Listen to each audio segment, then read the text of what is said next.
Hello, hello, hello! How's everyone doing today? I'm back! Wow, that's blurry. Focus on the face. Wow, is the lighting off? Or is that just might be this TV?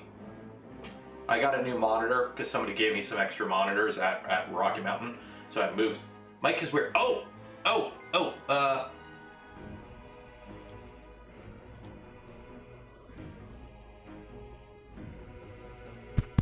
There we go. There we go. There we go. The apron is back. And we still had the mic set for, it was the desktop.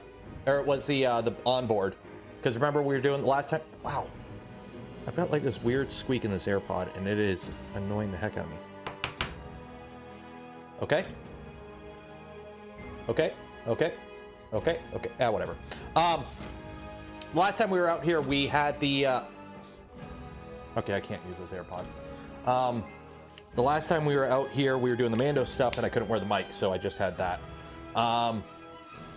So yeah, so how's everyone doing today? How is everyone doing today? We're back to doing printer building things. It's been like 2 weeks or something like that. You want another cup of coffee? Yes. And if you are lucky, you know what? Let's be honest. Wow, I forgot to print the parts for this shit. Okay, we'll do that tonight. Remember, punch in. If you've been a good person, this is the third piece of NERO 3D content you are consuming tonight.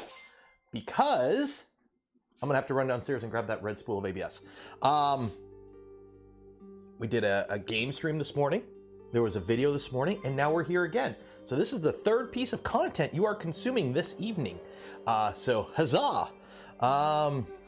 So how's everyone doing? So first things first, stickers. I've got this little piece of acrylic that I'm gonna have to get a bigger one. But the whole point is to sticker bomb it every time we go to these events. And it's starting to fill up pretty quick. So that's kind of what we're gonna start with, and then we're gonna get to building. So we'll just, you know, do this for a bit, give everyone a chance to kind of make their way in, because you know you start the stream now, but people show up. It'll take a couple minutes. We got a Mandic really one. Oh, is it? Oh yeah. It's still playing Baldur's. You guys want the Baldur's Gate soundtrack? I could just leave the Baldur's Gate soundtrack on. Yeah, I'll just leave the Baldur's Gate sound, unless people are not into that. I mean, I kind of am, but that's what we were listening to earlier, and I just resumed. Yeah, but Mandic, really? Mandic can go right here. Right there. Poor LDO is getting completely covered. No, please. You don't like, what's wrong with the Baldur's Gate soundtrack? Fine. I'll give you generic synthwave. Sorry, it's Steve ruined it for everyone. Yeah, I'll do all this later. I got so many stickers. Have you been playing it? My brother in Christ, I set up a completely separate stream channel and set up a Twitch account just to stream it.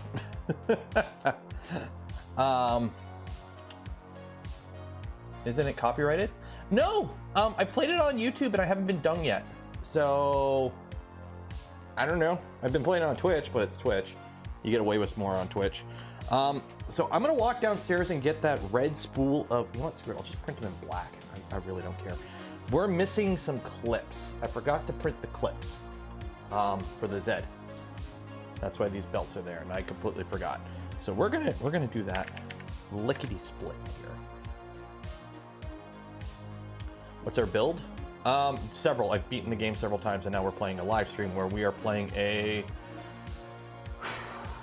Monk Dark Urge Redeem Dark Urge. Do I have the parts for this? Desktop. That's the helmet. Downloads. No, we're gonna have to find them. Klee, Beefy, Idler. There we go. Desktop. Oh, where's desktop? Okay, 1 second here, 1 second. There we go. Oh, no, that's chat. Okay, well, say hi to my YouTube screen. This one? This one. There we go. Okay. Belt clamp times 4 BFI V2.4. So I need these.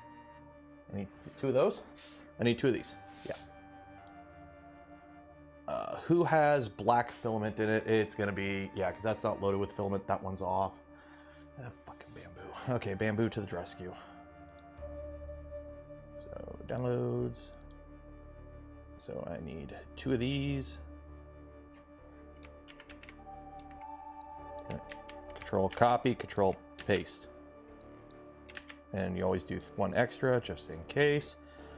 These are going to be control A. These are going to be black. Oh, come on, come on, come on, come on. Come on, come on. Select filament. You're going to be filament 2. So I think that's where the black is loaded. I think. I don't know. Shit, what do I got loaded in here? Yeah. Oh. Okay, that's empty.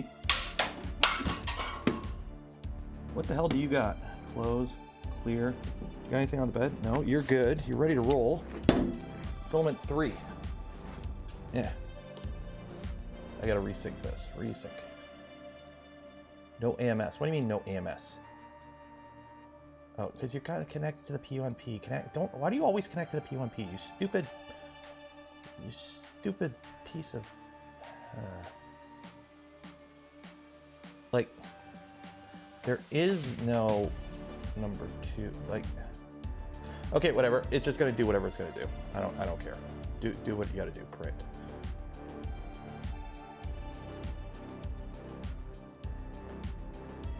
Send it. Do it. Okay. I've got 2. I printed 6 last stream. And I was missing 2. I was missing 2 clips, and I'm like, I will print them. And then I promptly went to Rocky or to Earth and forgot. So that's where we're at. Because I don't have the clips. So I've got all the parts I need for like Galileo and whatnot, but I don't have the clips. So we are at the point though where we could start playing around with CNC tap.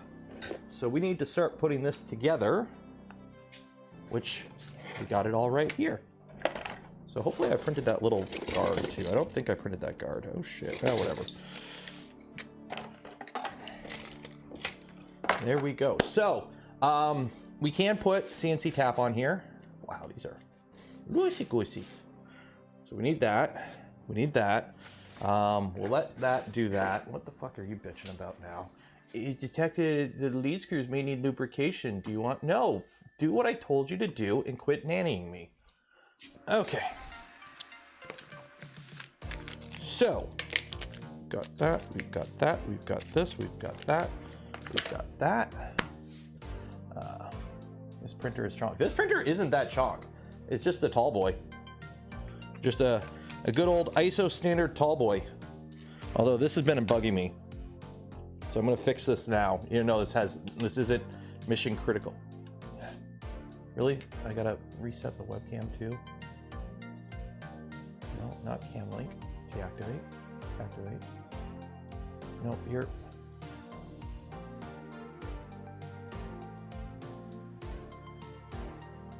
Why is half my equipment not working? Okay, unplug. Plug you in.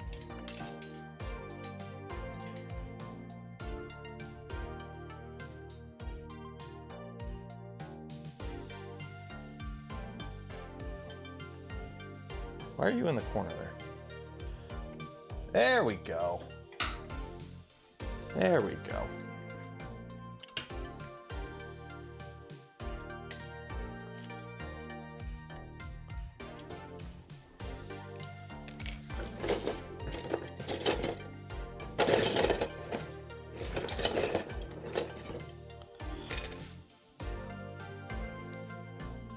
So this is a metric Tallboi. Yeah, it's a metric Tallboi built with metric adjustable wrenches. What, you want to come out and say hi, puppy? You can say hi. What? Oh, he's a good boy. Oh, he's a good boy. You can see his butt. He got coat of butt vision.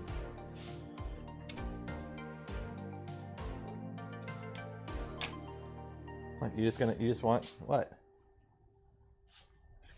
Scratch the doggo butt. There. Okay. Yeah, you're good, buddy. You're good. I need a separate doggo camera. Okay, you going inside now? Okay.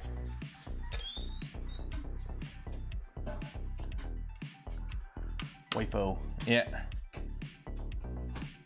Wifey taking my beers. No, she has her own drinks. I've got my stuff's over there for later.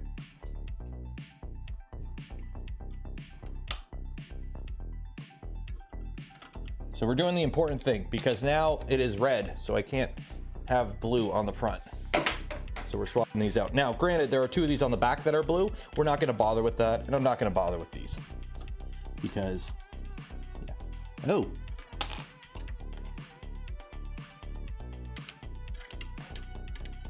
I should probably flip this over and make sure this has been sitting on the floor in my garage for 2 weeks, and I probably have spiders living in it now. So I don't think spiders can short out a controller board that quickly. So I'm not too worried, but I probably do have some like little daddy long legs living in here now.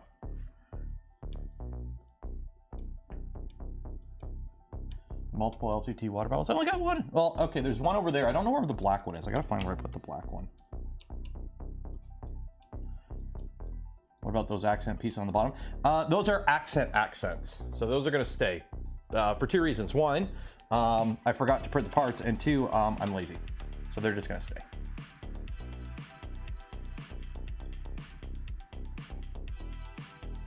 I need to debug it if I have spiders. So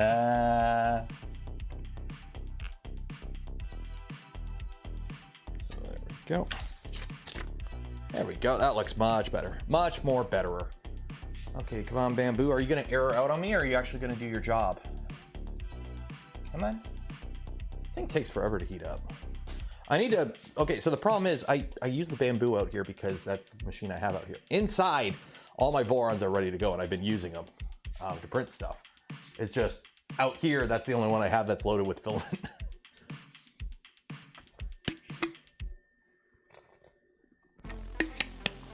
Okay, so let's pull up Voron tap manual.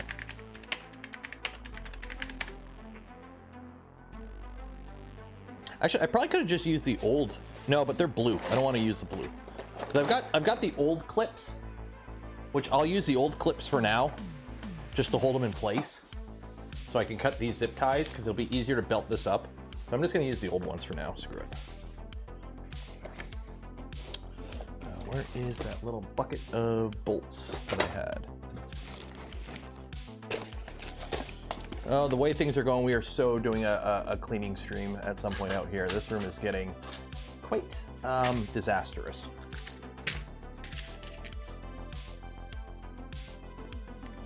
Yeah, that'll work. Oh, longer, 16 mil.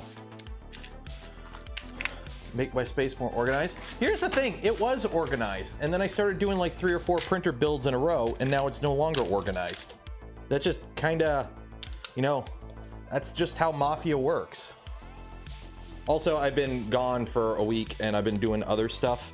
So it's just kind of like bouncing between 2 rooms and editing videos, because I have to go through all the footage from Murph or Rocky Mountain and like make sure it's all good to go.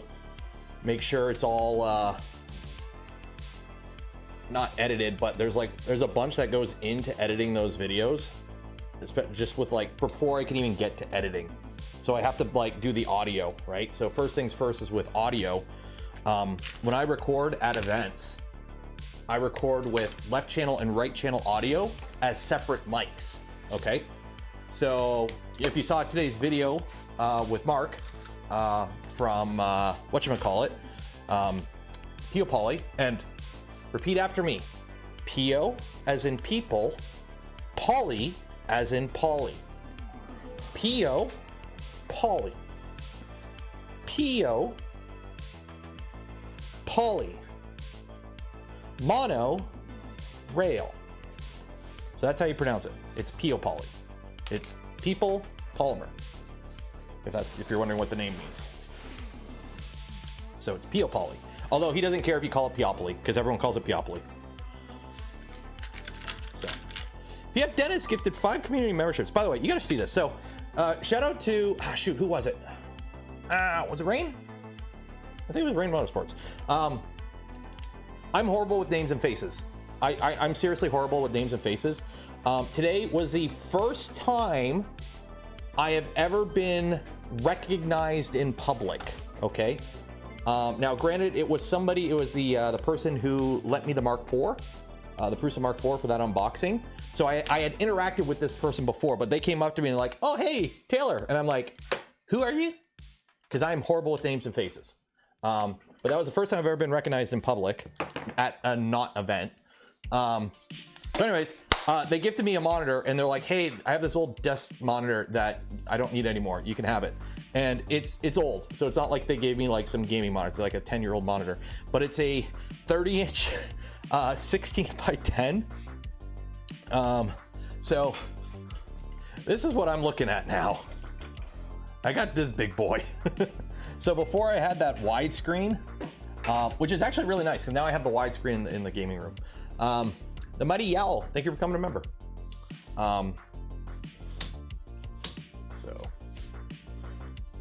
So now we're gonna get rid of this racking. We'll do it on the front, or actually, should we do it on the back? We'll do it on the front. We'll do it on the front.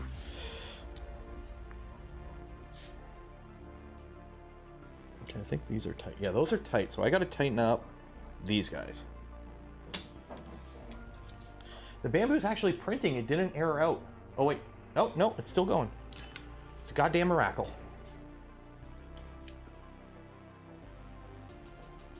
So hopefully I don't... shoot. Am I going to have to... Oh, no, we're good. I might not have to put washers on these.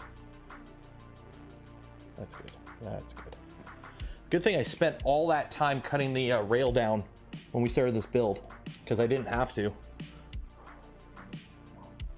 When are we getting linear motor mod? Never. That will never happen with a Voron. 2 reasons. 1, it wouldn't be a Voron anymore. Vorons are Core XYs or Core XZs.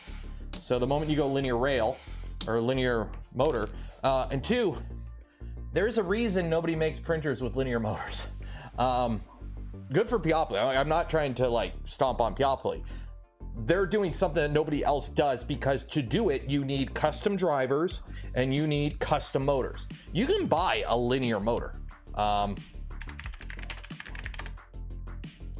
You can buy a linear motor.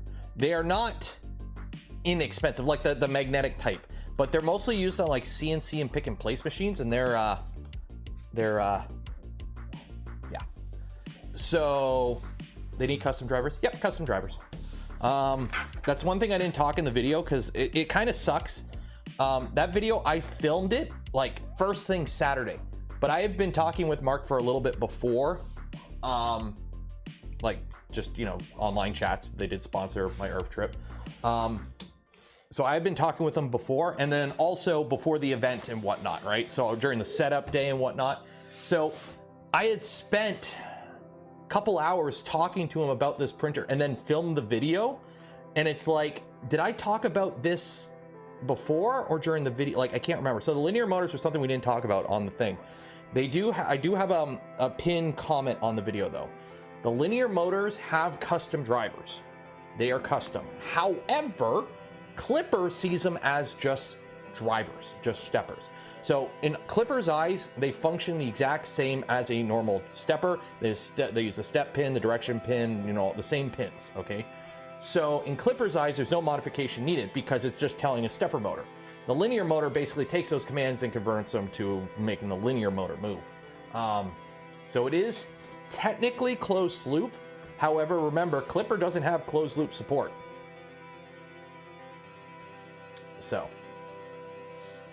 So it can do stuff, but that's stuff that's entirely relegated to the driver hardware size. It's on the firmware of the driver. And I'm pretty sure they're keeping that closed sauce because I don't blame them, because it's their secret sauce for making their thing work.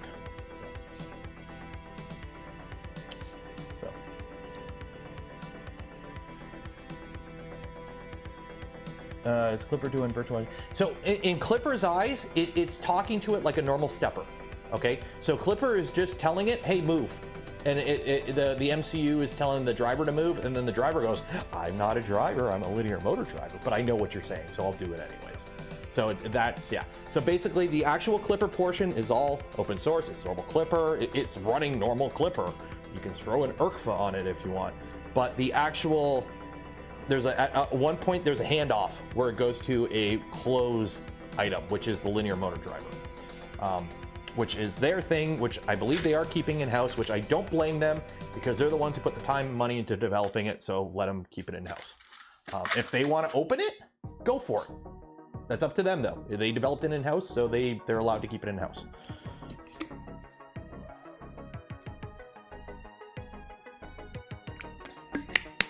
But I don't have a video of it, but the printer, if it's printing, right, going do, do, do, do, do, if you sit there and it bumps against your hand hard, the motor shuts off. So it knows it's stopped, and it'll go and error out. And it'll stop the motor and it'll be safe and whatnot. So that was something they had going at the show. I just didn't have a video of it.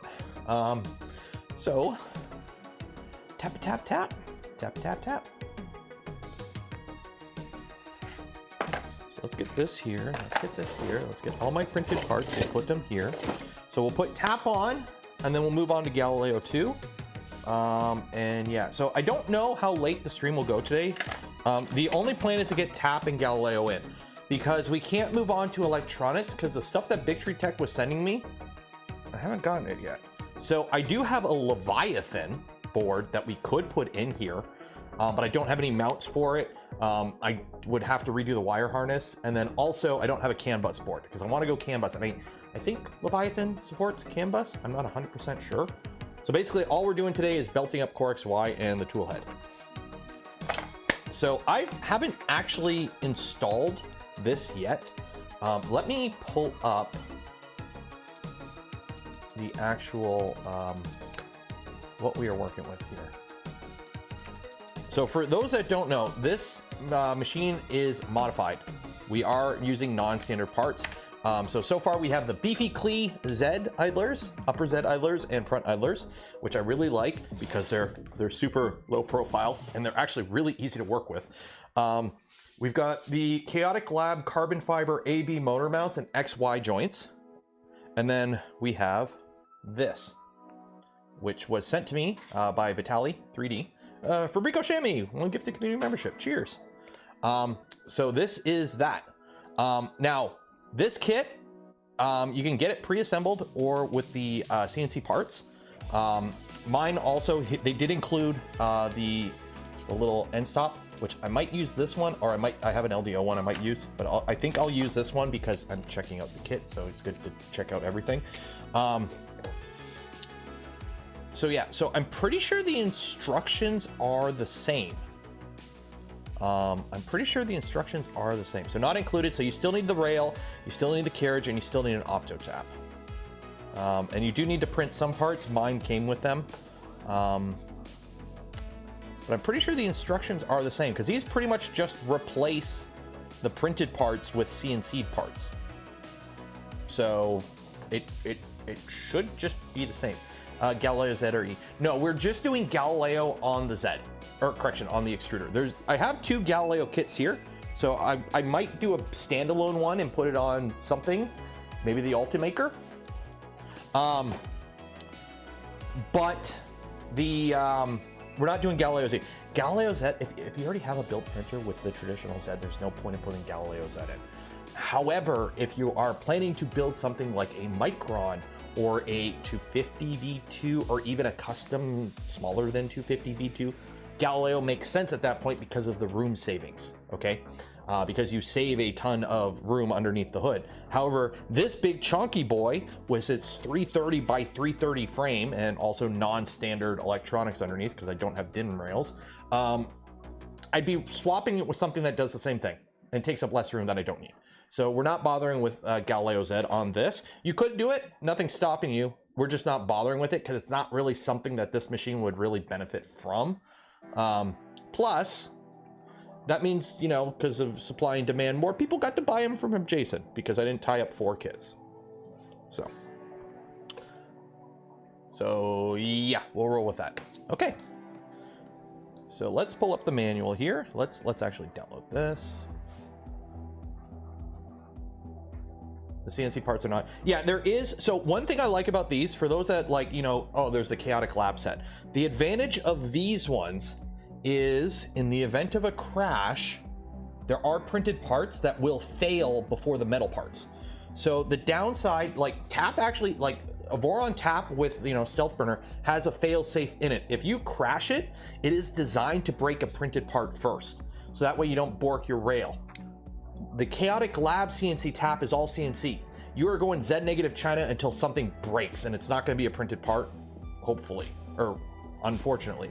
This is designed that if it fails, there are printed parts that will break off first before anything else. There is literally a fail-safe part in here, and then if you know, if that happens, you Z negative China, and what you do is you just take it apart, you reprint the part, you put it back together. That's also why you have more than one printer. Okay, so that's the advantage of this one, is it actually has, you know, it's designed to have parts fail on it, or it's designed to have a part fail in a known, repeatable way so that you can easily fix it. So, science. I don't know, is my name on here? My name better not be on here. Please tell me my name's not on here. Good, because I had like nothing to do with tap development. Okay.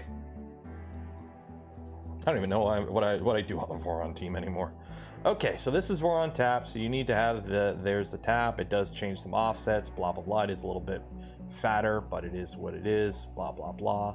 How does this thing work? We've done tap on this. I've done a video on tap on the channel, and we've installed tap on stream already. So I'm just gonna highlight the differences with this one.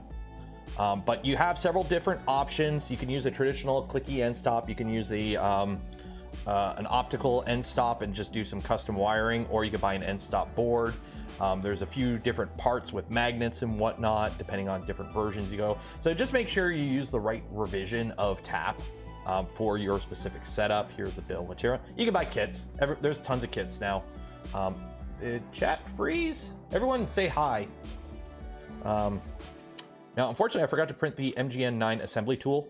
So we're just gonna freeball it. So first things first is take this out of there. Yeah, did the chat freeze?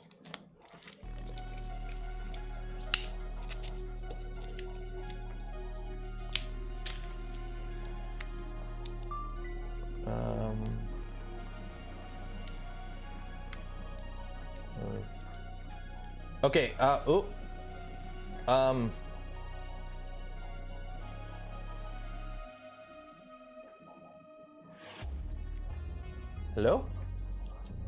Okay, now, okay, ooh. Okay, now we're back.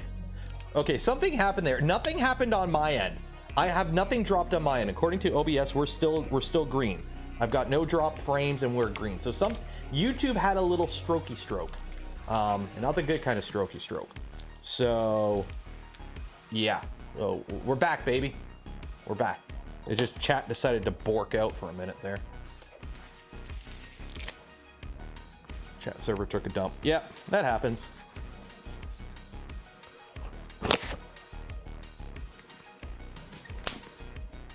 Where's my other glove? Do I should have two gloves. There we go. Yep. Engagement. I've moved beyond, you know, my mic, and instead I've hacked the Gibson at YouTube, and I have them pause chat to Vitaly has an assembly video. Is it much different? Like, is this something I should actually seek out and look at, or can I just kind of stumble my way through it just looking at the regular manual? How do you feel about YouTube? It fucking sucks. Don't get me wrong. It sucks, okay? End of the day, YouTube is a private company. They are allowed to have whoever they want on their platform. You have no recourse to not be on their platform. You have no right to be on YouTube, okay? When you sign up, there's the EULAs and everything, you know, the things nobody reads that you click accept to. YouTube can delete your account at any point. You have no recourse and you have no right to be on this platform.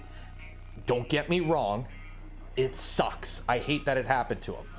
But that's why I don't touch the pew pew stuff with a 30-foot pole on this channel. There's a reason I avoid that shit on my channel. As much as I would love to, I spent, you know, 6 years in the Canadian Forces, and you know, I shot USPSA in IPSC. I would love to do 3D. Well, I'm also in Canada, so I can't anyways. I would love to do the pew pew stuff, but I can't, and I'm not going to risk it. And I think these is this pre-greased? I don't know if this is pre-greased. And this is a honey badger rail too. And that's what sucks about, yeah. So you know what annoyed me the most is he had all the people parroting on his Twitter, oh, join Rumble. My brother in Christ, he's been on Rumble for like years and he makes pennies. Rumble is a horrible platform for creators. It's only good if you're like one of the few people that are like, you know, paid to be there.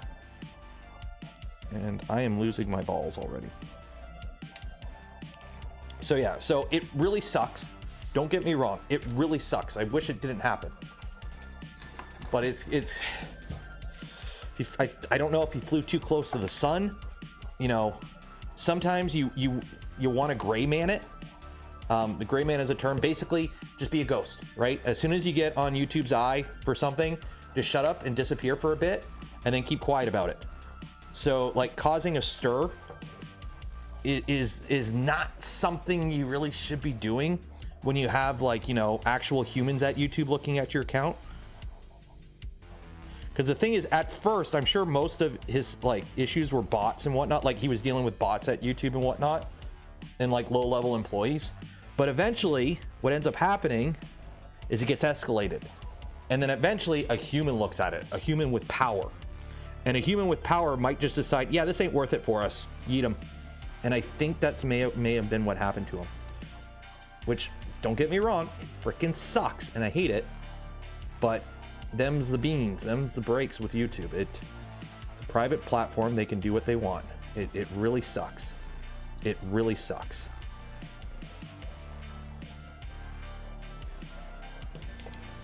So, Rumble is good. No, Rumble is a horrible platform. Anyone who likes Rumble, it's a horrible platform.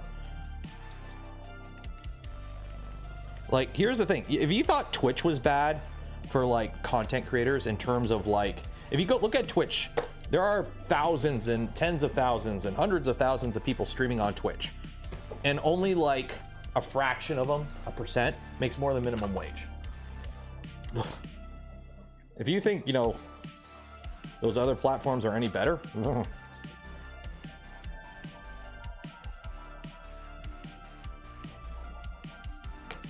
greasing up a rail and forcing out all the other gunk.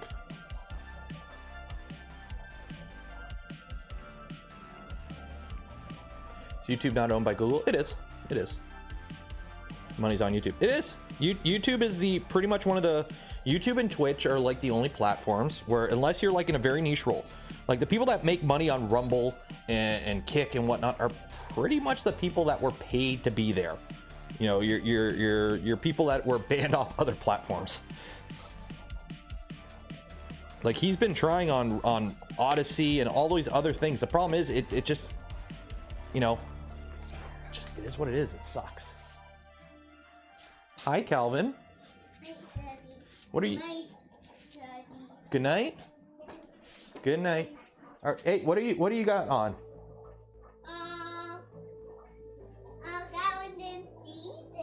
Skeleton PJs?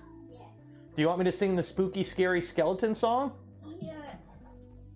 I thought you didn't like it. What? I wish I had speakers. He doesn't actually, like, he freaks out when I actually play the spooky. Spooky, scary skeletons and shivers down your spine. Yeah, and he's running. Coda, move. I have that song on like the Spotify, so I'll just play it in the car. He's like, no, Daddy, no, not the skeleton song. So I forgot to print this little thing. I think I did at least. Double checking. I might have. Hopefully I did. I don't think I did. Shit. So instead, we're gonna do a pro gamer move, and I'm gonna slide the rail onto another rail, so I don't have to lose my balls.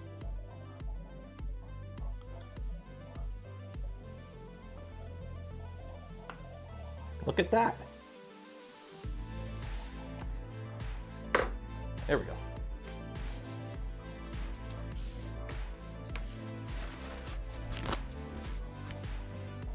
Stop, I'm scared. OnlyFans makes good money, but you have to be female. Well, no, there's guys that make money on OnlyFans, but I've got only Benchies. I'm good enough. I don't need the other fans platform. Yeah, you don't want to lose your balls, especially small balls. Okay, so we got that. So the rail's already cut to size, so we're good there. Okay, so there's these parts that we don't have. We don't have this. I don't think I have to I think these are all drilled and tapped. So I don't think I have to do anything with heat sets. Let's find, is there a video? Apparently there's a video, but I don't see it linked on here. Unless this is the video. I can't zoom around.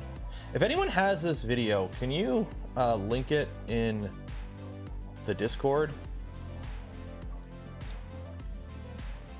Just so I can follow along, because I'm just going to follow the tap manual and hopefully we'll figure it out. Who do you say makes that scene? It's linked in the video description. Okay. So we do all that. So that's all that. So now we need to... So that's part of that. Okay. So this is this part. Okay. Which is this 2 parts? Did he machine this out of 2 parts? He did. Wow, clever. Clever. Okay, so screw in the optical sensor. Okay, so we got the optical sensor here.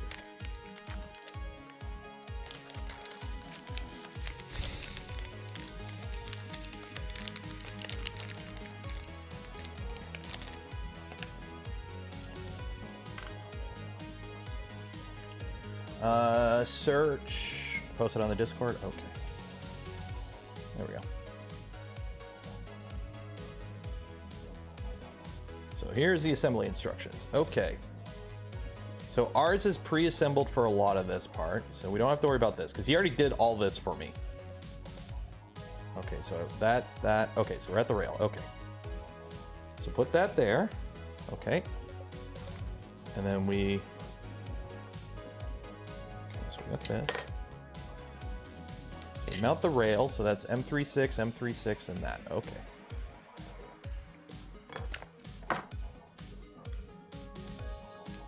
You want any Canucks? No good place for aluminum extrusions? Depends. If you're building a Voron kit, look up any of like the Voron resellers and just use them. If you are looking to just self-source extrusions for a project, check out Misumi. Misumi ships to Canada. Depending on, it's been a while since I've looked. The prices kind of fluctuate. Sometimes they're good, sometimes they're bad. But Misumi is always a good option because Misumi makes good shit. So the extrusions on this machine are Misumi.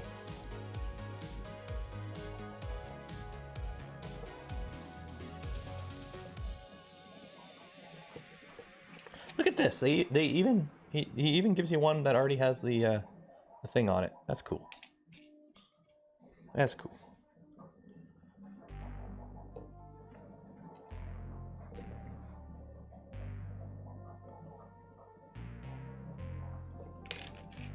So you put all 3 in first and then you tighten them down.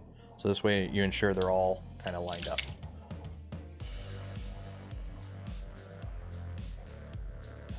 And you want these tight because you don't want these rails coming loose because this rail controls your actual, your tool head rides on this. You don't want this, flapping in the breeze. I'm sure somebody on the internet has made their own rails using CNC with a custom cutter. Oh, you could. You'd be a a complete fool to waste your time doing it, because rails also need to be hardened and then ground. So you machine these, but with stock, and then you harden them, and then you grind them to final dimension, because these are, whoa, die.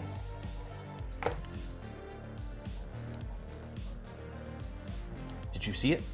Clip it. If you saw the spider, clip it. And yes, I know it was a little spider and I jumped, but I didn't expect movement. It's like all of a sudden something's moving, you're just like, ah. Yeah, these are Steve's. These are Steve's printed part tray. They're great. I got to print a whole bunch of them. And then what I'm going to do is I think they're thin enough that I can get like the thin magnets that you can stick on and cut to shape and put those underneath and make them magnetic. I need to see if I can do that. Because I want to print a whole bunch of these, and just like, what I would love is to print a whole bunch of these and then have like a little tray I can put them in, like that can hold a bunch of them, and then I can label them right here with different projects, right? So like this is, you know, this is Voron tap, this is that, and I can have like a little index of them all. So Steve, if you're looking for an idea, a little collab so I can get more printable points, hit me up. Where's my LTT screwdriver? Which one? The stubby or the full-size one? They're right here.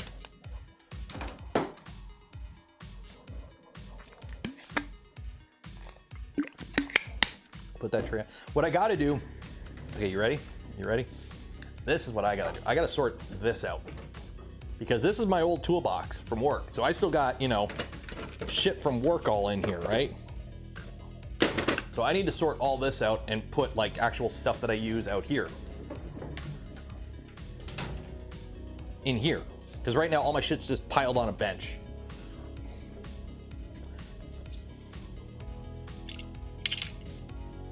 Okay, so we've done that. Okay.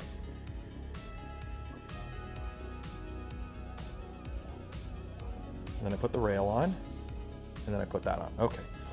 So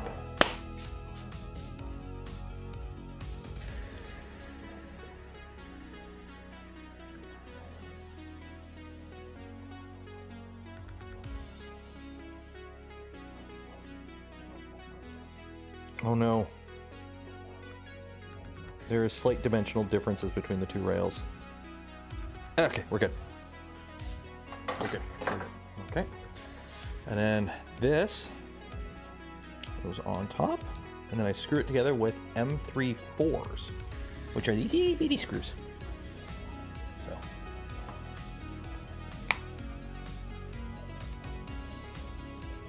See you guys tomorrow. You're leaving already?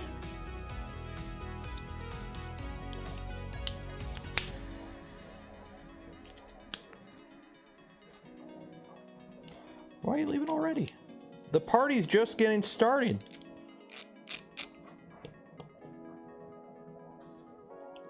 Hoto? What is Hoto? Hoto screwdriver. What is Hoto screwdriver?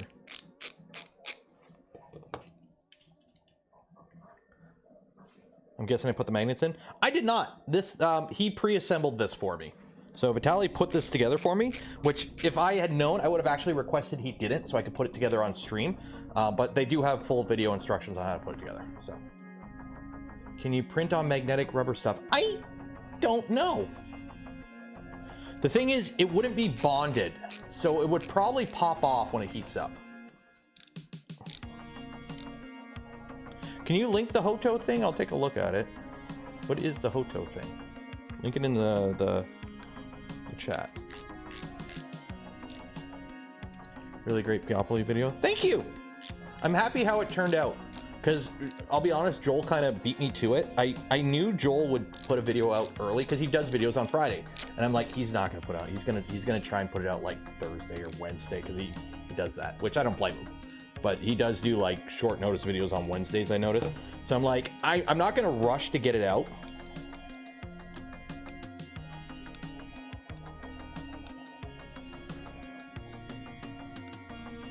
So it doesn't quite, oh, yeah. Okay, we're good there. Wait, was I supposed to attach this to, how do I attach this to this rail? Oh, I gotta attach this on first. Oh shit, I gotta, wait. See, this is the problem with following these instructions. It's like, okay, well, how do I attach this assembly to the...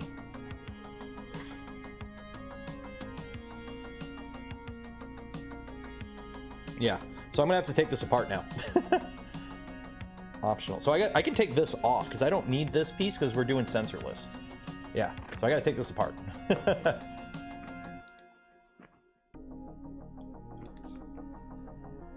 It seems like you're talking really loud. Maybe a little lower the volume in post. Yeah, I'll play around with the audio. The problem, Mark's not as I talk loud. Okay, I've kind of found my way of talking. I've like normalized my voice. So just slide off the rail. I can't. It's together now. I can't slide it off. It's you know, you can't slide it off. I have to take this part off. Yeah, it doesn't. Yeah, it doesn't follow. So yeah, we'll follow the instructions. So take this out. Take that out. So that's how you put it together if you wanted to make it a fidget toy.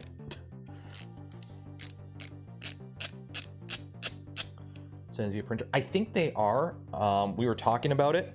The thing is, it is quite an expensive printer, and I would need to figure out actual content for it other than just an unbox and print stream. So I would actually have to sit down and do the thing I hate doing and do a printer review. Okay. So now I got to take this rail off because I can't actually put these screws in. So I got to take this off again. Ugh. Ugh.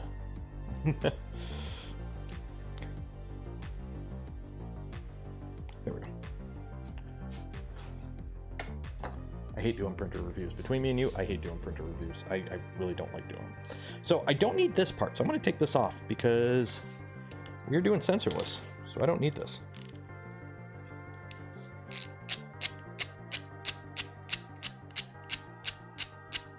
Get your magnets aligned. Yeah, I can do that after. Is sensorless, what is the threshold? The threshold is whatever it works at. I don't really know what the exact threshold is for sensorless. I just play with the value until it doesn't crash anymore. And we just roll with that. That's just kind of, this is how I roll. I'm a firm believer of, good enough, it works. Okay. So now we're gonna mount this on here, so I don't need this. I can put this over here. Okay. Is a review as bad when it involves something new and innovative? No, the thing with review, so here's the problem with reviews, okay? And I've talked to other content creators in this field, and pretty much everyone agrees with it. It's a waste of time. Because it's a complete gong show, especially with the way things are now with pre-release, where, you know, basically there's embargoes and, you know, oh, you can't put it out before this date. Look at the A1. Okay, look at the A1. How many content creators got an A1? Okay, I didn't because I'm not on Bamboo's good list. But how many content creators got an A1? Okay, now go look at the videos and how many of those videos actually have any actual views that are like, you know, actual getting numbers. A couple. Angus won. Angus won the A1 race. So the problem you have is reviews take a ton of time. You have to sit there and to do a good review. And I'm not talking like some people where you take the printer out of a box, you print the demo print, you say you read the spec sheet and you call it a review. That's not a review. A good review takes time. And you might luck out, but it's a lottery to see who actually gets the video that actually gets the algorithm. Because like right now, we go on the YouTube, okay, Bamboo Lab A1. Who won? Uncle Jesse, Adam Savage, but yeah, I wouldn't really trust these as a review. These are more product showcase. Joel, so 3D print beginner is actually up there. That's surprising. But like, let's go down here. So, hey, there's my video. Or no, was that my video? No, that's not my video. But there were like Maker's Muse 1 altogether. But some people like Brian Vines, 10,000 views. Like nothing against Brian. I love what he does. But if you're a YouTuber where YouTube is your job, 10,000 views is nothing. Unless it's a paid video, which if you're a good reviewer, your reviews aren't paid, okay? Unless you get some other random company to do an ad read halfway through it, which totally kills the vibe of the review, but whatever. I don't tell you how to run your job. So reviews, you pretty much the only money you make on a review, unless you do an ad read, is off of AdSense. And reviews don't get, you know, for the amount of time you put into the review, you're not really making much, put it that way. So how many Voron printers have I built? Yes. We've done it before. It's been a while since I've done an actual countdown, but I have built, oh God.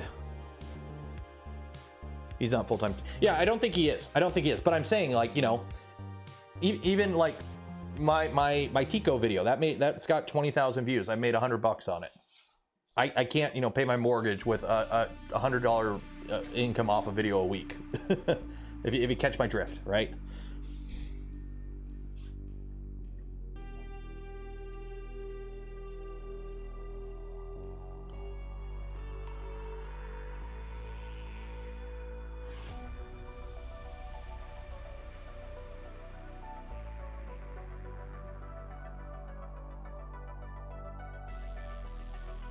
That's that one.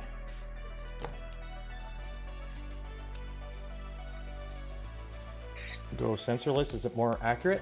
The trick with sensorless on the XY, it doesn't matter about accuracy. Because on your X and Y axis, accuracy doesn't really matter. Fun fact, your X and Y accuracy can be repeatable 1 millimeter.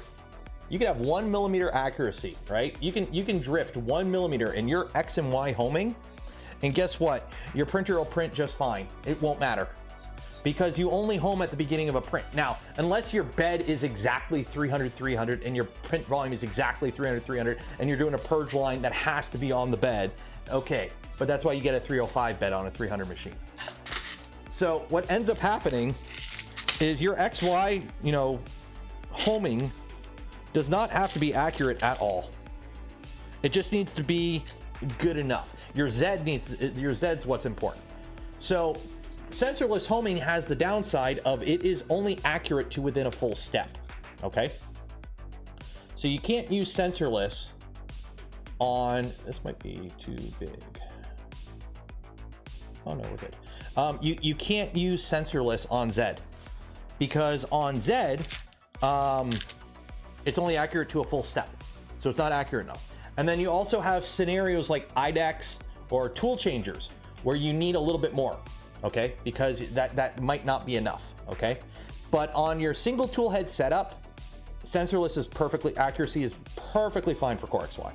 Now, it used to be a little wonky, but it's gotten a lot better. So yeah, I pretty much now run sensorless for XY on pretty much all my machines because it saves wiring time. And it makes the machine a little bit cleaner looking because you don't have end stops to worry about.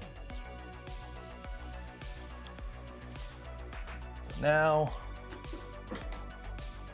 we are belting it up. Hey, you can look at my garage. Okay, so how does this work? This comes around. I think this just comes around and goes through here.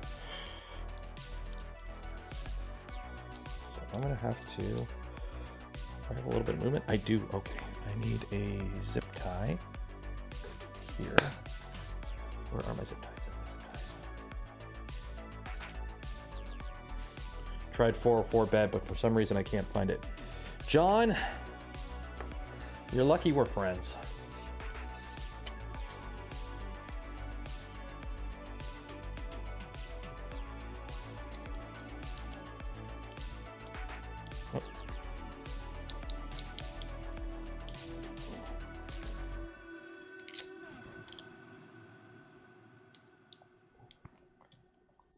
There we go.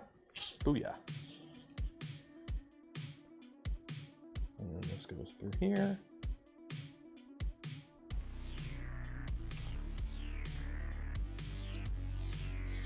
Bit more safe for crashing. That is true. You don't have to worry about a wire breaking and your end stop not working anymore. So you have that advantage too, which is nice. There we go. So that's the these compact idlers. I really like these idlers. I like them. The Beefy Z idlers.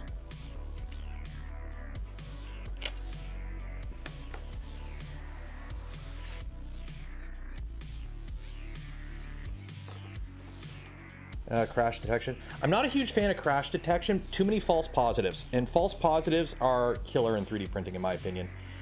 Because a false positive is the same as a crash. You lost the print. You don't want to lose the print.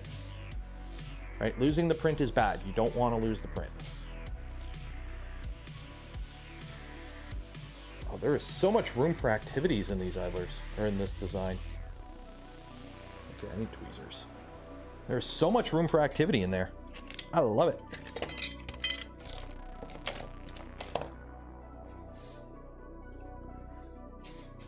Look at this. You just get your fingies right up in here.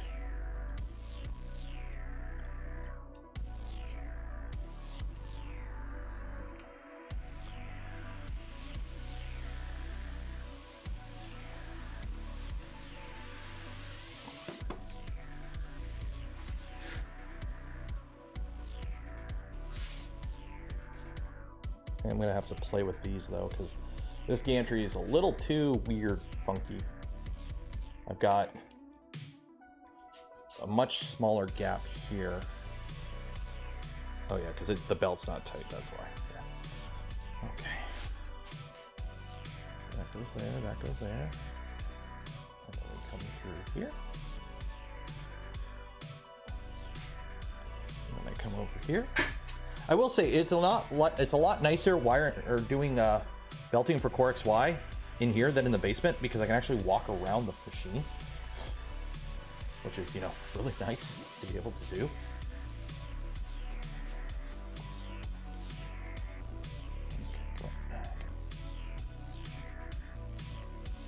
Versus how I normally have to do it, where I just kind of spin the machine a million times.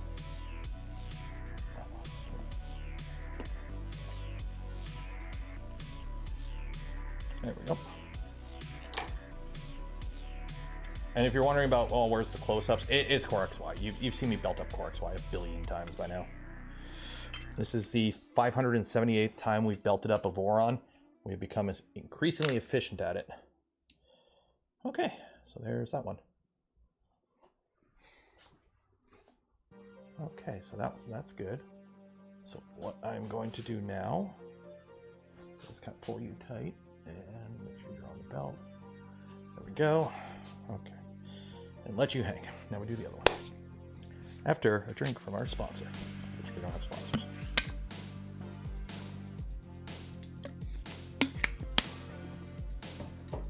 How does it keep track of XY? There is an encoder on it. There is what's called a scale on the back of the, I don't think I really focused on it, but there is an encoder on it. But in terms of keeping, that's how the driver keeps track. Remember, Clipper currently doesn't have closed loop support, okay? So the driver knows where it is at all times because it knows where it isn't. And by subtracting where it isn't from where it is, it knows where it is. So in Clipper's eyes, it's flying blind, but the driver's going, I know where I'm at. Or the motor knows where it's at least to an extent.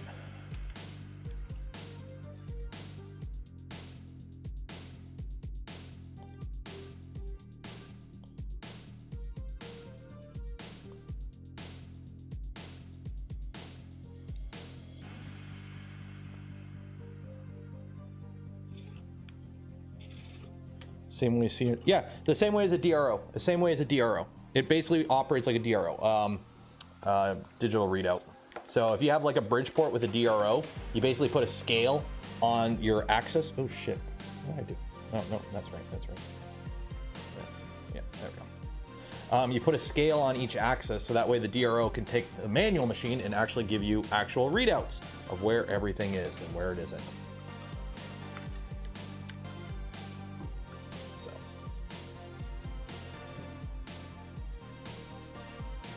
By the way, how long did it take Steve to put together a Galileo 2? How long does it take to put a Galileo 2 together?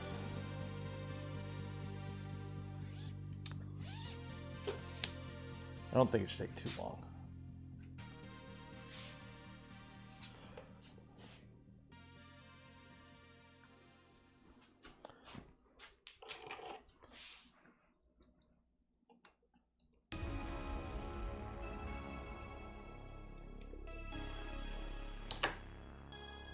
because we're not doing any wiring. Oh, shit.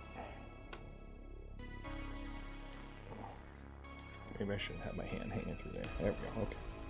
That's that. I will say, I wish I had new belts for this. I'm reusing the belts because they're not that old, but they're old. So part of me is kind of wishing I was using new belts for this. But alas, poor Yorick. We make do with what we got.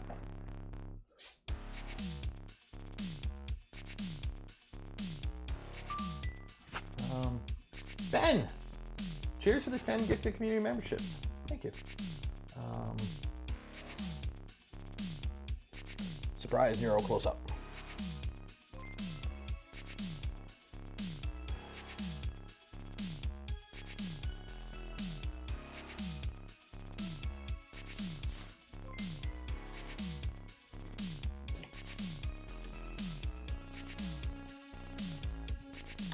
There we go.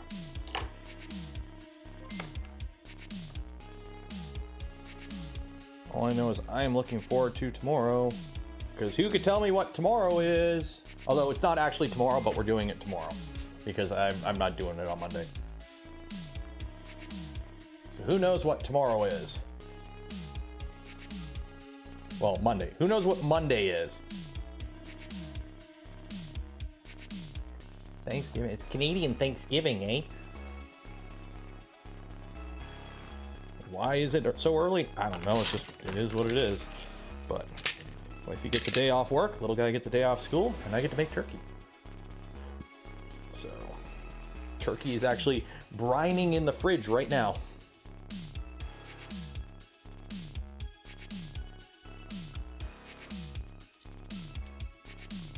That just comes right around. Oh, geez, that's nice. This comes here. And we're good.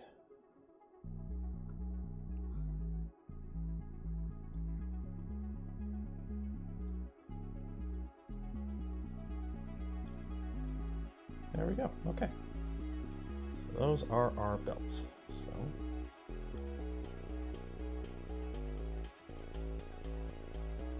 now we got to go through everything and realign them because they've all fallen off. All the pulleys and everything. Where are you going? You get up here.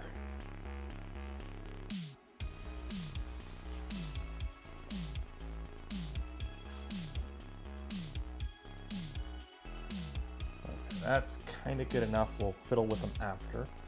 Make sure I can't see. That's good. That's good. Okay. So now, okay, bring you over to the middle. Okay, so I gotta take this off. What's brine turkey? Well, you take your turkey and then you brine it. So right now I got it in a pot, stock pot. I did, I filled like a small pot. I set it to a boil with a cup of salt, a little over half a cup of brown sugar, tablespoon of rosemary, thyme, parsley, some crushed cloves of garlic, some bay leaves, and you get that roiling. You get that in a roiling boil. You boil it for a bit just to let the flavors get to know each other, and then you when you're done, you take it and you put it in a stock pot. You fill the rest with water, and then you put your turkey in there, and you let it just soak overnight. And then when you're done, you cook it. And that makes sure you get it all nice and juicy and moist. And it's full of flavor. Because the way I do turkey, I buy smaller turkey, so it's only like a 5 kilogram bird. So it'll be less with everything. I do it on a rotisserie. I got a Napoleon 500 RSIB. We bought it as kind of a like home warming gift for ourselves after I redid the deck a couple years ago. So it's a natural gas grill. And it's got a burner on the back for rotisserie, so I got a little rotisserie motor and whatnot. So I do it on there. So I've got a whole cup of herb butter that I made the other day. So I'll put that all under the skin and everything, and I'll just let it rotisserie for a good chunk of Sunday. Yeah.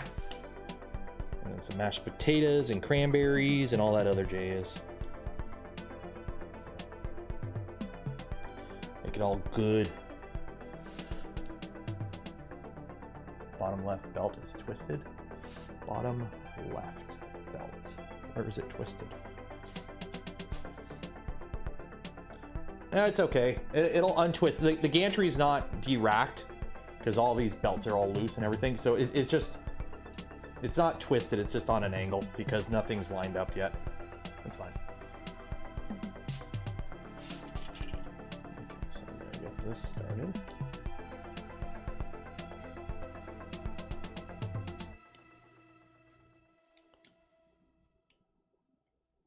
So that's tomorrow's project. And then also there will be a stream on the Twitch channel tomorrow. Why? I want to get affiliate on there. Because people have Twitch Primes they want to give me. So I need that.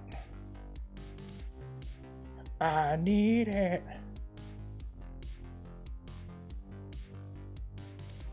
Come on. I'm trying to, I know it's not a great camera angle, but I'm trying to loop the belt through it.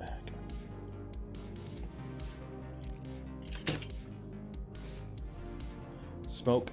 If I had a smoker, I would love to do a smoked turkey, and I'm probably actually gonna put like, because it is a grill, right? So what I'm probably gonna do is just smoke some wood chip or soak some wood chip, put it in a tinfoil bag, and then just turn on one of the burners on the bottom for the first like half hour that I'm cooking on the rotisserie, and just let that smoke. So it's a rotisserie with a little bit of smoke, and I'll probably end up doing that. But I like the rotisserie because it makes everything crispy. Like all the skin's nice and crispy. So that's kind of the way I do turkey. Because usually we do a family turkey, right? Like we go to my mom's house and whatnot. But my, family's getting older. Like it's, my little sister is in her 30s now, right? So it's like we're all getting older. Everyone's kind of doing their own thing now with their own families, because everyone has families now. So it's kind of like, you know what? Well, I used to just do a small one when I was at the shop. They would give us a turkey every year, and they were cheap, so they would give us the smallest turkey they could. So we got like these little birds every year that were like little. I'm trying to. So I started doing rotisserie turkey because you just do it like a chicken, and they turned out really good. So I'm like, I'll keep doing that. Oh, there we go now.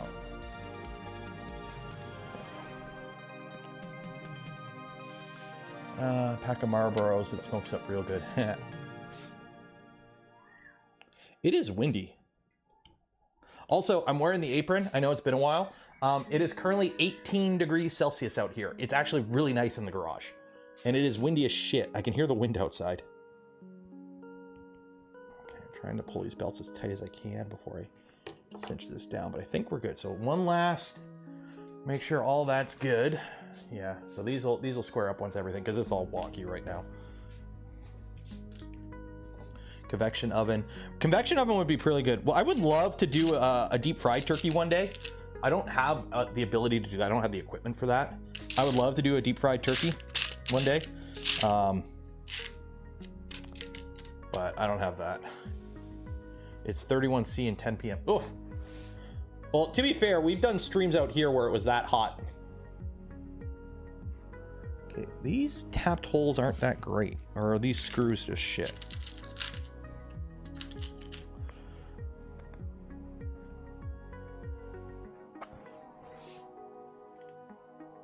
Yeah, this screw might just be shit. Yeah, this screw's just shit. I'm running low on M38s that are button head. There we go. Getting the Magneto X. They're out of pre-order, so the bargain pre-order price is all gone. So if you didn't get it, well, them's the breaks. They only had so many at that price, and they sold them all, so people are interested in them. So we'll see. Deny anyone is working on a Voron AMS. There's the Enraged Rabbit carrot feeder. Use that. That's the closest to a Voron AMS you'll probably get. Nobody on the Voron team is working on anything like that as far as I'm aware. But also, if I knew and it was under wraps, would I be able to disclose it? No. So who knows? The Voron sintering furnace. We got to release, one day we will release the Voron shower. Because that actually is a thing, which is hilarious. Andrew, $10. Cheers. Is a short, squatty 350 by 350, 250 Trident a sane build? With a Trident, that's a big bet. I've seen a lot of, who is it, Downward? I think it's Downward. Somebody on the Discord has a bunch of squatty 300 V2s for PIF. So they're 300 by 300 by like 200, and they're just meant for PIF. Because the optimal plate side for Voron for PIF is a 300. Okay, so now I know it's a horrible camera angle. We put our rail back on. Okay. We didn't lose our balls. Huzzah.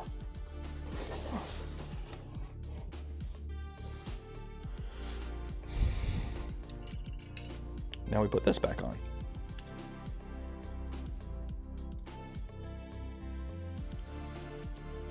So the downside with this kind of setup is, unfortunately, you can't really like undo these screws. So the downside with tap is like, oh shoot, I broke a belt. Yeah, you're taking the whole printer apart, the whole tool head apart. Frenzy Narwhal, just finished my first V02, wouldn't be here without you. Cheers! Hope the videos helped, because that's why I do them. And also because I have a mortgage. 600 by 600 by 200. So I don't go on Facebook because it's full of crazy people, and that just, you know, re-solidifies my idea. It's Bay Area Maker Fair. Nice. Tell us more about Voron shower. It's a shower, but made out of Voron parts.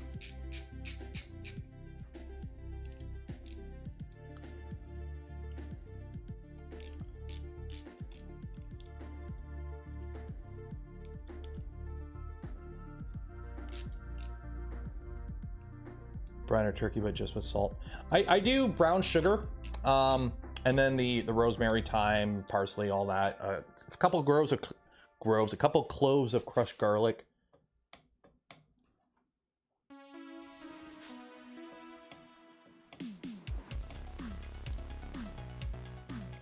Actually, I'm gonna loosen those.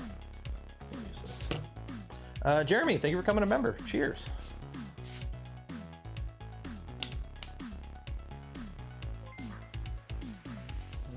Please find its home.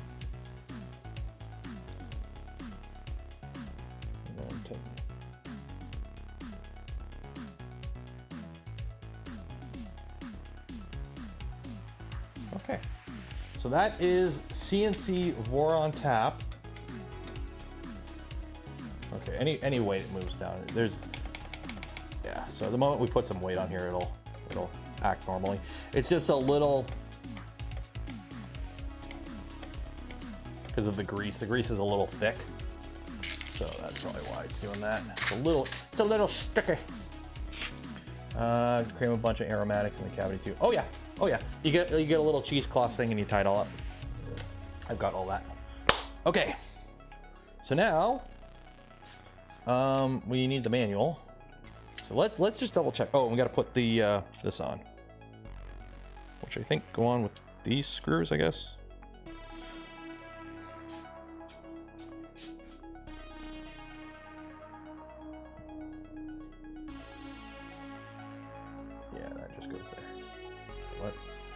Let's screw this in. So this is the what? No stuffing? So fun fact, my wife actually prefers like the box stuffing, and I do too. So we don't actually cook stuffing in our turkey. we use the 99-cent box of stuffing, or of like pre-made stuffing, and that's what we put in our bird, or that's what we cook. We cook that separately. We don't actually. Also, I'm doing it rotisserie, right? So it's I don't know how stuffing would work rotisserie, but yeah, we prefer the cheap stuffing. I do make my own gravy though. Although I always buy the can of like 99-cent pre-made turkey gravy just in case I F up. which you'd be surprised, it happens. Stovetop, yep, stovetop. The red box or whatever, yep. There we go. Okay, so now we've got our sensor installed. We've got all that. So let me just go through all this and make sure we got everything tap related, and then we move on to this. So now we need to put together, so we got that, we got that. There is a little fly in here. Okay, so now we need to put the extruder together. So now we need to put together the Galileo 2. So let me pull up the manual for Voron Galileo 2.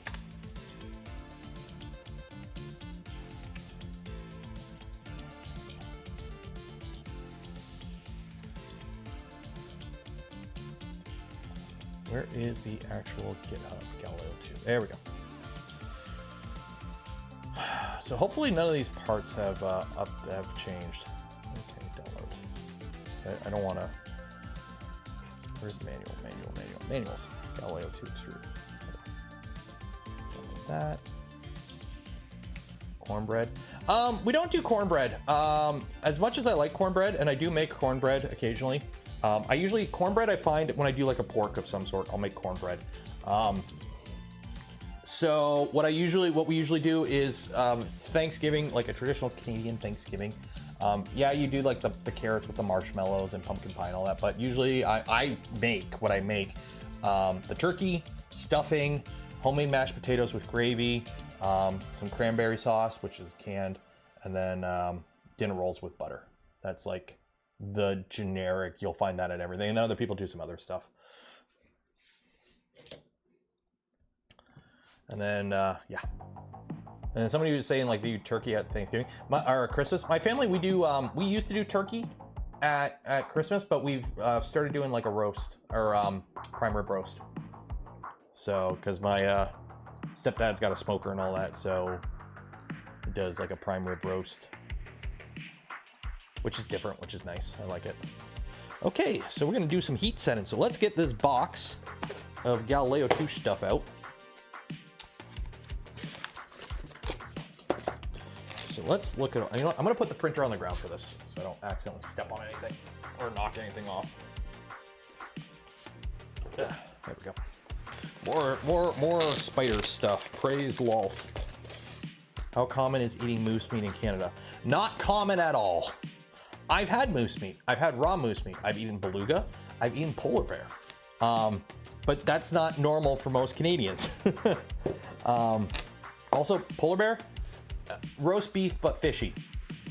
At least the stuff I ate. And the raw caribou was frozen. But yeah, you eat moose. Like if you go hunting, you eat moose. But like you don't go to. Most people don't go to the store and like buy meat. Like meat isn't super common. Like also, again, my brother in Christ, I live south of Detroit. So this is nice. They got all these little screws, all in packages. Good job, Jason. You got your bearings. You got your motor. You got all the gubbins. Yeah, if you live in a city, which again, most Canadians live in cities. Like, again, I live south of Detroit. What do you don't? Some people are like, oh, he's Canadian, eh? He lives in he's got an igloo and he's got a pet polar bear. And don't you know, buddy? And it's like, no. So this is why I print with a brim. It keeps all you from losing your parts. Okay. So let's get this manual. So, okay, first things first, heat sets. So I need you. Okay, so I got two of these. So I'm assuming one of these is this one. So I'm gonna need this one. So I'm not gonna need that one. So we're using this one because this one takes the little plunger thingy. So we want that plunger thingy for the reverse Bowden. So we want that.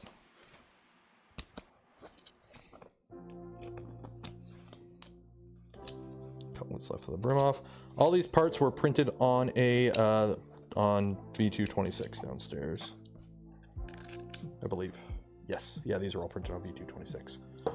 Not bad for a an ancient Voron profile. Oh no, I have a broken part.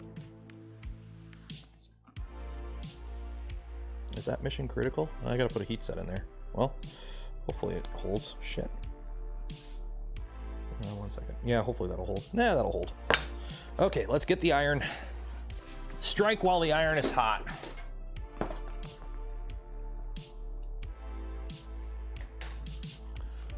I will say, I've been chugging this Gamer, what is it? The Blowhole Blast from Gamer Subs. It's delicious. Almost as good as Brand Risk, but I'm running low on Brand Risk, so I'm rationing it because Gamer Subs is not great to get in Canada. I like it, but it's not exactly the most forgiving in terms of cost to get it up here. Shipping sucks.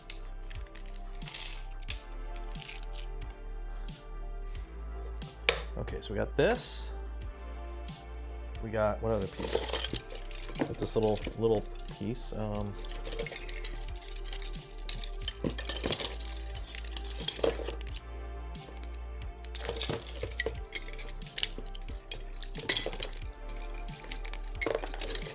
this piece.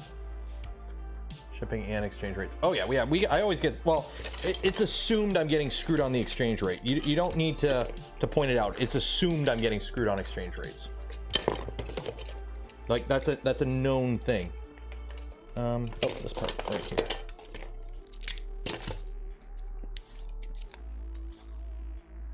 Okay, that part and the chain clamp. What chains does this use? Oh wait, we're going CAN bus, so I won't have chains. Yeah, we're going CAN bus, so I won't have chains. So.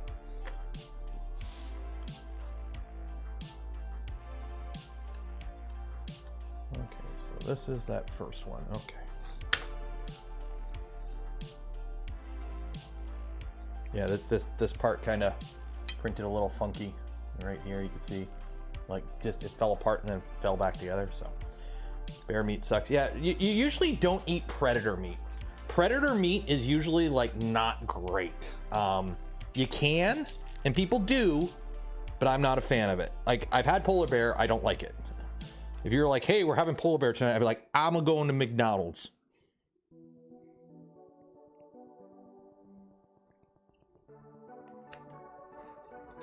I'm gonna go into McDick's. I don't want no polar bear meat.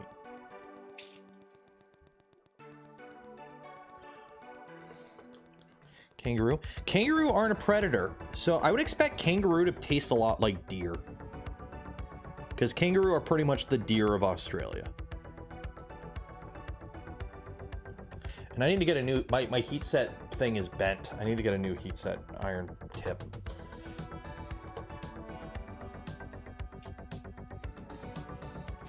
Alligator ain't bad. Alligator's a bit different though, because they eat fish, so they would taste like, I don't know. Well, actually, they eat whatever, so. But they're reptile. I've never had alligator. Oh, shit. Oh, this iron's hot. That's right, because I was using this on whatchamacallit the other day. Putting the heat sets in the high temp nylon stuff. So the iron's running hot right now. Don't push it as much. There we go. Okay, so that, and then I need to put one here. That ain't too hot. Yeah, that's fine. Try not to break it.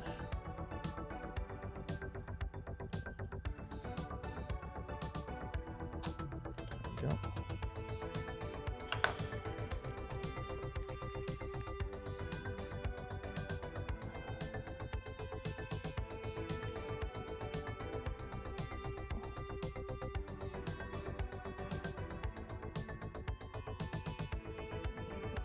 Some plastic in the back. I'm trying to clean it out. There we go. That'll do.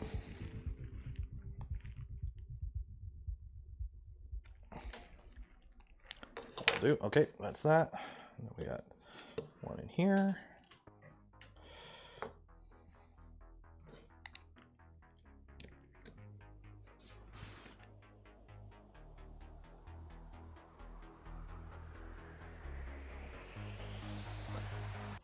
some on the back.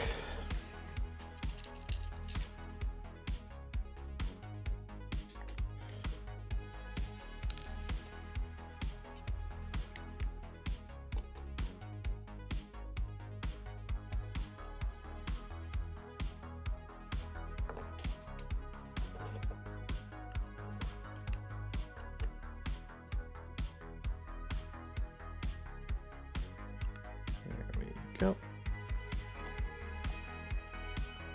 Okay, so that's this piece. So that's all that put together. And then we got this piece, gets one right in the back.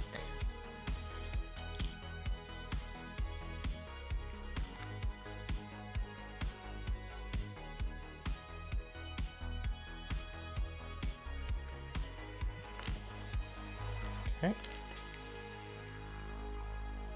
And then we get this piece that gets two right here. This is so exciting. Gator doesn't taste like fish. Oh. I just figured they live in the water and they eat the same thing as fish, so I don't know. I've never had gator, so I've no reference for gator meat.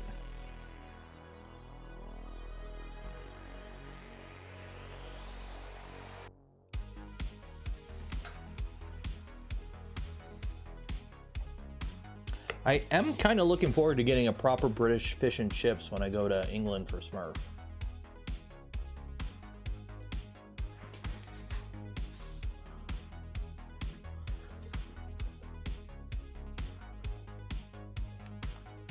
Tastes like chicken. Everything tastes like chicken.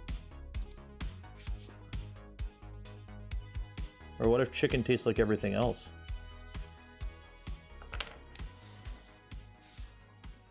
Didn't like gator, weird texture. I can see that. I can see texture on gator not being great. Okay. So I'm gonna put some heat sets now in this because we're gonna have to for this part. So I'm gonna need, how does this work? There. Okay, so I need 4 heat sets for this.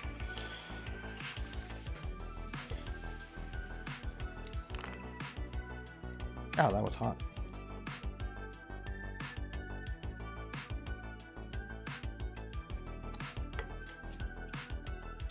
Chicken tastes like rattlesnake.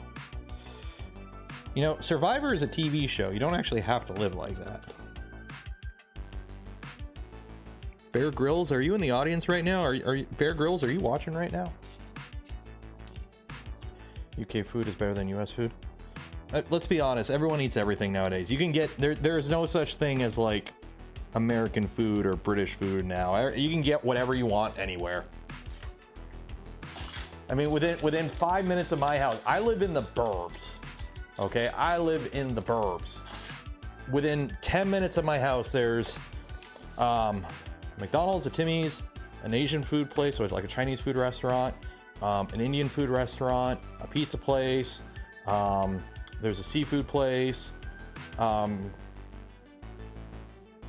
then what's over there? There's like some Thai thing too. And then like 3 or 4 pot shops for your devil's lettuce needs.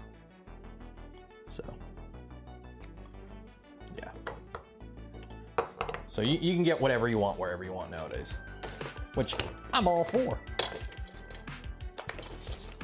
Is there a heat set that goes on the front shroud of a stealth burner? I don't think so. Yeah, I don't think so. Okay, I think that's it for that. Okay, so let's unplug the iron. Ooh, that's hot.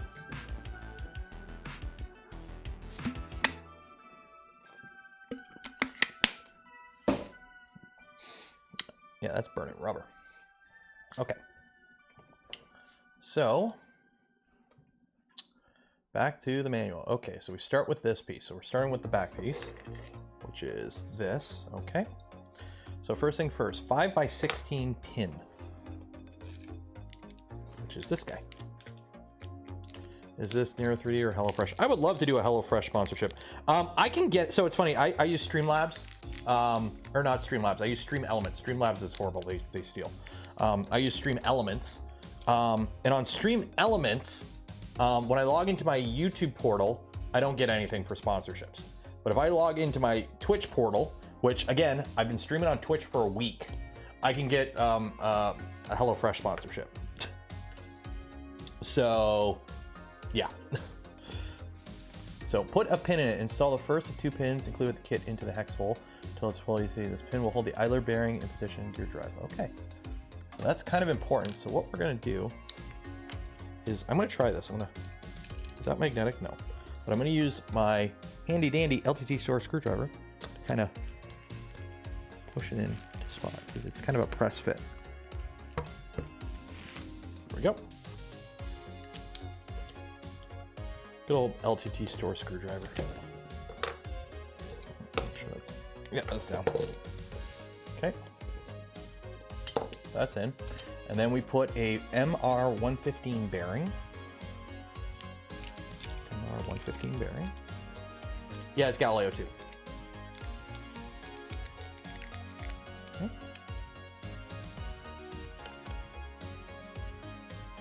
Okay.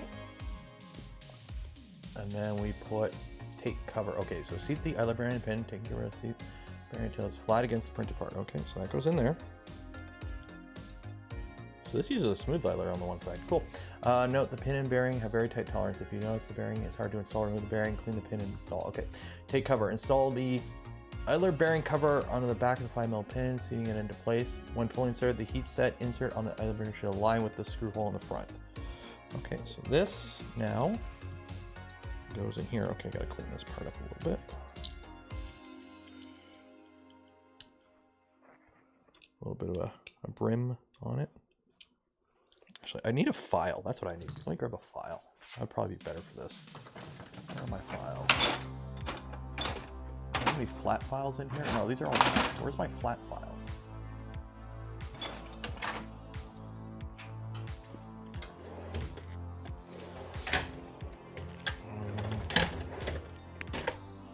Really?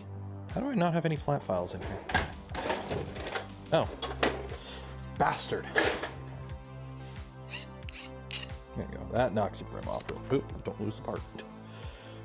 What is your preferred slicer for a Voron? Depends.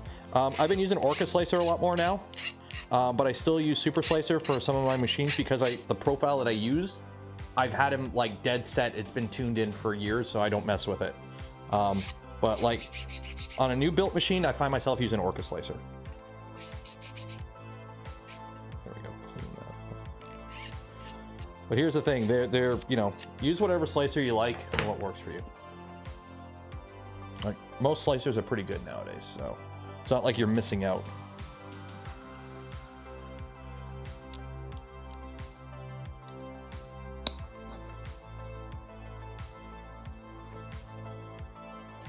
Okay, that goes there, I guess. That spins, okay. So that just kind of snaps on top. And Lord help you if you ever got to take it out. Okay, bearing security, okay. Whether or not you're using a tool head board with G2, you will need to put a screw in the front hole to secure the bearing. The M3 bolt included will fit with this board. Okay, so we put this in. But we may end up replacing this with, because we're going to use a tool head board. What do you change to make it a tuned profile? You just adjust settings to change printer settings until you're happy with the results. Like flow rates and all kinds of stuff.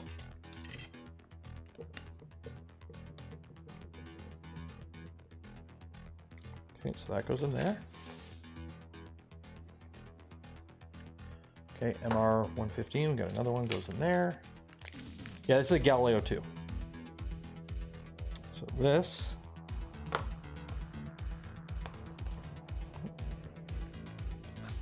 In there.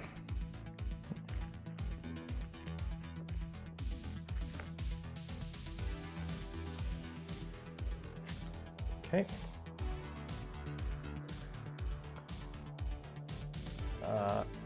So we put this in. If you're using the press fit front body, you can skip this out. We're not, we're using this. So the ECAS collet, put this in.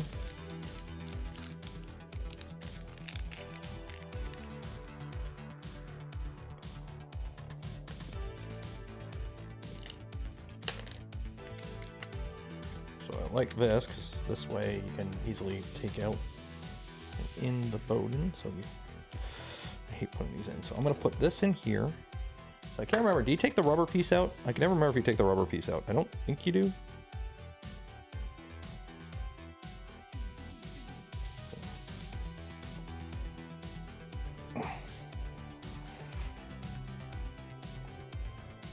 It's press fit, so it's kind of tight.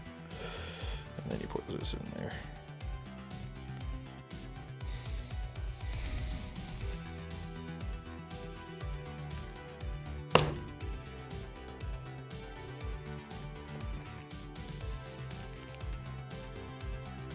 There you go. Good thing my print settings are good and I don't have to drill out that hole. Because that is a clean hole right through for the filament. There you go.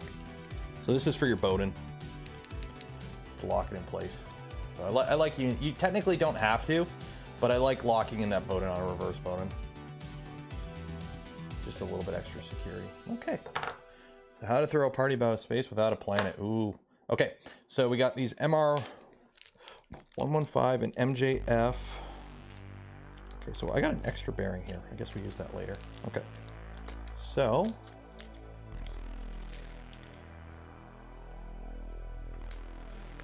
we start by inserting the bearings for each of the 3 planetary gears. The planet should fit in place with little effort. It's okay if the bearings are loose enough to fall out on their own. They will be held captive when the gearbox is assembled. Okay. So again, everything here is all MJF. This is all the LDO Galileo 2 kit that Jason graciously sent over. So I probably should update the links to have this.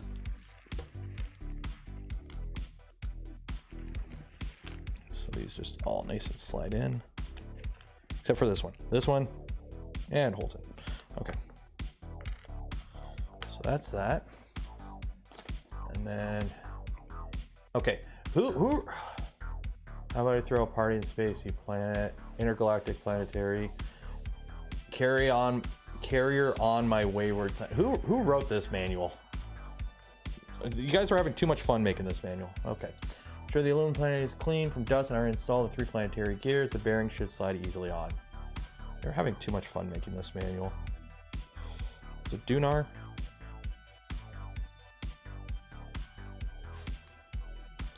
So those 3 go on there. Okay, you know what really grinds my gears? Seriously, these are all puns. Okay. The G2 is made from MGF nylon and as such it's subject to printed part tolerance just like any part. Fortunately, that means some gearboxes will be tighter than others out of the box. But the best way to ensure smooth running is to manually run the gears using a drill. Okay, so start by wrapping the sherry shut with a strip and then loosely running it in your drill. Okay, so let's see how. Oh, this. Ooh.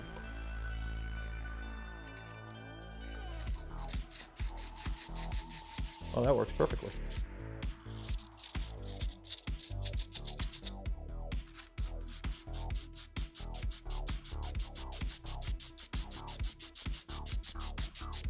So this, I don't have a drill, so I'm just gonna do this.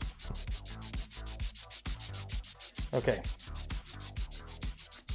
So my drill's inside in the bedroom because I had to, I took the widescreen that I had out here and I put it above the computer because I'm streaming out there and it's nice to have more room. So I had to move my computer mount, so I drilled holes in the wall again. There is, in my computer room upstairs, probably about a half dozen to a dozen holes behind the monitors because I keep moving the mount arms on the wall. So.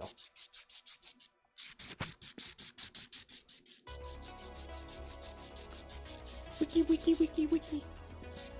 I could put it in the, chuck it in the Dremel. 30,000 ripums, go!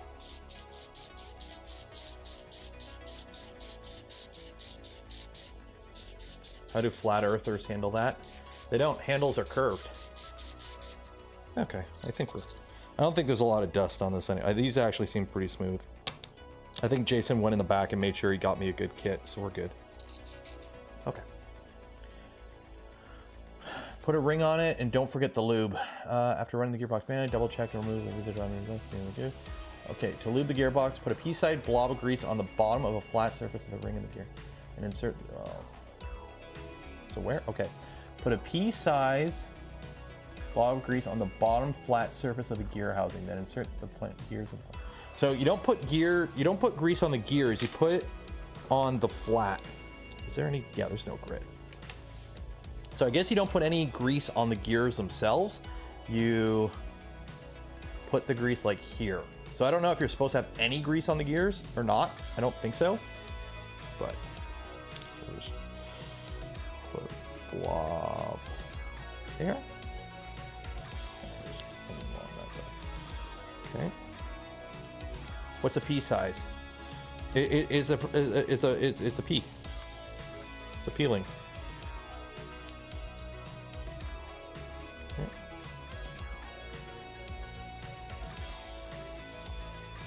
The grease will eventually make its way. Yeah, it's true.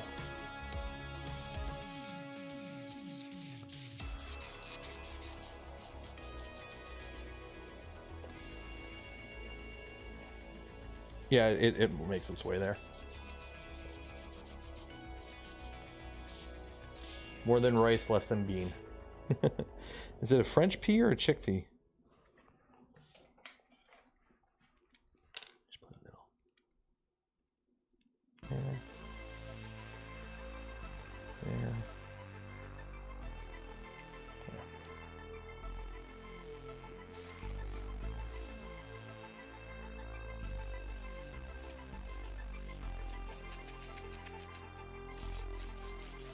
Two streams in one day. I know, madman. Crunching out the content. Don't forget to like, comment, and subscribe. And don't forget to enter for your chance to win some Polymaker filament. Link in the video description. Okay, so we got this piece now. So let me pull that out.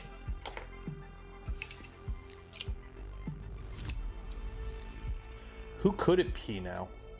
Actually, that's... Are peas bigger in Texas? Everything's bigger in Texas. You gotta compensate for your lack of healthcare and basic human rights somehow. And power grid, and water grid. What other things can we make fun of Texans for?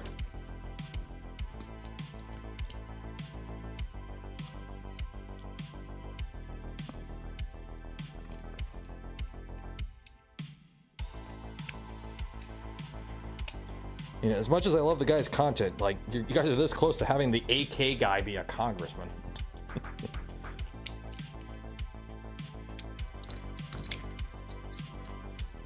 Their shape is weird. Yeah, it is a funky shape. Okay.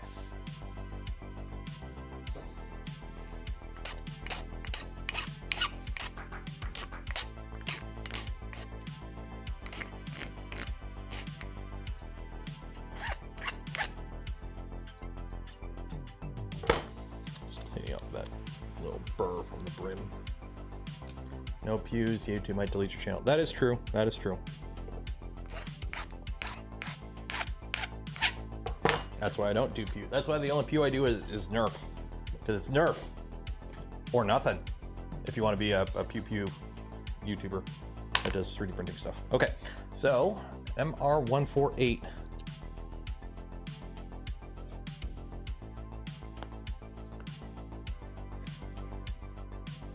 Maker Viking, hello there. Okay. And then we put M36s, which are retaining screws. So this holds the bearing in. So that's smart. This is something we haven't done on a Voron in a while. Back in my day. Call them blasters.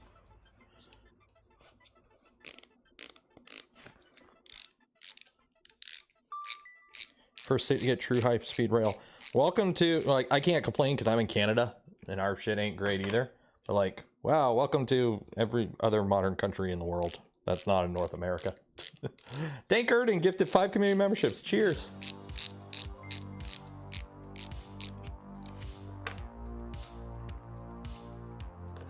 What state is perfect? Probably one of the northeastern states. Like, isn't Maryland pretty good? Like Maryland, Maine, Massachusetts, like, I don't hear anything bad about those states.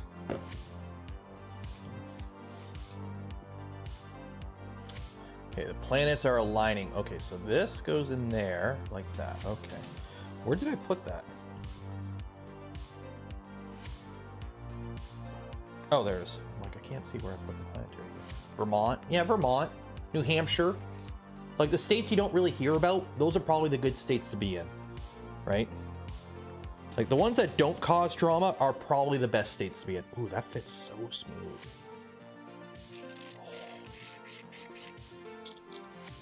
What I'm gonna do is, just to play it a little safe, I'm gonna put a little dollop of grease on the back of these. Just to play it a little safe. Because I don't think I need a... Is there supposed to be a spacer on the back of that? I don't think so. I just want to double check. No? Okay, we're good. Okay, so I'm just gonna put a little dollop of grease on the backs of these, just in case. Little lube won't hurt. Just in case. Wyoming. But the problem is then you're in Wyoming.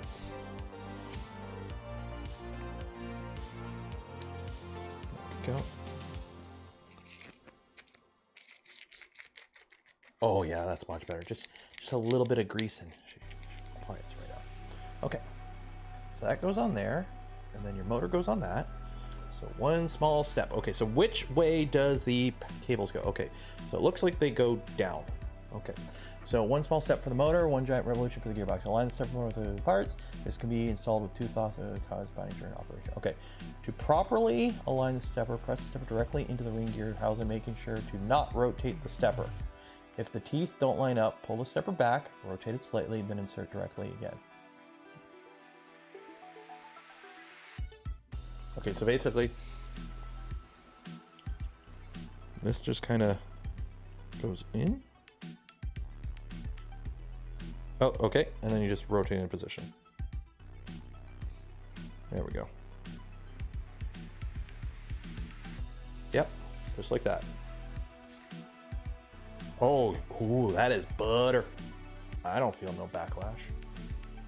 Okay. And then this part, okay, so this I'm really hoping a skunk just didn't die outside because I smell something and I heard something get knocked over. That would be really bad for the rest of the stream.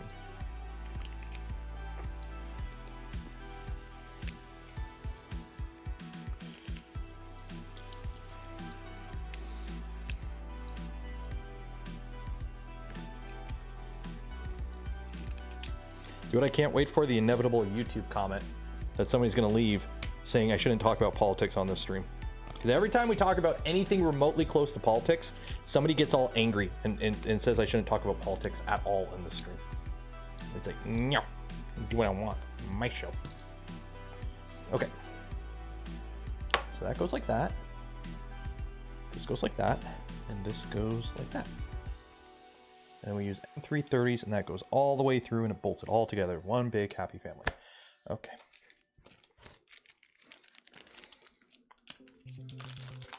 Neighbor blazing the electric lettuce. Maybe. I mean, he's semi-retired. So, maybe. Good for him.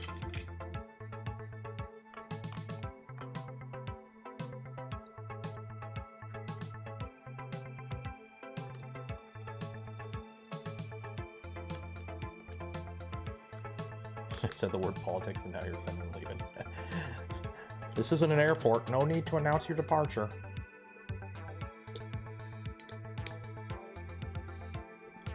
PA is like choosing your adventure. Urban, suburban, or rural living. Yeah. I've driven through Pennsylvania.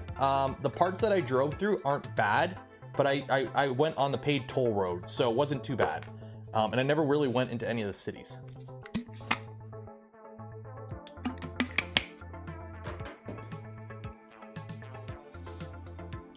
Goes in there, that goes in there. Okay, so we put planetary extrusion, it's out of this world. Okay, so gear, spin, grubs too. Okay, so we get our drive gear. Where's our drive gear?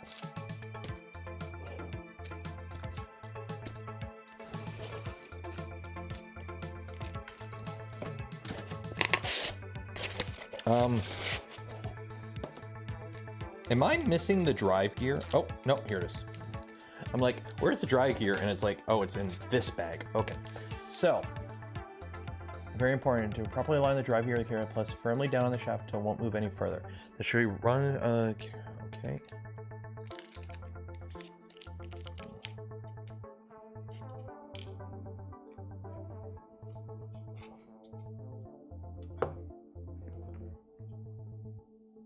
Press firmly down on the carrier shaft until it won't move any further. Okay, so push this down, because this can probably move a bit, yeah.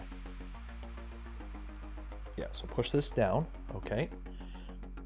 Press firmly down until it won't move further. It should be.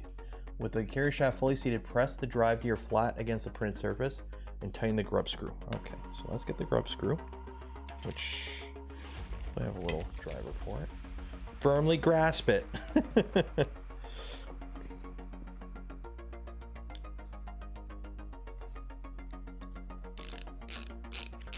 And it looks like the gears are up. So this goes down like that. Push down, tighten the gear.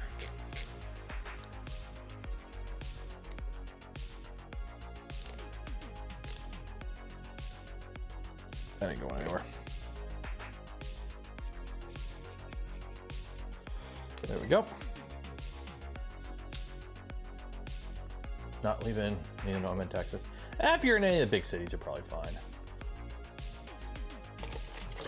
Okay, so now we need that piece right there. Where is that piece? Which is this piece. Okay.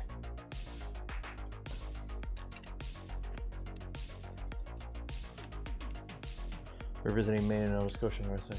I'm from Nova Scotia.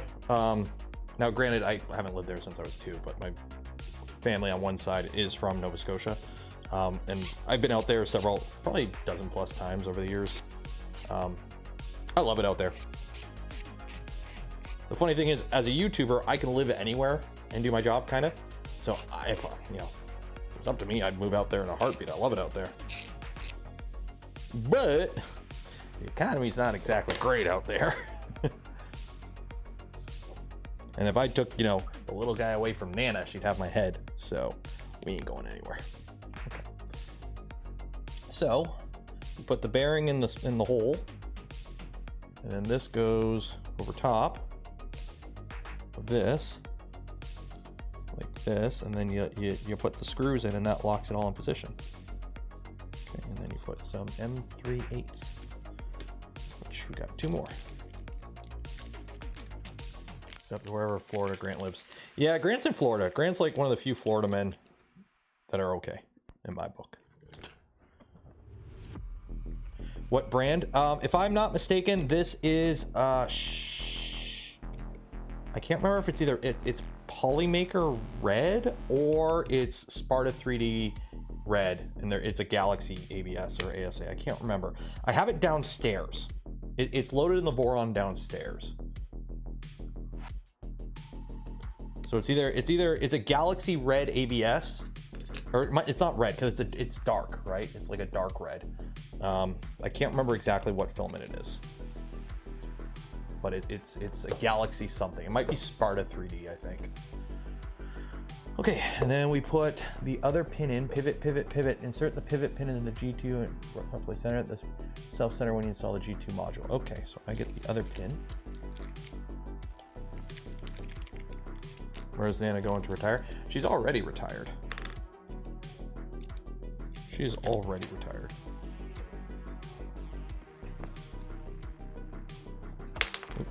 How far in does this pin go?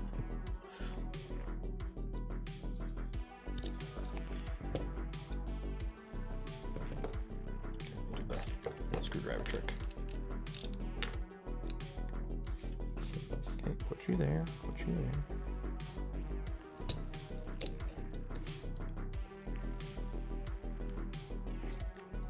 I don't know how far in this has to go. Does it go, insert the pin and roughly center it. The pin will self-center. Okay, but how far in does the pin go? Does it go all the way in? Like, does it go all the way through? I'm assuming it does. Okay, cool. I'm assuming it goes all the way through, or there might be, I think there's a stop at the bottom. I don't know. It went in that far. Okay. So now this attaches to that. Oh, that's where that pivots. Okay, so yeah, that's got to be fully seated. That's got to be fully seated.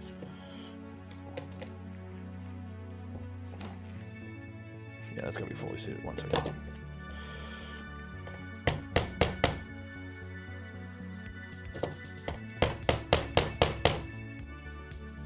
Ugga bugga. Me caveman. Okay. So now,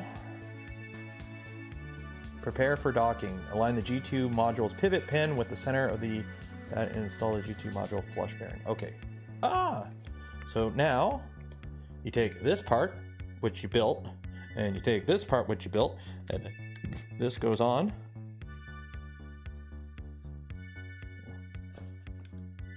And it doesn't align.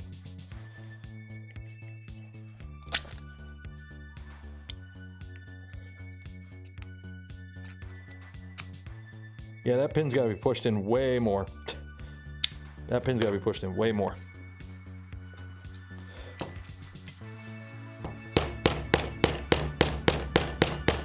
There we go.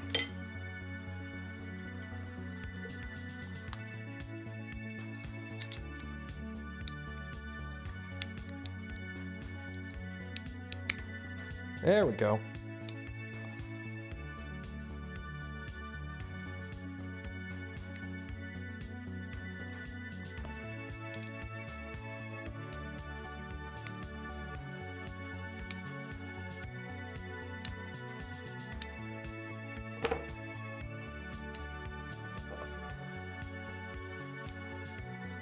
So that's how you lock it and unlock it. It's the whole thing pivots.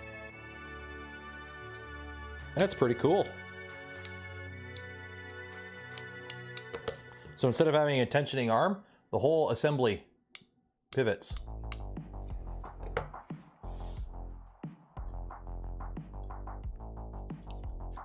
Okay. So lost in space, better find your bearings. Okay, install the final bearing. Huzzah! Which goes in this piece, which we forgot about.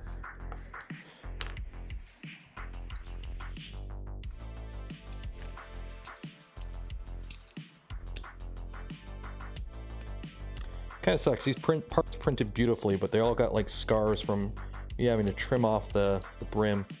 I printed everything with a brim just to... Anytime I'm doing like full plates of a lot of parts, I just print with a brim just for the extra security. But then you end up with like this, where like you get that little nasty ugliness, or mating parts that are kind of scuffed a bit. It's cosmetic, so you know it's cosmetic what to do, but.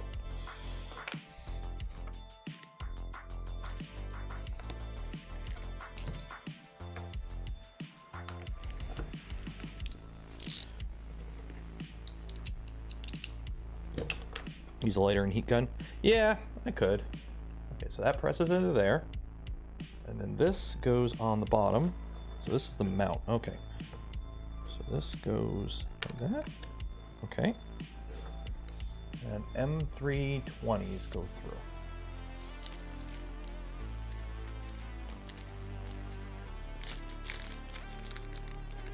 I don't have a heat gun out here. I gotta still bring a bunch of the tools that I have downstairs out here. I just haven't gotten around to it.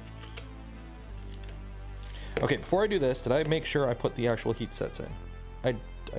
Oh, that goes all the way through. We're good. Yeah, we're good. We're good. We're good.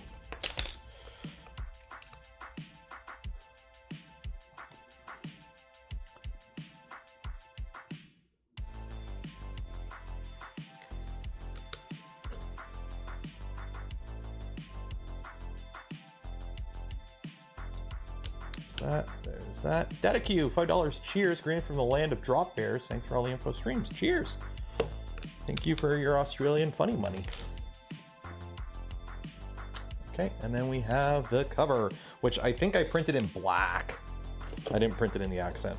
I don't know if it's supposed to be accent.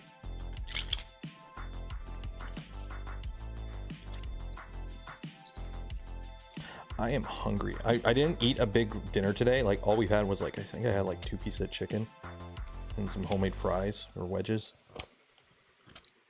and like all I had for breakfast was a bagel. So I am absolutely famished right now. And part of me doesn't want to eat much because I know I'm making a massive dinner tomorrow. So it's like I'm trying to bank my negative calories today to make up for tomorrow. And I'm not liking it. I don't like it. Okay, so this goes... Where does this go?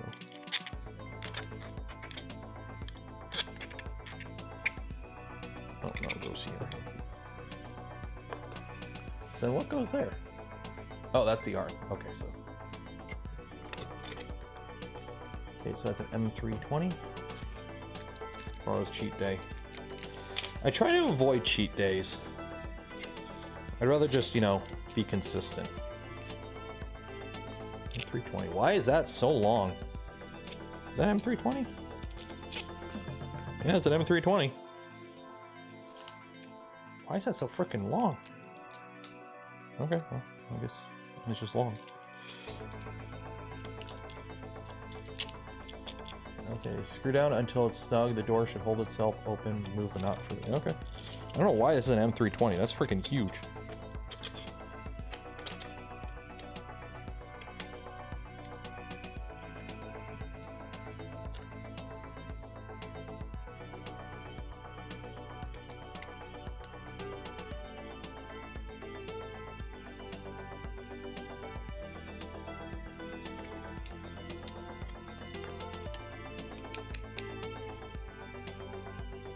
$320 US. Well, I'm Canadian, so gull-wing doors, baby.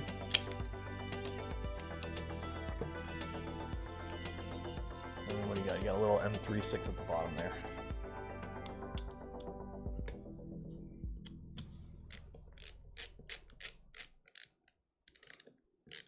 And there you go.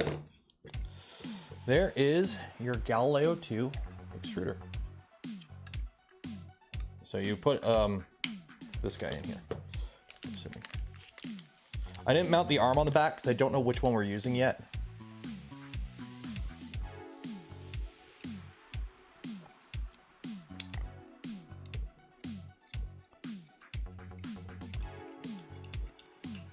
There you go. So there's your loosen it to put filament in. You just do that, and you actually have like.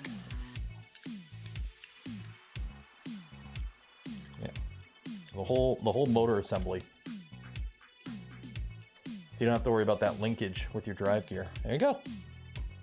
And then that just mounts on with M330s. Sweet. So let's throw this bitch on the printer. Hells to the yeah, boy.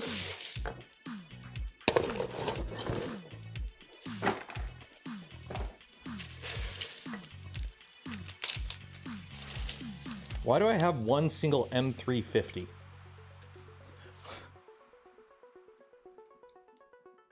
Why do I have one single M350? I'm a little confused. Oh, that's probably for the stealth burner. That's probably for the stealth burner.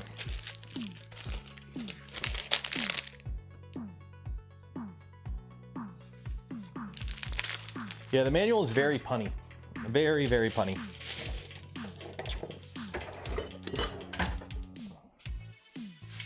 Arise, chicken.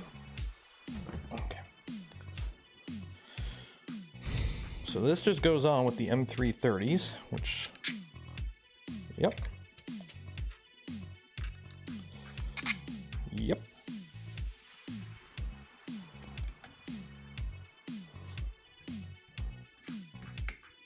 So that just goes there.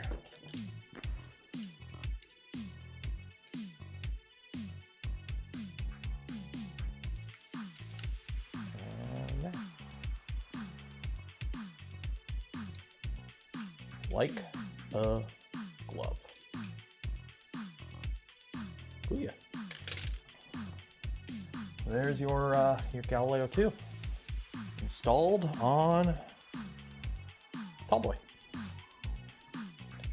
Oh, yeah. Oh, it's for the cable chain mount. Okay, that makes sense. Okay, so now into the wormhole. Okay, so we got that. Okay, so now I need to look at the actual. Do I need anything from tap? Oh, I need from tap manual. Shit. Okay, so that goes there. That okay. So what are these screws? They're M3/8s. Do we actually talk about that anywhere on here? That goes there, that goes there. These, yeah, so they stick out, they leave room, so 2.5 mil for the tool head to mate with. Okay, so M3/16s, which they're not going to be M3/16s, they're going to be shorter than that because these are screwing into plastic, so I think they're just M3/8s on this. So let's use some silver M3/8s. Just not screw them in all the way. This is part of the indexing head.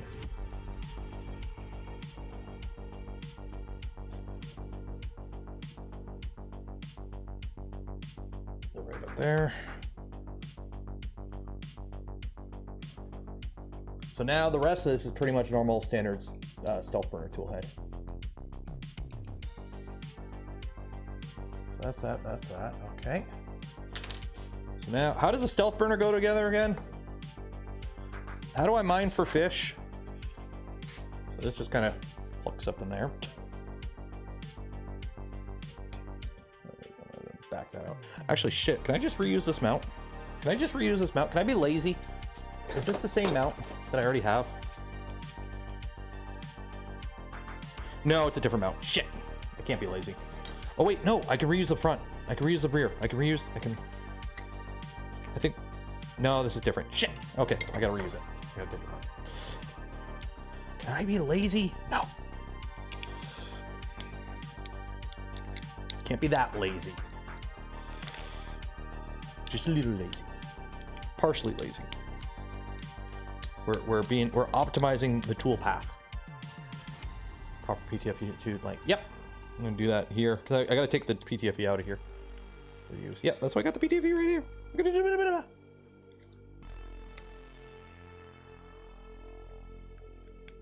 So we have a Rapido in here. I think it's just a regular Rapido with a 0.6 CHT. Which for this machine, if you're running this machine, you know, something like this big with a 0.4, you're insane. It's asking for a fat boy. Give it a fat boy.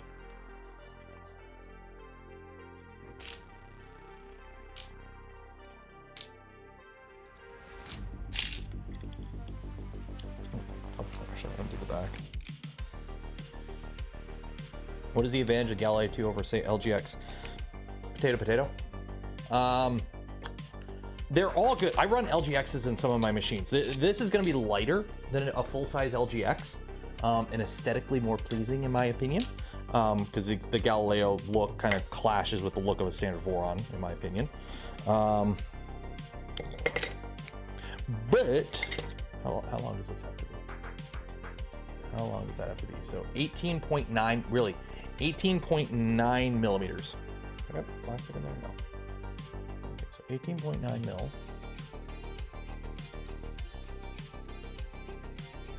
The new piece should have, oh no, it's 20, wait. Oh, it sticks, wait.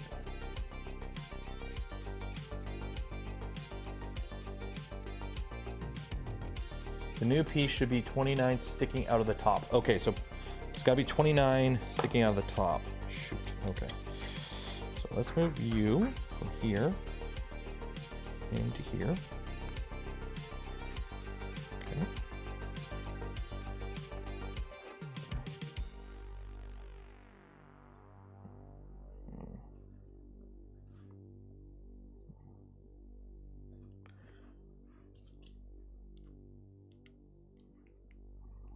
To get this lined up.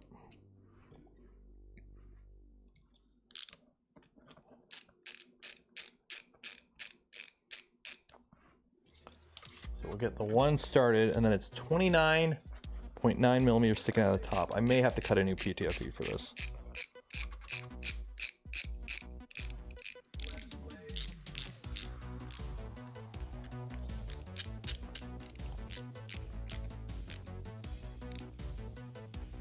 Go. So I don't think this will, yeah, that's a little too short. So I need to find some new PTFE. Shoot, do I have PTFE out here? Are you PTFE? You're blue PTFE, but you'll do, You will do. Yeah, you'll do. I don't like using the ultra.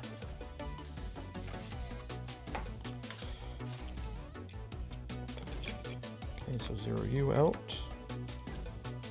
And how much do I need? 29.9 mil.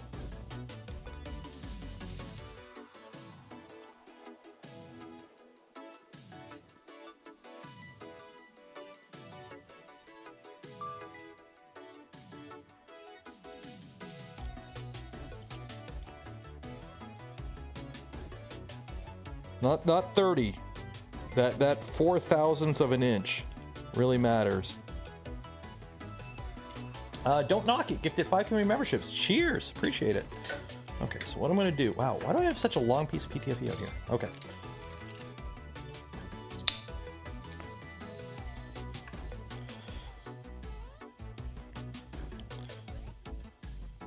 You're going to go on the bottom there. You're going to go there. I'm going to slice my finger. There we go.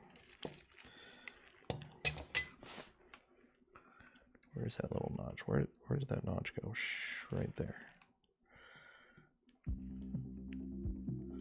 There we go. And that should be 29.9. That is not 29.9. Shit. Okay. Yeah. Try again. Listen.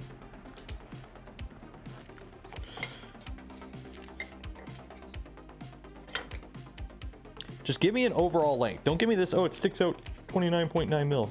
No, give me the actual length. The overall length of the part I need to make.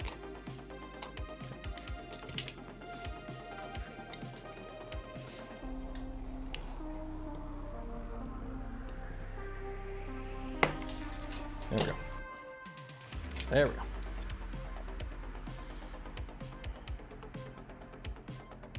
Really? How do I keep making this too short? Screw it. I'll just make this but a little longer. Ugh. 4th time's charm. And by 4th I mean 5th.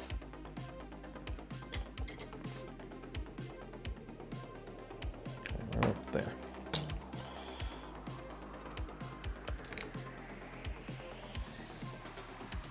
This PTFE is not even centered. Shit, PTFE, but whatever. 29.9. Yeah, I'll take it.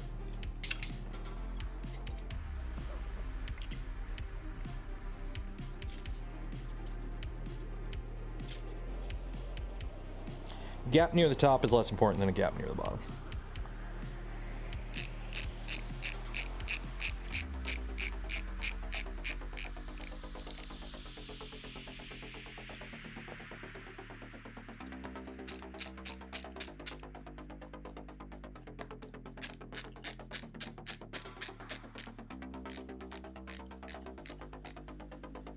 My Canadian is showing. Hey, buddy. Don't know what you're talking about.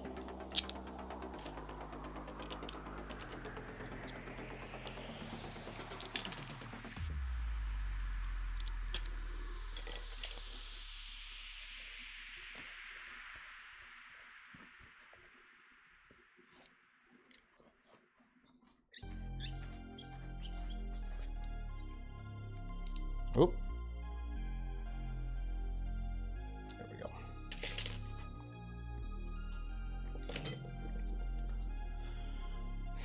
So I think I'm gonna have to loosen these up a bit because these might be a little too tight in there. There we go. And yeah, I have to trim that a bit with my trimmer.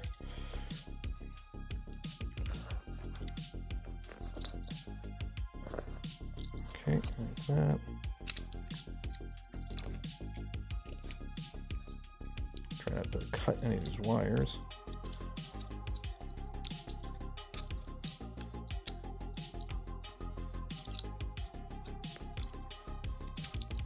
Probably should have the self-burner manual open.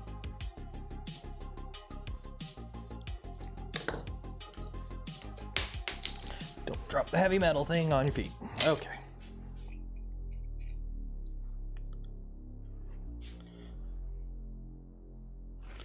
Does that go through? No, that doesn't. So this just kind of goes up in there. Okay, gotta loosen those off a bit more.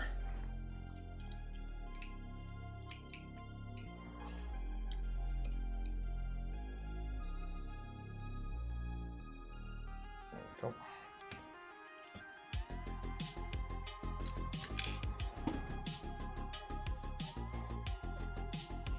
Really?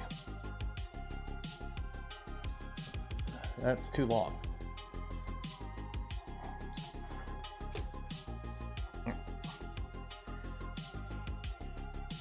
Time for a drink yet? Get in there. My Voron tube's a little too tight. I'm trying not to.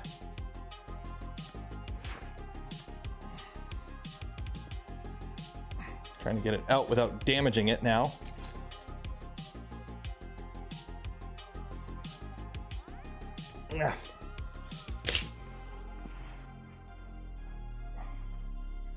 Damn it! I got my Voron tube stuck.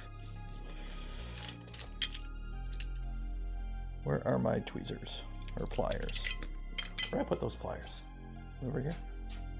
Are they underneath? No. Where'd I put the pliers?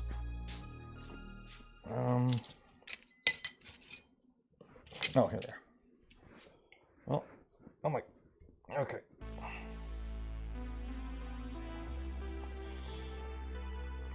Okay, this Voron tube's dead. Come on out. Come on out. Okay. Jesus. Okay, let's make sure this fits first. Okay, that fits. So that fits.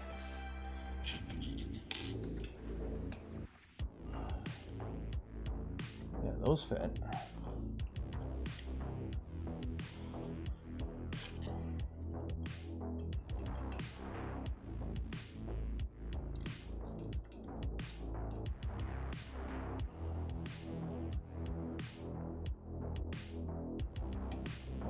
That. Yeah, so that goes in there like that. Okay. And then those go through, and those are the top. So now I got to put, what is it? They're little I think they're just flatheads you put in the bottom there for indexing. I'm trying to remember. There's, okay, these little ones right here get little M3 aids, I think, just for indexing the tool head. I think. Let me look at an actual Voron that I have built. Yeah, okay. I think that's how it works. Because on a normal Voron, the printed part at the bottom here has a little lip, and I don't have that. So I think you just use M36 screws for that. So let me do Voron tab.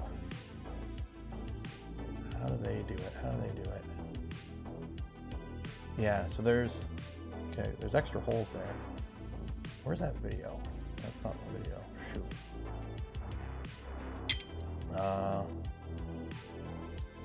Button heads. Are they button heads? Okay, so let me get some little button heads to shove in there. That's what I thought. Use some of these little stupid little button heads I can't really use for anything else.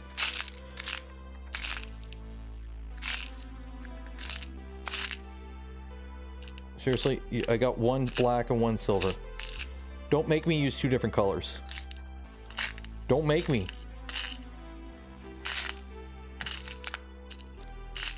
Seriously, dang it, I got one black one. Did the kit come with any? Shoot. Shoot. I don't think the kit has any. Yeah, I think we... Oh, wait, maybe. Yeah, I think we rated the kit for everything. Huh? Yeah, we rated the kit for everything. Shit.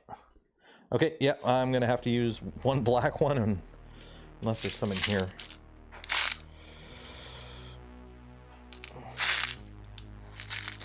Yeah, that's gonna stick out the back. I don't want it to stick out the back. Well, I guess it doesn't matter if it sticks out the back. Screw it. It'll stick out the back. I'd rather use the same color. Nah, I don't like it.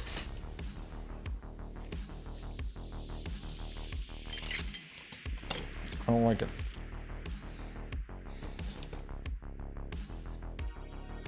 Yeah, you don't see them anyway. It's... Oh yeah, M8s are too long. I need shorter. M8s are way too long. They stick out like a mile. Please tell me I didn't put that other one in. Okay, there's one. Got one here.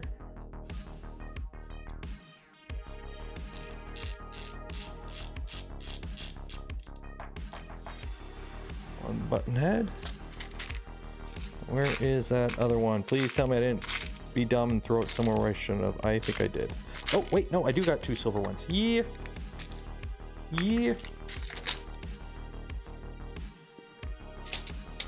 We're good. We'll say all the tapped holes on this are tapped pretty good. Not perfect, but you know what? For homemade, I'll take it. Yeah, there we go. Okay, and then that index is perfect. Okay, so now I need to remake this PTFE tube that was too long. So what is the overall length? Just give me the overall length. I hate this not giving me the overall length thing.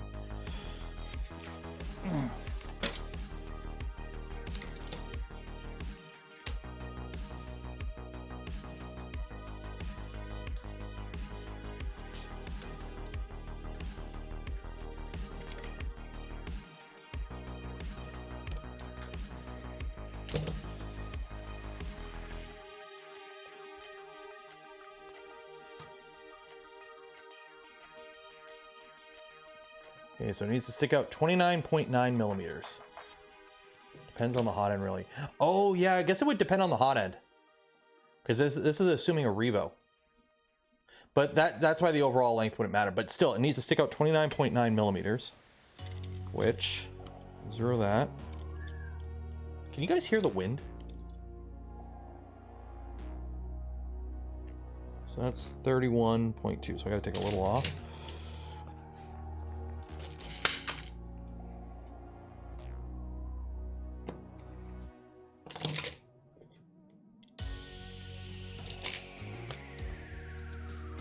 $29.85, I'll take it. So what I'm gonna do is actually, I'm gonna chamfer this so it doesn't get stuck. It doesn't. Yeah, it's windy as shit out there.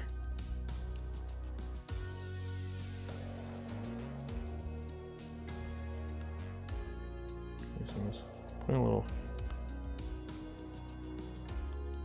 lead on this so it doesn't get stuck again, hopefully. There we go. Okay. Please don't get stuck this time. Up the hole you go. There we go. Nice and tight. Cool. So now we get our front face.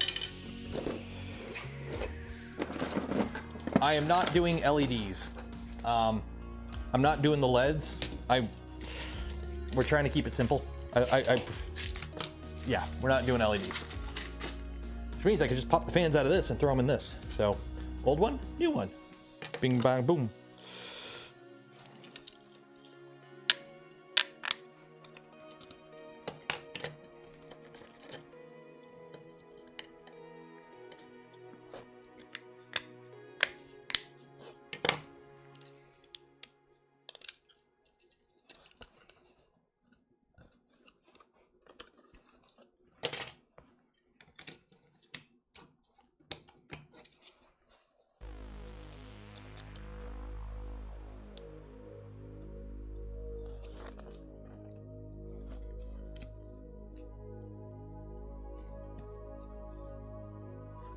There we go. I'm gonna cut this trench. There we go. There we go. Get it in your hole. Get it in your slot. There we go. Yeah, come on. Get in there. There we go. Okay. So this can come up. We'll do that in a second. So you guys just kind of stick them there. Okay. Good. Good. There we go. I don't know how long the screws I need for this. This might work. Will these work? Yeah, that'll work.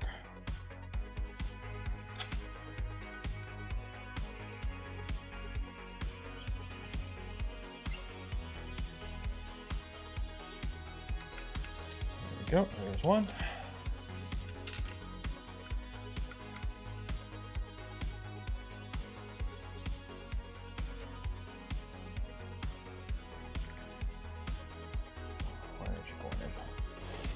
Oh, don't put it.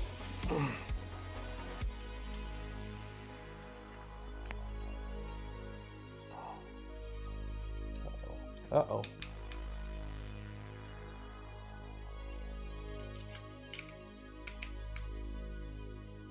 There we go. Sometimes you got to get both started first.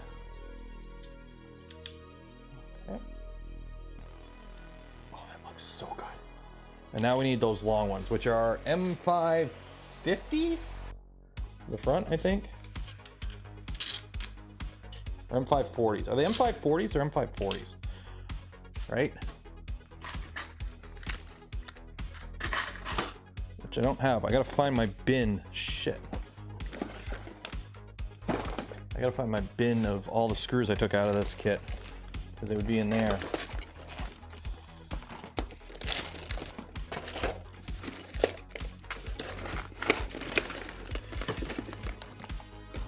There's one. Oh, here we go.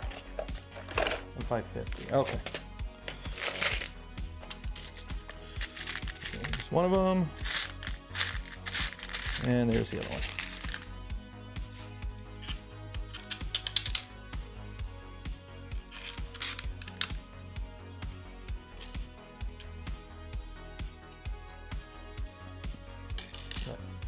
I'm like doing this like a Neanderthal when I could use my LGT store screwdriver for this.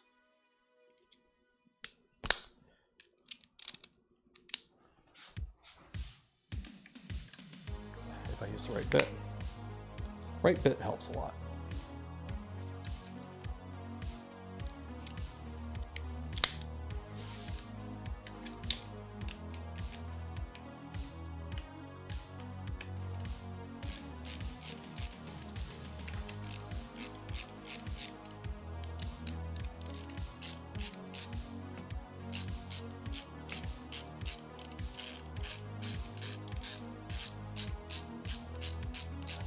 First time putting these in is always a pain because you have to like cut thread kinda to get everything to line up the first time.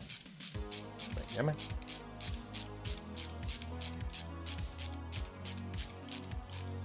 There we go.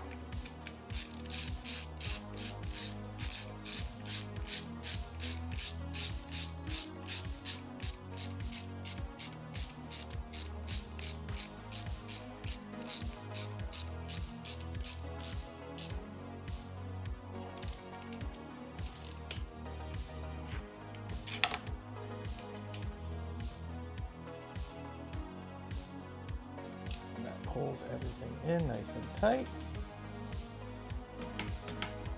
Ow. And then we open this up so I can shove the wires in here before I show you guys. Because, you know, I gotta make it look good before I show it on camera.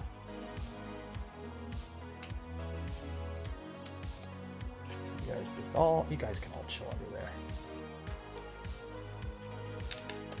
There we go.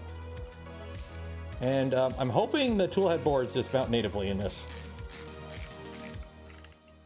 Voila. You guys can go in there. Go in there. Don't drop my kniff. Yeah, the CNC tap is.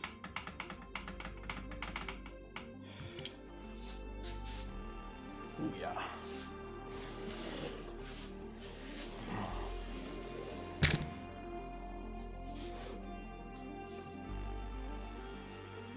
There we go.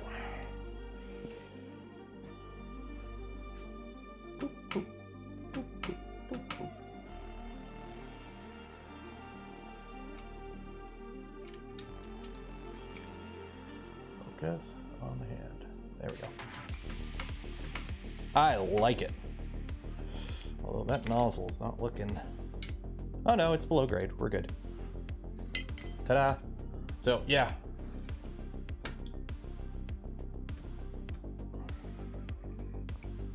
So yeah, I really like these more compact idlers. And this is very clean. This is very clean. I like it. There we go. NERO after dark. NERO after dark. Cool. Yeah.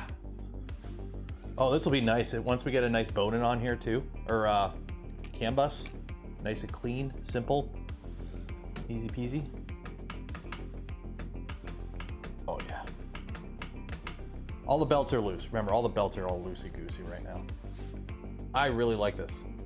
That was really nice to put together.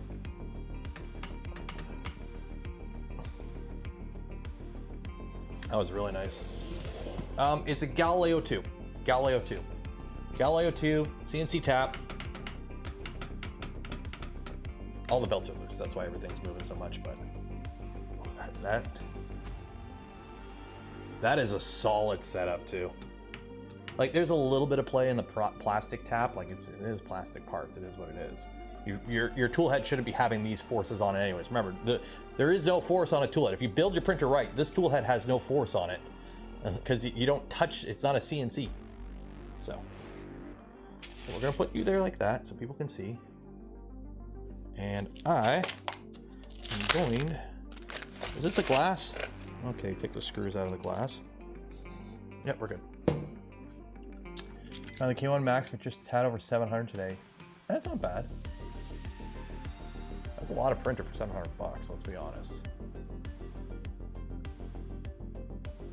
She has to resist the opposing force. Yeah, and you're only fighting your own weight, remember. Ooh, wow. The Magneto video, holy shit. So when I put out a video, I don't actually look at the metrics. Wow, okay, focus on me. Hi camera, I'm a YouTuber. Let's do this, maybe it'll, shoot. Oh. I lost me foot. Yeah, I lost me foot.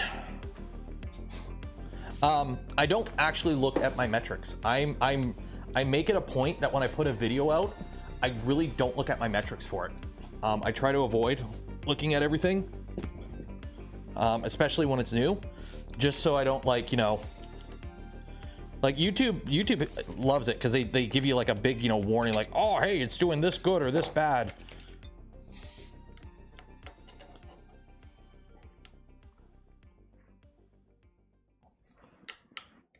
Just tighten all my feet up. So I try to make it a point, like I'll put a video out and then I won't check it for a couple hours. And then I'll check it at the end of the day. So right now it's sitting at, it's 1 of 1. So the last 10 videos I've put out, it's the number 1 in terms of views, and it's got 15,000 views, which is actually really good for me. So yay, let's have a drink and celebrate. I'm on an empty stomach, so this drink's gonna be really good. It's gonna be a very efficient drink.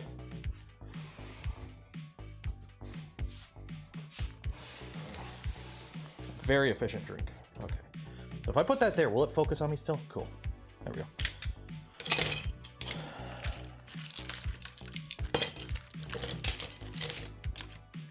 So the question is, let's do a poll. Let's do a poll. What video do you want next? Start a poll. You want what? Or, oop. So this will be next Saturday's video.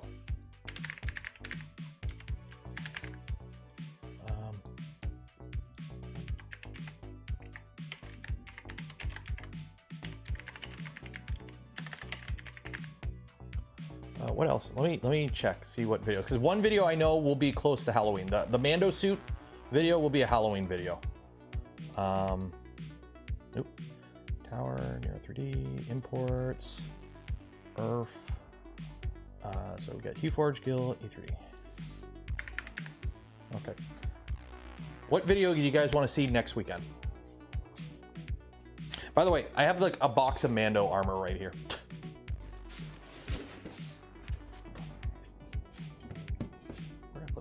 Glass is over here. I have no food out here. I wish I had. Oh wait, I might have food out here.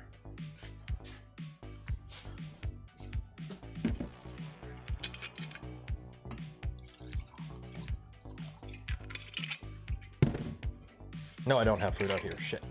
I was hoping I still had snacks from Earth, but I think they're inside. I brought them in. So. Cheers.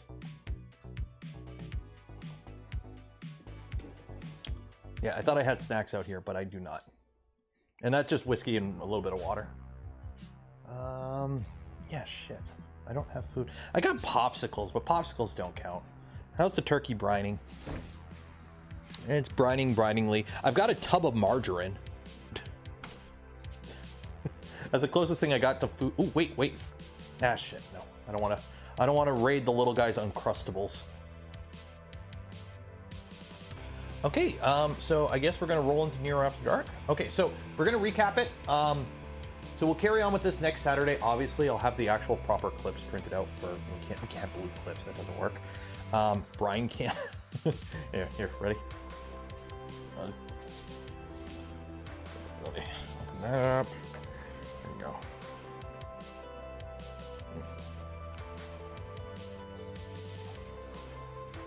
There.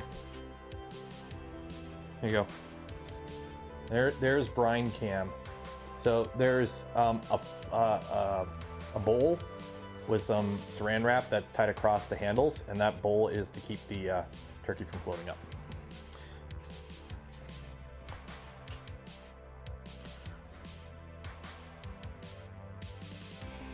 Why don't I have Bamboo on the pole? Well, if Bamboo had a booth there, maybe I would have talked to somebody. But they didn't have a booth there. Qforge, so Qforge, it looks like Qforge. Qforge or LDO. The LDO is mostly just updates on their existing stuff. I might, depending on how it works out, LDO and E3D may share a video. Because I don't know if there's enough for them, because the video's got to be over 8 minutes for the YouTube to make sense. So I don't think either of them is 8 minutes. So Qforge or LDO, and it'll either be Qforge, LDO, and E3D. Two of them will be tied together, I think. So we'll see. Gil has enough to be his own video. Gil, there's enough for Gil, because I actually did an interview with the droid itself. Has enough for his own video, so. And Booth, because that's how much they're avoiding you. I mean, if you have to avoid a third-rate YouTuber, if me ranting about random shit impacts your sales that much, what does that tell you about the printer? Saval had a booth. Saval had a booth there. Good for them. Saval had a booth.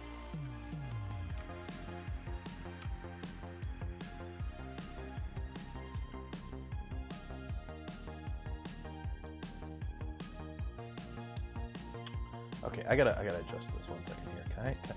Can you adjust personalized display settings? Okay, display settings, secondary display. Okay, scale 125%. There we go. That makes sense. Okay. I scaled up this screen so your guys are much bigger. There we go. Okay.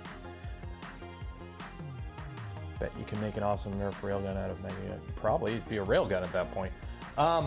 So yeah, so we're gonna end the build part of the stream right here. So again, we got CNC Tap in here from Vitaly. The link in the video description. It's an Etsy store. We got Galileo 2 in here, LDO kit. I don't think I have a link in the store. Again, the CF Carbon from Chaotic Lab, which is Big True Tech. And then also the upgraded Klee Beefy Idlers. Did they not have a booth? No, they didn't. So we're gonna switch it over to NERO After Dark now. Ready? 1, 2, 3, boom. This is where we shoot the shit for the rest of the night. Which is funny because that's what we did on the stream yesterday. And this printer blocks the light, so it's like, ooh, spooky. Spooky.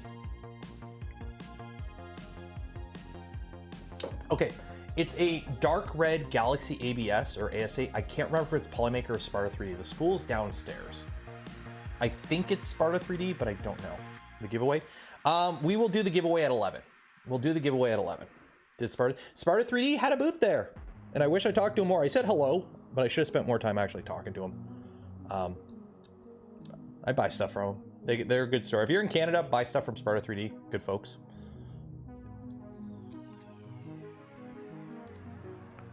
What do you give away? Well, there's a link in the video description where you can enter that also tells you the details. And also there's a pinned comment. This ain't Twitch. You actually have to pay attention for the giveaways. You can't just join a random stream and say bang enter. They ship to 50 states as well. Yep. Yeah, Sparta 3D ships to the US, and it's a pretty reasonable price. So, what printer do I use? It's a mix. So right now, my most used Voron is V2.4. It's a 250 V2. All the parts that we were using on this build for this upgrade were printed on that. The VZBot, pretty much everything was printed on a Prusa Mark IV. The Bamboo is my midstream rush printer or multicolor. You know, I probably should stop using it because it takes so freaking long to heat up. Like, it's quicker to print smaller things on a Voron because a Voron, the bed heats up quicker and it just goes into printing quicker. The Bamboo's got the startup cycle on a Bamboo takes way too flippin' long for short parts. You still use the Micron? Not really. Not really, because I've got a whole fleet of full-size printers ready to go at a moment's notice. And I don't really print like one small thing often. There's more Scarlet. Okay, so this is Sparta. So let me pull it up here because I should be able to tell you what this filament is if I look at Sparta 3D.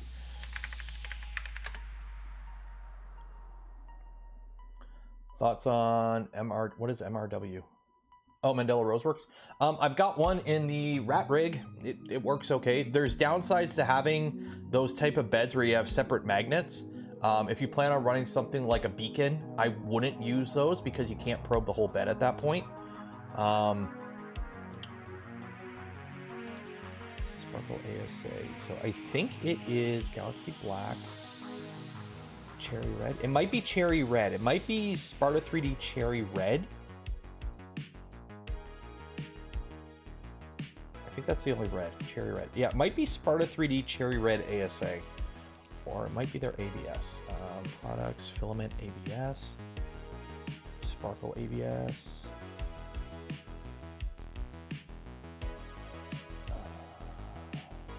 Fluorescent, not fluorescent.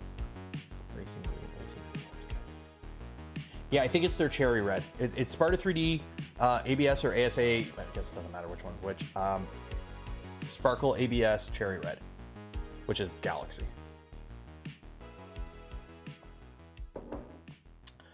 Surely a V0. It probably would. I do have a V0 out here. I just don't. The problem is it's easier having the AMS with a bunch of random colors loaded in it to just pick and go because it's already loaded. That's one of the. I like the Bamboo. I just don't like the way they do some things. Doggo channel, can we ever press? I'll probably pop in Steve's stream for that. Because not ever, like, some people may not know.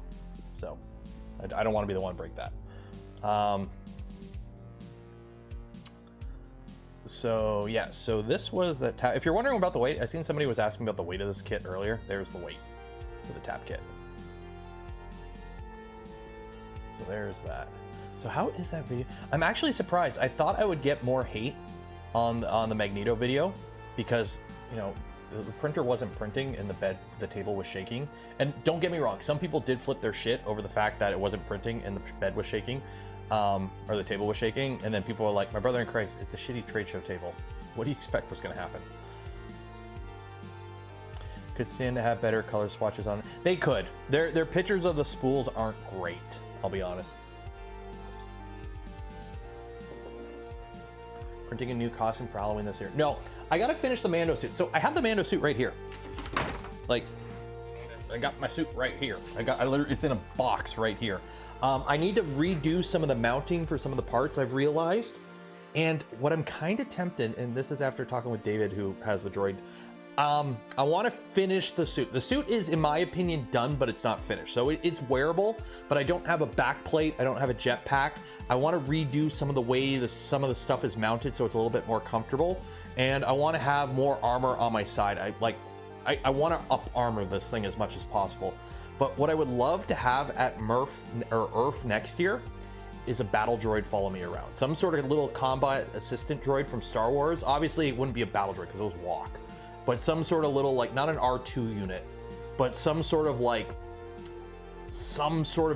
to go with the suit. just to follow me around at the show. I think that would be kind of cool. Also, I want to replace the blaster. While I'm a fan of the DC-17M, you know, I do love me some Republic Commando. Walking around with this at the show was really annoying because with the armor, especially with the chest plate, I can't really carry it the low ready. So like low ready, for those that don't know, you carry it like this, right? So you got your weapon at the low ready. And this is how I like to walk around, because you know this is a prop. I don't like flagging people. I did it for pictures because it looks cool in a picture. But I don't like just walking around like this, right? It's like ingrained in me. I don't like doing it. So carry it the low ready. But with the Mando armor, like it's not comfortable to do it. So I'm thinking of getting just a pistol, like one that you can holster too, but like just like a little, you know, a pistol to replace this. So build them in. I don't have visibility when I'm wearing the helmet. So just to give you an idea, take your hand and put it like this at your nose. Okay, that's my visibility. I can't really see from like, if I'm standing like this, from like here to about like to there is like gone. I can't see anything. So if I'm holding the blaster like this, I can't see it. So what was happening was I'm walking around and this is sticking out the side by a decent amount. And as I'm walking around, I'm bumping it into people and I'm like, I didn't like it. I didn't like carrying around a blaster. So even the full-size one, I wouldn't like that. And also, my Mando is an urban combat guy, so that's why I went with the stubby blaster, right? Because urban combat, right? Short distance, doors, whatever. Urban combat Mando. That's why he's also heavily armored. So that's my in-universe goal of the armor was a heavy armored urban combat Mando. A door kicker, basically. So if there's a Star Wars equivalent of a shotgun, he would have it.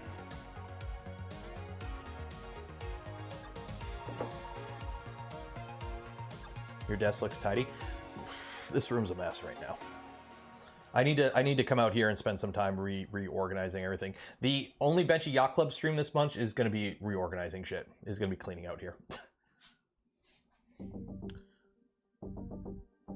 Knights of the Ashoka Shabin.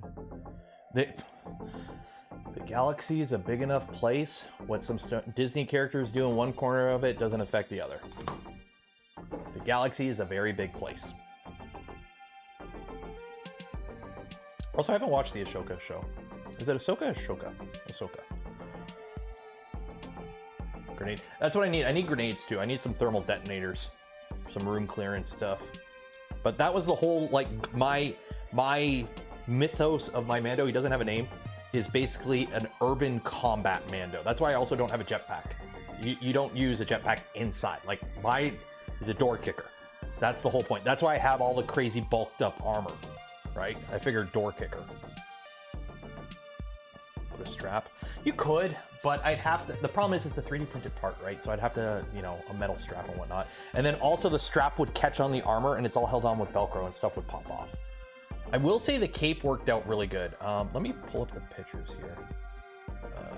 3D, import, Mando. So I showed off a bunch of these at on the Twitch stream yesterday.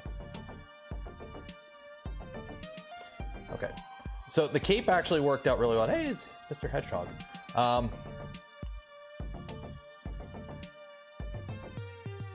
So the shins I have to redo. These, I don't like the way these sit, and I don't like the way they're attached. These move around too much, they rotate, and they pop off. I also need to pull the shin guards up more. There's like basically a piece of webbing that clips it to the belt, and that's what holds these up. I gotta pull these up more. So these should be up another 2 or 3 inches. That's why you see everything's kind of like down, and I don't like this gap here. Like, I'm looking at this like an armored perspective. I don't like that gap. There's me. So here it looks a bit, so you can see this one, how high this, but see how like the knee pad is kind of being all smushed out of place? It's because none of this kind of sits right. It all kind of like mushes together due to gravity. So that's me getting dressed. So this is walking the floor. So I actually have like a good 10 minutes of footage of me walking the floor.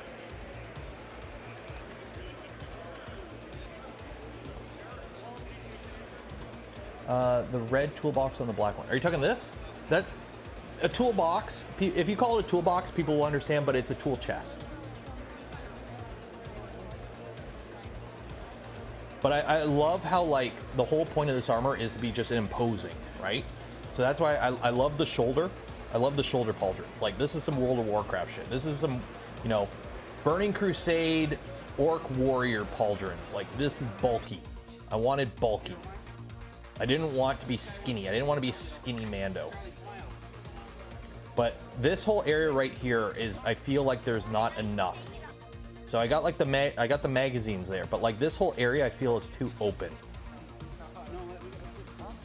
So I need to redo something. Like, see this right here. So I don't have a back plate. I need a back plate. Even though I have a cape, you are actually supposed to have a back plate. This is like Mandalorian Merc rules if I want to get like officially recognized as a Mando by that organization. I need a back plate. I don't have a back plate. So having a back plate that like comes up to like here will help a lot, I think. And also I'm thinking of getting some hip protectors, like some hip plates. The codpiece needs bulking up. But yeah, you can see these are riding pretty low, so I need to pull these up a bit. And also I may put more rivets in here. These rivets are purely cosmetic. It's all glued together. But yeah, some thermal yeah, I need some thermal. The thing is, yeah, the thermal detonators would be in the left hand. I would holster and then, well, no, grenades you put on your chest because you don't really, you put them everywhere. Magazines are on the left though for reloading. What I need to redo is the way I have them is I have the waist or the belt has Velcro on it and then the pouches have Velcro. What I need to do is have the like a plate that holds the pouches that Velcros that because they kept falling off. I need cheek protectors. Yeah, see, like on this side it doesn't look too bad because the cape also drapes over this side by design. Like I want the cape to drape over this side.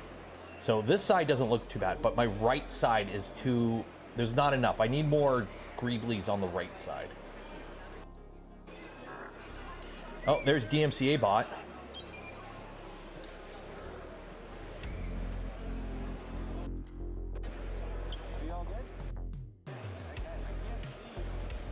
By the way, I don't know who this is. If you're watching, this guy come up and he's like, "Oh, I'm trying to make a video. Can you do a bunch of poses?" And I'm like, "Okay, I'm kind of just walking the floor." And he like, you can see, he's like, "See," and I ended up throwing off my codpiece. I knocked it off and I didn't realize. So I walked around the rest of the show with my codpiece half hanging off. Because he's like, "Do a pose, do this, do it again, do it again, do it again." I'm like, "Buddy, you're being a bit annoying." Yeah, so it fell off at that point because I kept doing that stupid twirl he wanted me to do. And the thing is, I can't see. So I didn't see that happen. And this was like right at the end. And then I got video of me getting undressed or taking it off. So there will be a video about this.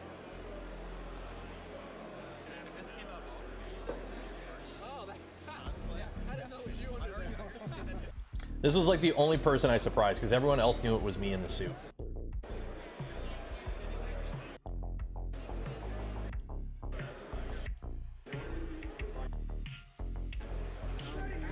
And then if you watch Joel's Earth in 60-second video from yesterday, you could see me in the background. This is him filming Wham Bam, so you can see me standing in the background in the suit. So this was that picture the buddy took while I had the codpiece falling off. What paint? I'll show you. I have it right here. So the red paint is, don't do what I did. I did this and I'm stuck with it because now I have to use this paint. But the paint is GM Duplicator Perfect Match GM Autumn Maple. Okay, so it's an automotive paint.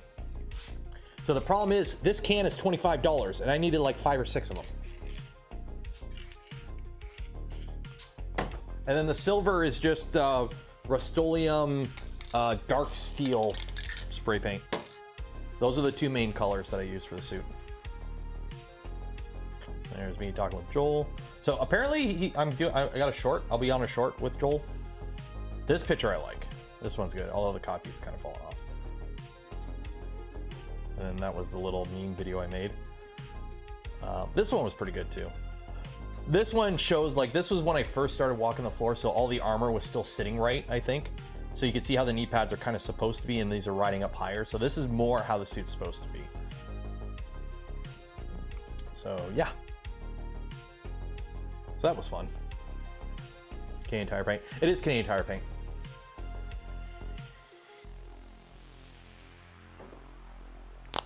Like I wish I had like an actual spray booth with like a proper air gun and all that, but that's just like, I don't do enough of it to justify the getting all that set up. Plus I don't have a place to set it up. I got to put the resin back up because I got to start printing with the resin soon. So.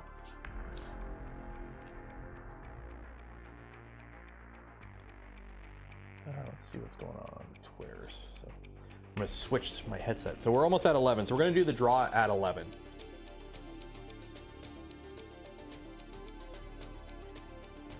So, oh, did you just disconnect? No, you're connected. Where's the music?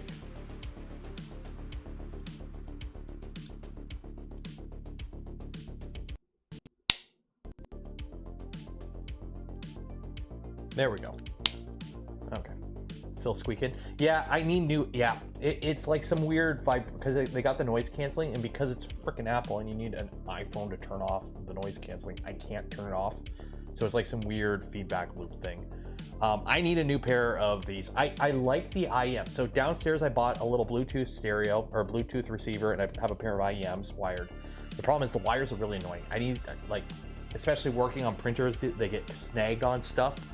So I need to get like replacements for these iPods or AirPods. And I like the AirPods. They work really good, except when they don't. So it's super annoying. It's super annoying. Well, apparently it's my 3 years on Twitter. Woo. Which is actually coincides when it was 3 years since I actually started to be serious about doing YouTube. So I guess that makes sense.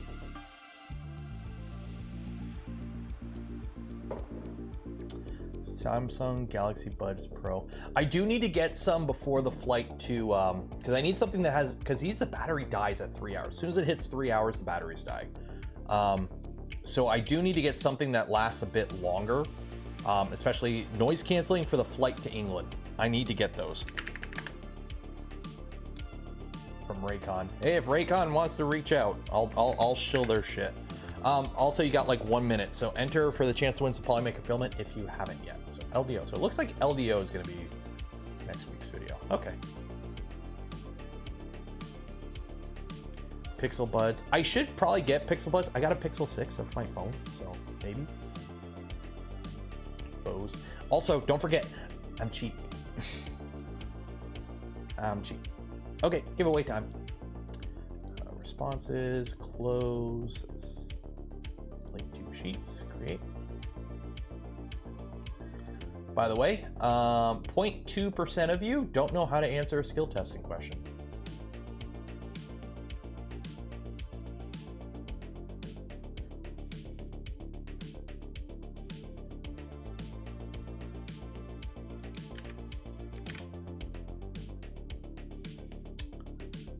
Okay. So that's always fun. Somebody give me a number between 5 and 10. 5 and 10. I need a number between 5 and 10.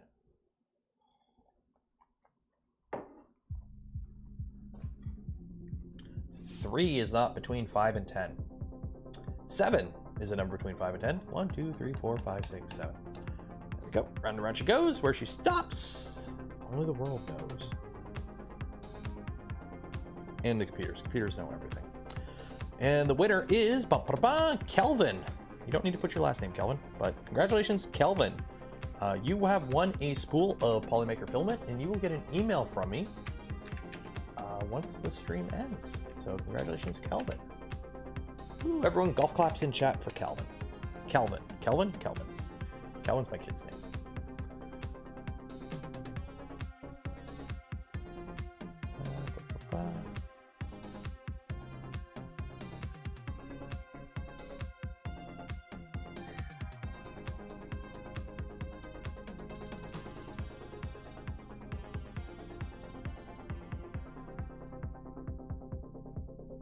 What the heck?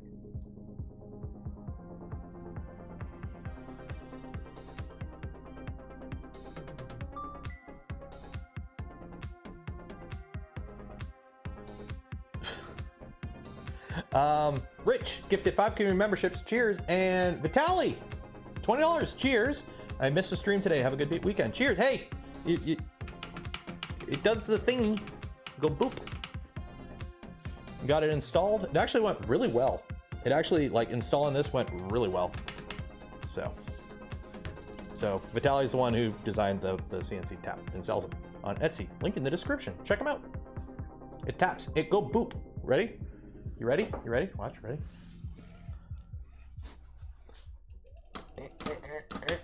Yeah, feed those motors back with the loose belts and all the clicking. Ready?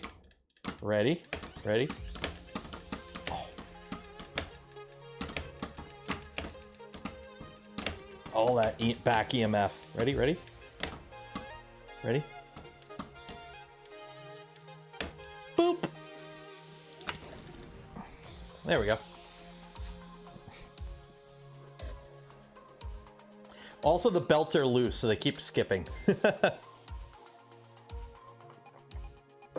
Use 4 magnets? Yeah, I got the 4 magnets in there. Yeah, this is actually really solid. All the belts are loose. That's why you get all this wiggle. Yeah, the skipping is because the belts are loosey-goosey. So. That was painful to watch. Oh, you'll be fine. Go watch Proper Printing's video where he sat there and like purposely moved stepper motors around for ages and he couldn't fry a controller board. The Prusa will make the display light up. This one will too if you give it enough juice, I think. What's really torturous is this. Ready? Ready?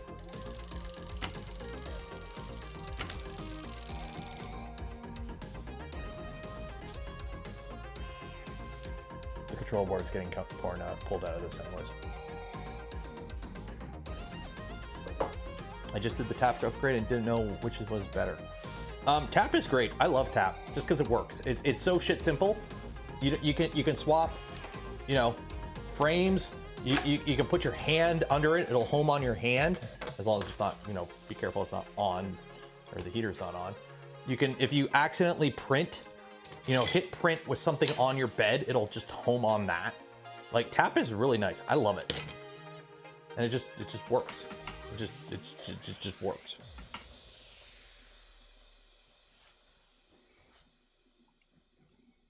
So, yep. I need to get a better camera out here. This is getting really annoying. Every time I do this punch in and I see the fuzz, I hate it. I gotta get a 4K camera out here. Oof. Considering I haven't been using the A6400, I probably should throw the A6400 on this mount and just deal with it. What is this month's competition? Good point. I haven't put it up yet. Today's Saturday. It should be live hopefully tomorrow or Monday. It's gonna be costume and props. So it'll be the same as we did last year for October. So it'll be 3D printed cosplays or costumes. I'm just gonna group them, and then 3D printed prop. So either you're a picture of a costume that you did that uses 3D printed parts. It doesn't have to be a fully 3D printed costume, right? So if you just printed, like you printed like a little accent part for your costume, that can count, although you're competing against people with full Mando suits kind of thing. And then the other category will be props. So for example, to give an example, if I can enter my DC-17 as a prop, and then I can also enter myself in my full Mandalorian suit with the DC-17 as a cosplay or costume. Okay, so that is that, and the draw and the actual competition will be on, it'll be Saturday's stream. It'll be the 28th, or correction, it'll be the 27th. That'll be the Friday, the 27th of October. So you have until the last Friday of October to get it done.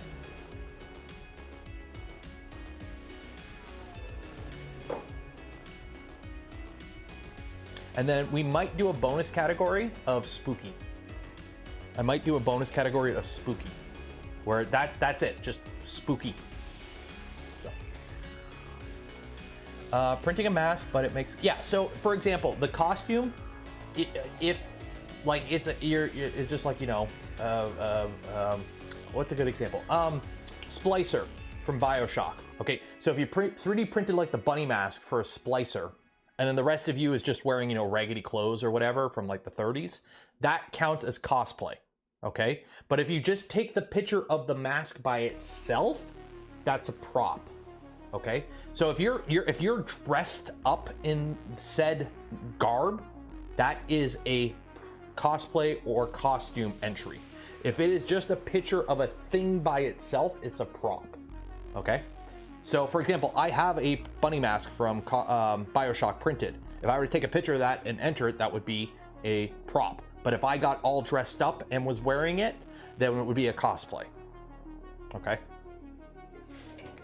But again, you're competing against people with fully printed costumes potentially. So you have to weigh your options if you want to wear it as it is or with itself.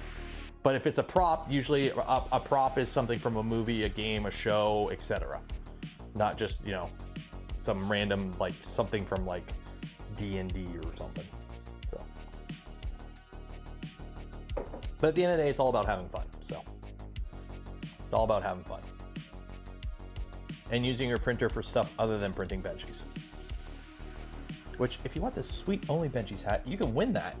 Or you can just go buy one at the merch store. Link in the video description, or !merch.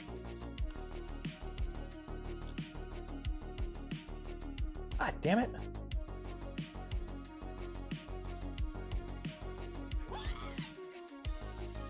See, freaking Nobody goes and streams an unboxing on a freaking Saturday, and he pulls a super rare card. Damn it! I'm missing my Wubby stream. Benchy hat? Printed Benchy hat. You what? I don't do this stuff because it's horrible to do as a small channel because the risk reward is horrendous. But part of me wants to print a Benchy that's actually a boat. Like an actual, like, I could get in it and drive around on the water, well, boat around on the water Benchy out of 3D printed parts. Like, I kind of want a life-size printed Benchy that actually works. Obviously, it would have to be multiple parts and put together and whatnot, but I actually scaled it up to see how big of a Benchy you would have to print for it to be something that you can actually, like, if you were standing at the, do I have a Benchy in here? Probably not. If you were standing at the controls of the Benchy, how big the Benchy would have to be to actually scale to a human. And it's a lot of plastic. I actually sat there and like scaled it out in like Prusa Slicer and crashed it several times, trying to scale a Benchy that big. But it's like several %,000%. And I'm like, shit. And then, you know, how do you make it actually, Benchies aren't buoyant. At that scale, I think it would be. Because you would also have motors and batteries and an engine in it, plus you would be in it. Collab with Ivan. That kind of only works if you're on the same continent. And I'm pretty sure he's in Europe. So, yeah.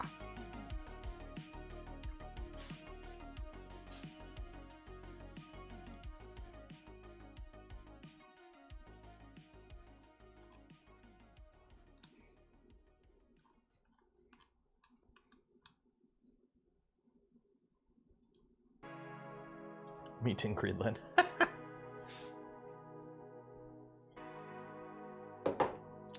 Just win the lottery. I mean, if I win the lottery, I'm paying off my mortgage and I'm going to do a lot more YouTube stuff, but a lot less, you know, actually having to worry about YouTube. That's what I mean. If I win the lottery, pay off the mortgage, pay off the car, and just keep doing what I'm doing and just care less. that in that order, and travel a bit more.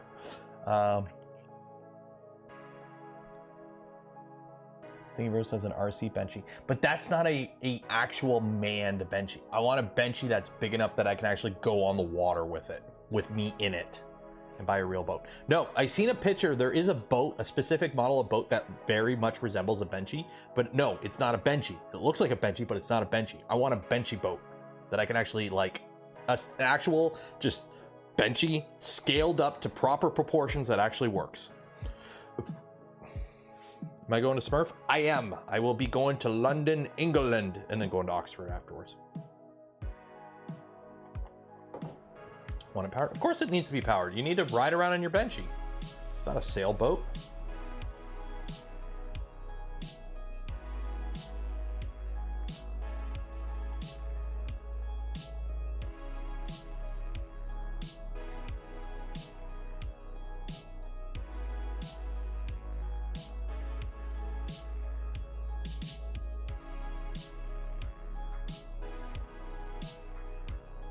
Hopefully meet me there. I'll be there the whole time. I'll be there for both days of the event, and then there's some before and after stuff too.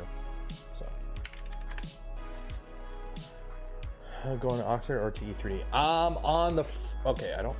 Okay, so the event is Saturday, Sunday. There is a like invite. Oh, I think it's invite only like E3D tour on the Friday, but it's like you got to know you can't just show up. And I don't know what times or any of that. But that's kind of the plan. I have Thursday free. I'm landing Thursday morning, and then I got no plans for the day except get my butt to Oxford somehow. Yeah. US Navy 19 BB. That's what it is. Let me find it here. US Navy 19 BB. Barrier boat. This. It's a barrier boat. So this is like as close to a benchy as a real boat is. But it's not a benchy. This isn't a benchy, right? It's too rounded. It's like half a benchy, but it's not a benchy.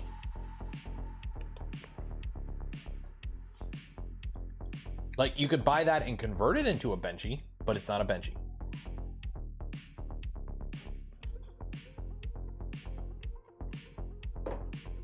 Painted orange. Well, no, because then you.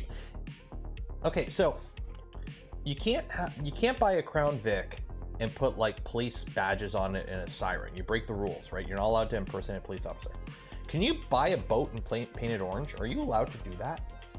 Like, is impersonating Coast Guard a thing? Or no, Coast Guard is white and red. I don't know.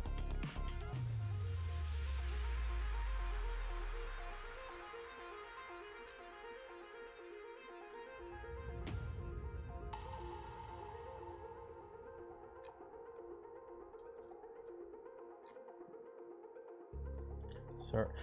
Getting to Oxford, I've already got set up. A bunch of people on the Voron team are landing Thursday morning-ish in Heathrow, and we're all just going to carpool.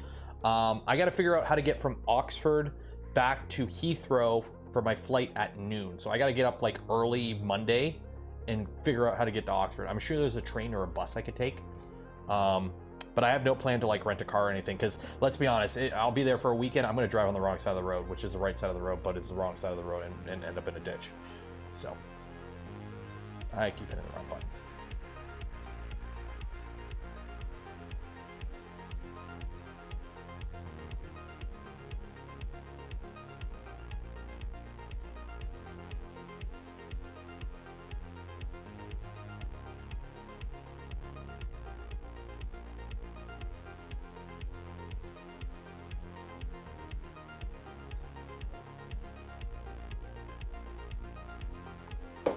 How far away is it? Let me see here. Google Maps. Google Maps. Okay, so Heathrow Airport. Okay. So this is Heathrow. So this is where I land. Okay, so directions to Oxford, UK. So it is a 44-minute drive. Okay, train. Okay, it's a 53-minute train ride. Oh, that's not bad. So that's to Oxford. So where is Oxford University? Is around here. So my hotel is like in this area. It's like around here. Okay, it's right there. Okay, so I gotta get, so the train takes you there, and then I gotta get to here. And then I gotta figure out my way back. Actually, where is directions? How far away is Chippy Norton? Ooh, that's a bit of a drive. Shit. Or actually, no. How far is the drive? Ooh, the drive's not bad. Ooh. Ooh, Chippy Norton ain't far. Oh, oh, oh. Ooh, I know where I'm gonna make a little detour on the, if I can make it out there. I gotta make it out there. I gotta figure out how to get out there on the Thursday or the Friday. I gotta go to Diddley Squat. It's gonna be the only chance in my life to go. I gotta go.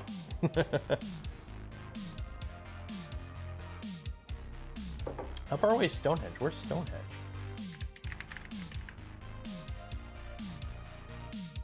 Oh, that's an hour. That's too far. That's too far. Stonehenge is too far. Let's be honest. I'd rather go visit Jeremy Clarkson's farm. You know, it'll probably be closed than some stones in a field. It's one or the other.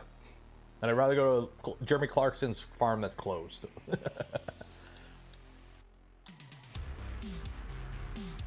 Is he making? Apparently, there's going to be one more season, at least, which is great because I love that show. Like that is like the comfy show me and the wifey watch. So.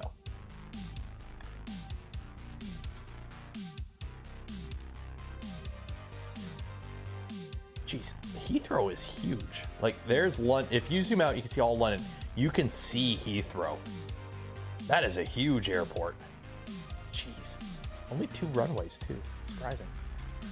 What show? Clarkson's Farm. If you ever watched Top Gear or Grand Tour, you know Jeremy Clarkson.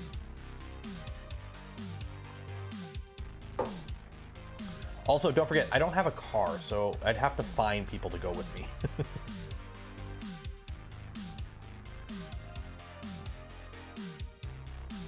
Benchy Boat is in Discord general chat. Well, if it's stream related, post it in the stream channel general chat. Benchy Boat. People have already done it then. Damn it. Okay, that's not 3D printed. That is not 3D printed. That is some plywood. That is not a 3D printed Benchy. That's not 3D printed. That don't count. That don't count. That's not 3D printed.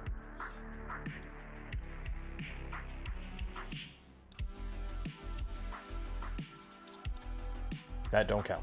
We could still be the world's first 3D printed Benchy boat. So I think we can still get that. Also, I would actually have to get off my butt and figure out how to do that, because that's the thing. Like for a channel like William Osmond, Backyard Scientist, like that kind of thing, they know they're gonna get the 1 million+ views that the sponsor would like justify for, right? Like that makes, for them, that kind of big scale content makes sense. For me, that video could flounder with 10,000 views and be like, shit. So yeah, that's my problem. It's the risk versus reward for a big project video like that.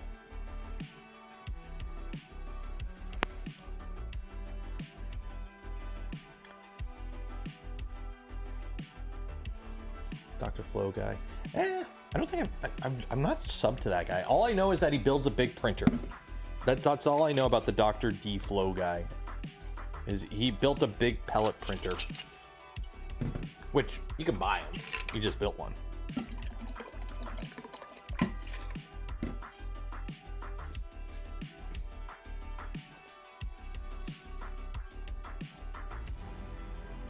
Let me see if I can. So here's the thing. Okay. Cancel. Okay. Cancel. So.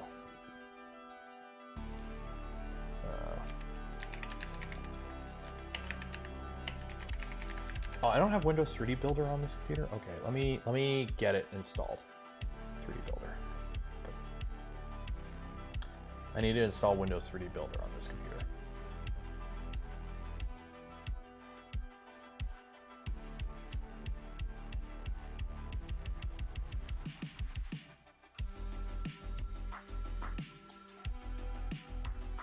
Okay, so new scene open. Okay, so let's open. Where is this? Where is load object? Okay, NERO 3D, NERO 3D. Okay, so there's me. Oh, import model. Okay, got it. Cool. So I've got to repair it. I don't know why it does that. Repairing.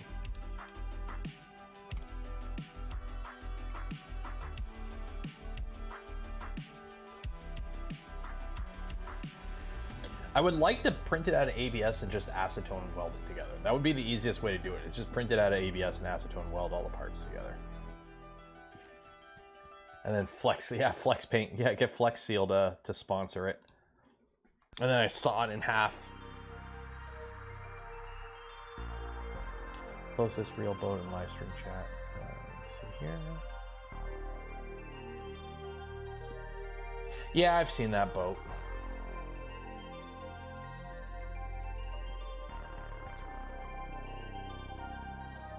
Okay, so we need to scale this. So let's scale this to the Z. So let's scale this. So we're going to uniform scale millimeters. So I am 175 centimeters tall. So 175. So that's so what?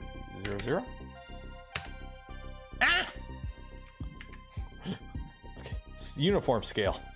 So 175. So 175 millimeters, decameters, meters, centimeters. There we go. Okay. So is that right? Is it 17,500? No, it'd be 7. No, it'd be 1 extra 0, right? Yeah, 1 0. Okay.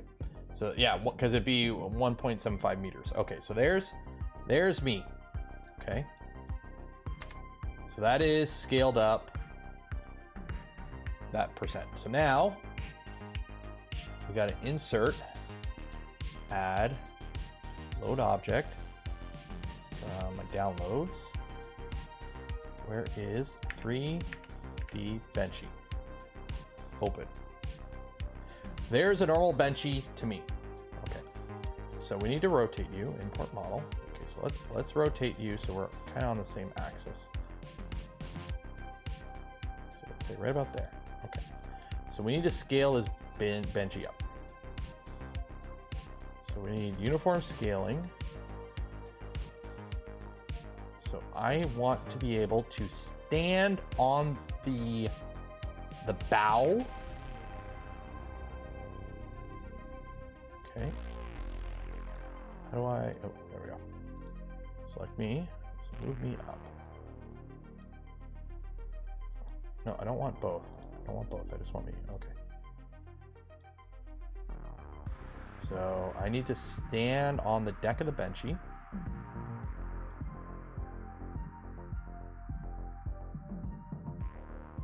Okay, so that right there,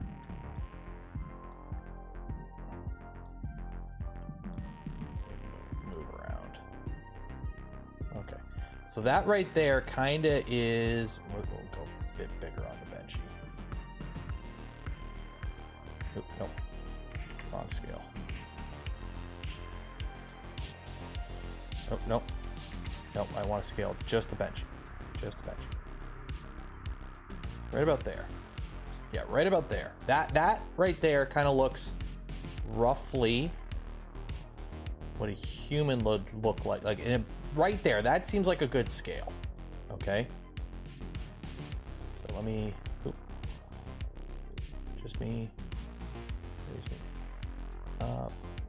Right about there. Okay. So if we did, yeah, so that works. So that is how big of a Benchy. So we would need to scale up the Benchy.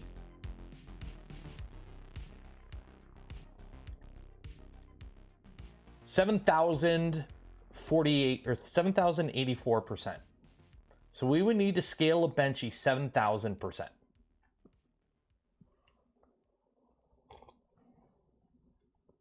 So we take a normal Benchy. So let's open up Prusa Slicer. Okay. Do not send anything. Okay, cancel. I don't want to update. So let's load up our Benchy. Downloads 3D. Okay, so this is our standard ISO Benchy, and we need to scale that up 7,000. We'll do 7,100%. Okay. So there is the bed size of our Mark IV, and that's how big the Benchy needs to be. So printer settings, let's set this to 10,000. Yep, it's out of range. It can't even do that big. It can't do that big. Input value out of range. Oh God. Like even there's a 1.2 by 1.2 meter print volume. Can Orca Slicer do it? Discard. Discard all that. Discard. Can Orca Slicer do... Okay, prepare. Is this Orca? Yeah, okay. So, printer. Let's add a custom printer. How big is this benchy? How big is this benchy? It's like, we need like 5 meters by 5 meters. Yeah. Okay, so let's add... Where is custom print? They have a thing for like custom printer now in Orca Slicer. Am I running an old version of Orca Slicer? I think I am. Custom Orca Arena X one. Yeah, I think that's it.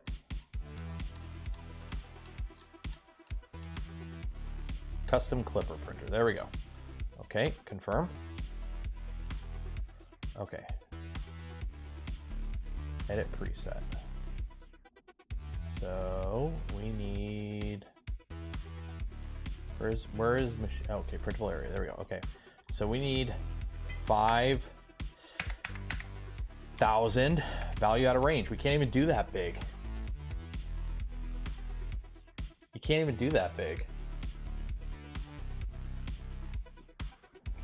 If somebody wants to figure out how much filament a 7,100% scaled benchy will need, let me know.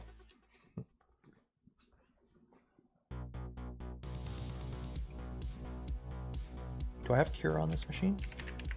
I do have Cura. Also, why do slicers have that limit? Why is there like a hard limit?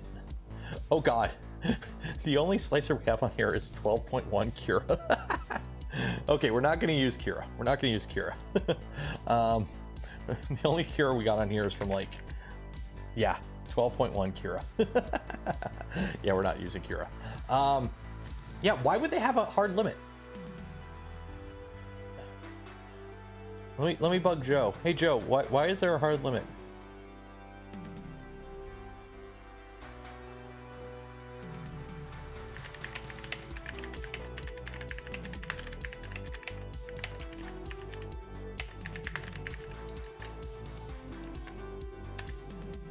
Okay, we'll see what Joe says. Just bug Joe at like, what time is it in the Czech Republic right now? Why is your slicer limiting me to 1.2 meters?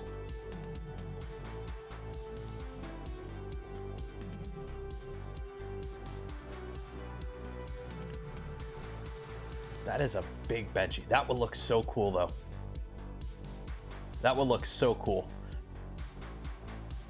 Now you'd probably have to like use lead shot in the bottom to actually keep it balanced. But you could put a little electric outboard on it.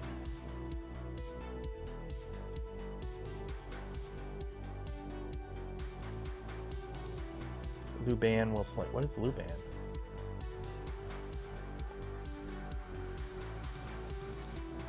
I'm not gonna install Luban. I'm not gonna go through installing all that. We're just faffing about right now.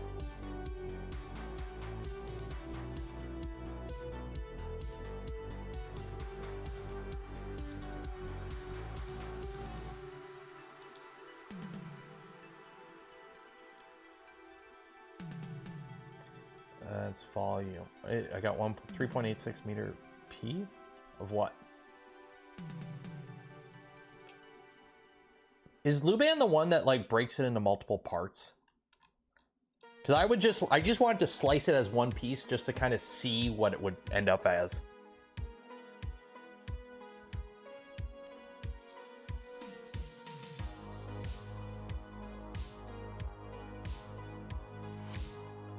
$2,000. Okay, so how much is that in kilograms?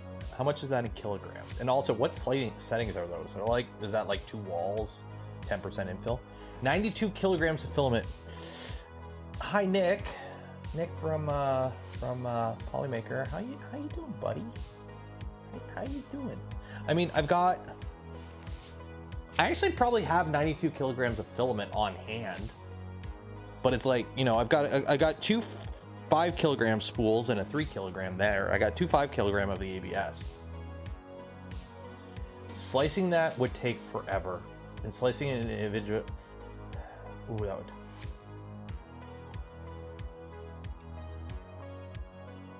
Nine walls at least. Well, here's the thing. What you would do is you would hollow out a good chunk of it, right?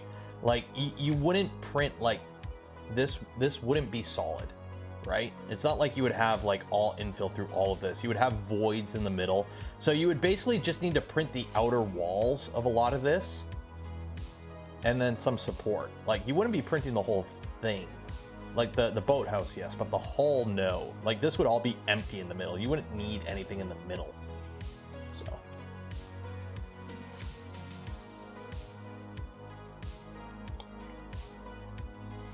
Square cube law is a bitch. That's all I'm saying. Square cube law is a bitch. 2 walls and covered in flex tape. And then, of course, we would have to print a full-size version of me.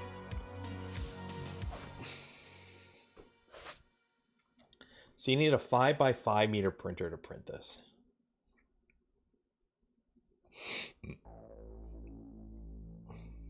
The thing is, you would have to modify this because I would want it to at least be powered. I would want an actual propeller. I would want a rudder.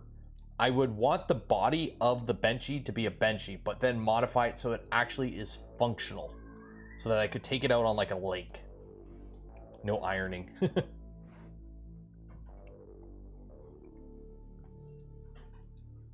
Polymaker just gave 400 spools of filament on. What the heck does that guy do? All I know is that all he does is giveaways. That's all I know about his channel, is just giveaways. LDO gave him a Voron, he still hasn't built it. Meanwhile, I gotta whore myself out to vendors more. That's what that tells me. Also, I haven't worked out any of the details yet, and nor have I got any confirmations from any vendors. But the New Year's Eve giveaway is a go for this year again, because it'll be on a Saturday night, I think. So yeah, New Year's Eve giveaway, like we did it last year, we're doing it again this year. Even though I have 0 confirmation from anyone, I'm announcing it now. So YOLO.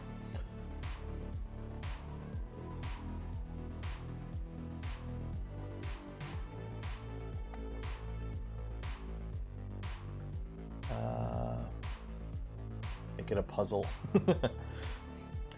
Yeah, and then you end up with a car.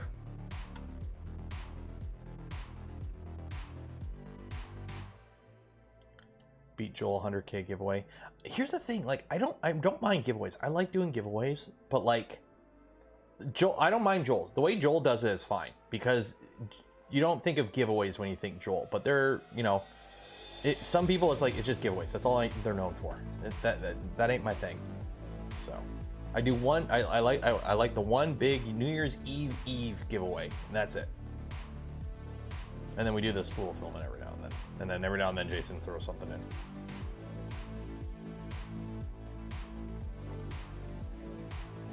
$205 kilogram rolls. Easy peasy.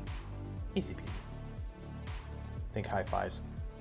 I actually dig it. Like, honestly, I'll good on you, Joel. I really dig a lot of his more recent content. There was a period where it was just print things big, but now he's moved a lot into the more technical stuff, like the ceramic stuff and like the high temp stuff. Like he's moved into like some really interesting stuff on a lot of his videos, and I'm actually really enjoying his content lately. So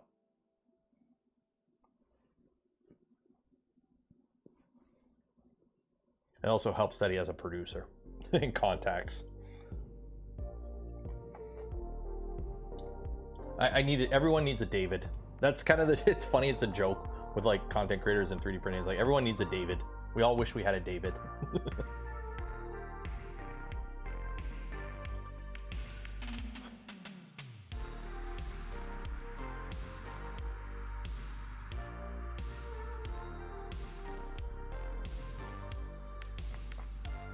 Metal infused. I've got some of the stuff. Buddy from Sapphire sent me some. We printed some benchies and whatnot out of metal, and I never sent it back to him. He has YouTube entry. Yeah, Joel's a great YouTuber. He knows the game. He knows what to do. I've got my little niche. I like my little niche. I don't think I would fare as well with a 500,000 viewer channel than I'm doing right now. I like my little niche. I like what I'm doing. I mean, don't get me wrong, if I had, you know, I would love a play button one day. I got room for it up here by the Tico. But, you know, what I gotta start doing is just, you know, shilling shitty shorts, because that's the quick way to a play button, apparently. just spam shorts that are horrible, but they just, you know, you get subs for some reason.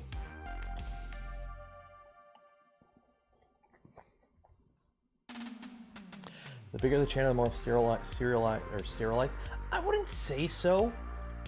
Here's the thing, like I don't have sponsors on my channel. I've got Polymaker. Polymaker doesn't pay me. I'm at the moment, I've got no paid sponsorship. The closest thing to a paid sponsorship is companies like sponsor me to go to a place like Peopoly or Peopoly at Earth. They sponsored my trip there. Any content I did there will have a little bumper sponsored by Peopoly. Check them out, link in the description. But that's it. Like this stream right here, this shit ain't sponsored. Polymaker gives me a spool of filament to give away every stream, but that's not, in my opinion, sponsored. I don't make any money off that. Now, there's an affiliate link, but, you know, JLC. Yeah, like anytime I do a sponsored video, it's blatantly called out. And you guys know me. I don't do sponsored stuff that often.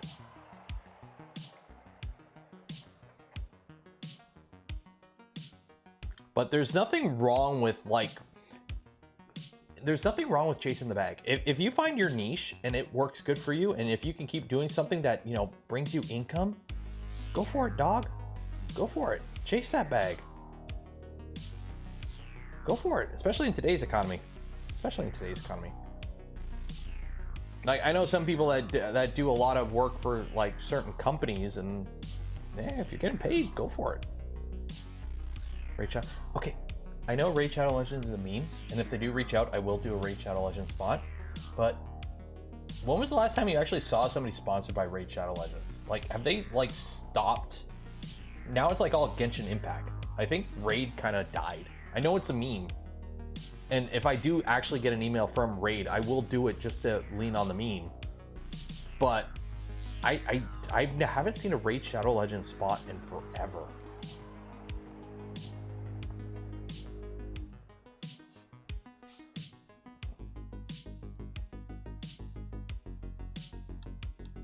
I probably shouldn't have my actual YouTube channel dashboard open on the other screen. 1 second here. There we go. There we go. Although, it's funny.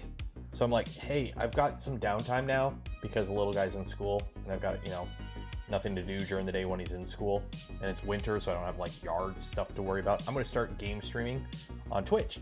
And I'm like, I'm just gonna use shit I already have, right? Like, I've got my mic that I bought back when I started streaming that I don't use anymore. I'll use that. I got some webcams. I'm not gonna buy anything, right? I'm just gonna use stuff I have. And 1 week later, go and buy a face cam.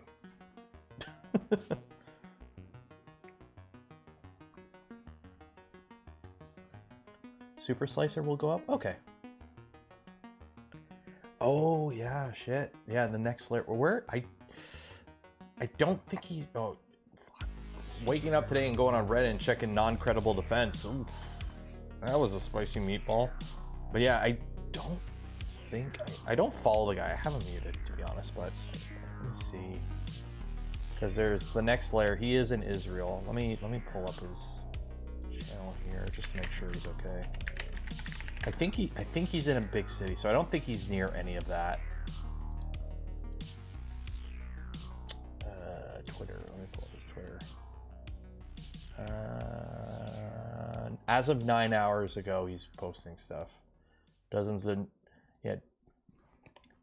dozens of Iron Dome explosions overhead as we put our children in reinforced bedrooms. Oh, fuck. Where is he at? I know he's at Tel Aviv. So is that near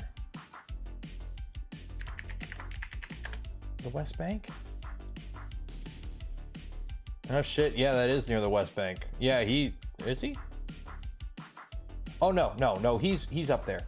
So Gaza's down here.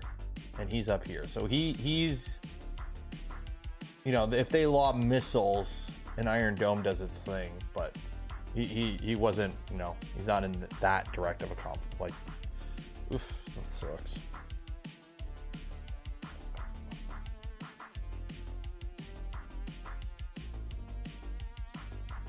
Yeah. Middle Eastern politics, yay. You know, that shit's stable. Yay, I don't mind dipping into the whole politics every now and then and the whole Slavo-Ukrainian fuck Russia. But like, when it comes to that, I ain't touching that shit with a 30-foot pole. That is just drama. Fuck that shit. Fuck that shit. That's all fucked up. Tel Aviv is crazy right now. The airline I work for right now says get out. Okay, I come from, I have, you know, I spent, you know, several years Canadian Forces. I won't say I was never in the shit. I never did cool shit, but like, you know, I know people, I've talked to people. Somebody dropped the ball big today. Somebody dropped the ball big today because it's like the 50th anniversary and Hamas managed to pull that off and Mossad didn't. Like, somebody fucked up. Somebody fucked up big. But anyways, moving on.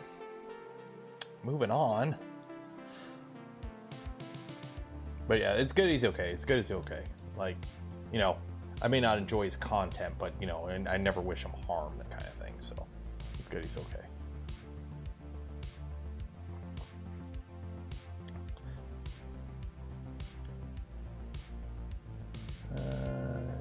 The rockets.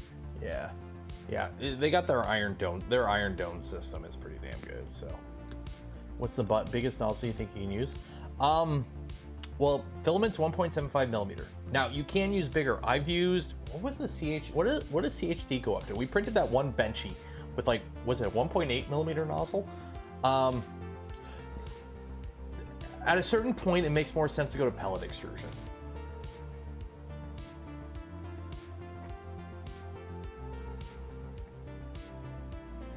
Flights just to get employees out. Oh yeah, it is going to be a shit show over the next couple days. It's going to be a shit show now over there. So.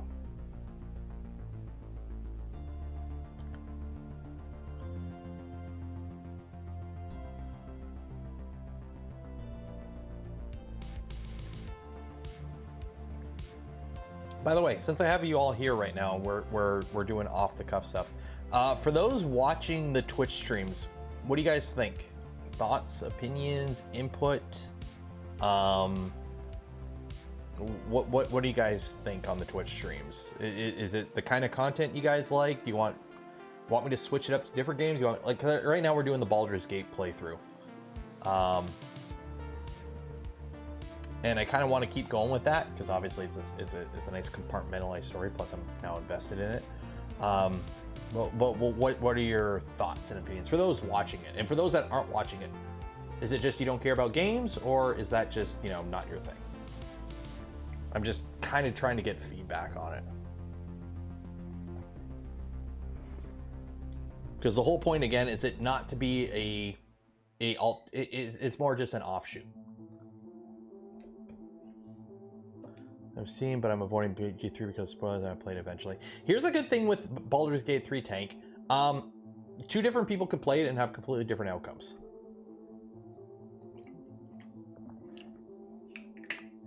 I just dislike Twitch. That's why, Sabas, you can sub to the YouTube channel that I spun up that has the VODs. So you don't have to deal with Twitch. You just can't watch it live. I would watch, but I don't want spoilers for BG3. Okay. You talk and engage with chat, which is awesome. That's something I always do. Try to watch VODs on YouTube. Okay. Games aren't my thing. Okay.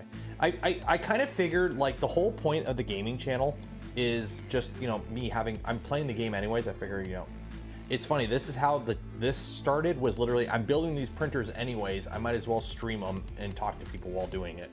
So now it's like, well, I'm playing this game anyways. I might as well stream it, talk to people, and have fun. So I figured I'll start a Twitch channel and do games, because at least, like, and especially after 3D Print General, which again, I don't touch that shit with a 30-foot pole to invoke the wrath of Susan.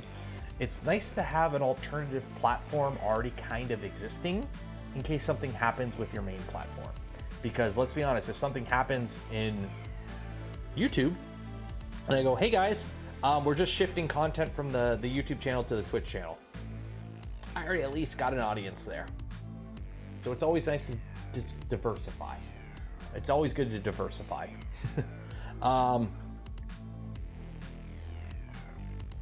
I'm gonna do hot tub streams. Unfortunately not. My mom has a hot tub. I could go to her house and borrow her hot tub, but I'm not doing it.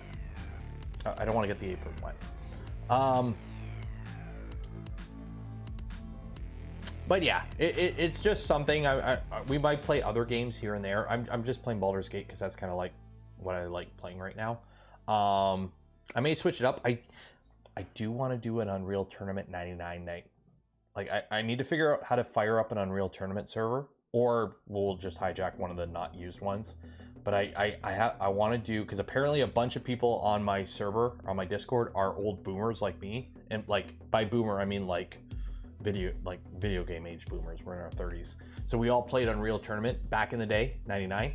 So I kind of want to get a game night with the Discord where we just play Unreal Tournament, Facing Worlds, Capture the Flag, Insta-Gib all night with Twitch chat or with Discord chat. So I kind of want to do that kind of shit. That's also another reason I fired up the Twitch channel, is because that stuff I can't put on YouTube. So that's something I want to do in the future.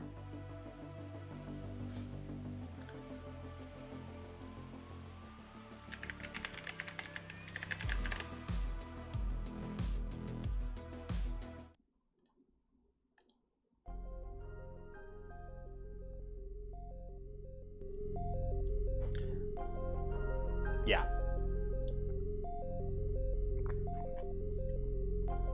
I totally want to vibe to this one night.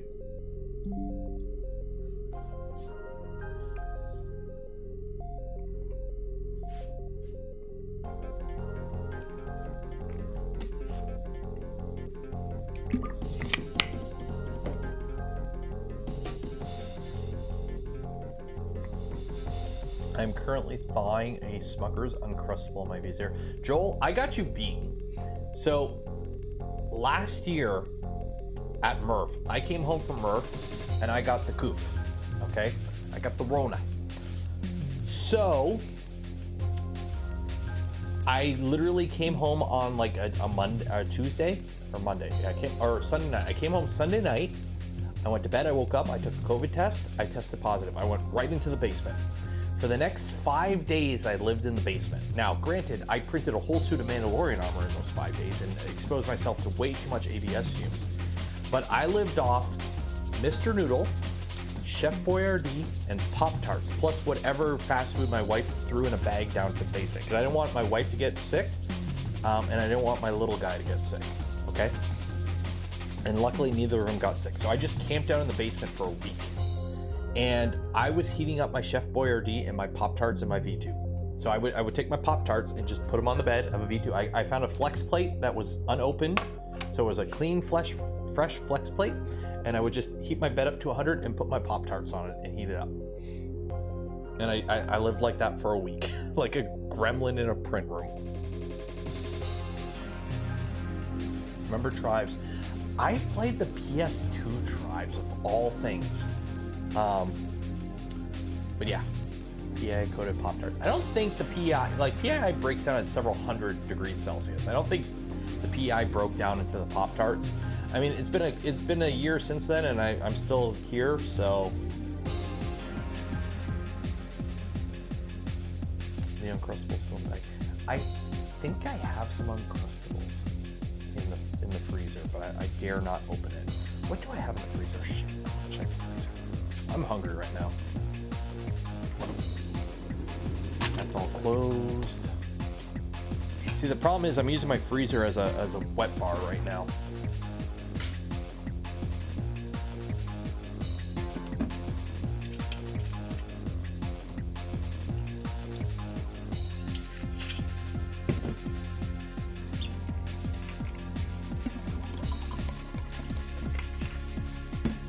Yeah, I got nothing.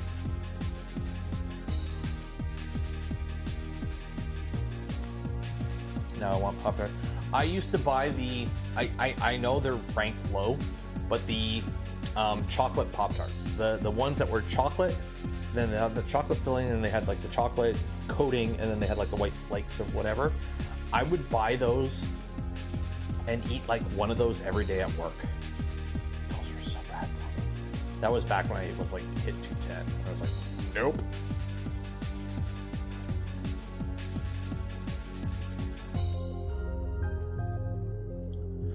Tomorrow's gonna flying. Oof.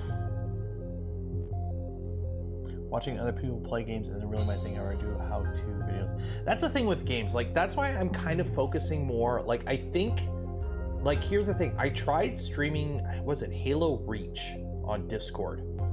And one person was talking to me and I just couldn't do it because it's a first-person shooter. It's really quick. So I figure a game like Baldur's Gate, where I can kind of role play as my character while playing it, gives me a bit more interaction, and we can kind of play a story. So you don't have to know the game. You don't have to like, it's something you could just have on a second monitor because it's just playing through a story. So that's kind of the point. That's kind of what I want to aim for, is just more relaxed storytelling on the gaming channel. So like, the thing is though, I've played Baldur's Gate. Okay, I've beaten it twice. I've got multiple other playthroughs to various points.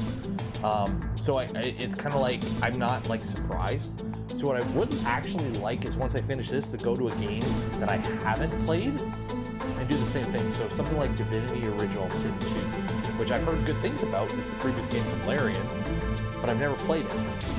So, music seems loud. Yeah, sorry, let me turn it down. We're playing some Unreal music. So yeah, so actually what I can do, what I'll do after this, we'll go to the Baldur's Gate soundtrack. Have I played Hollow Knight? No, and the thing is, I wouldn't want to play something too twitchy on Twitch because I like I like interacting with the audience. I like getting feedback, and something where I have to like super concentrate would kind of annoy me because I would just focus on the game and shut up. So it's like Armored Core. We might do Armored Core. I can load up my save file for Armored Core and beat the game in one stream. Okay. So I might do an Armored Core 6 stream at some point. But yeah.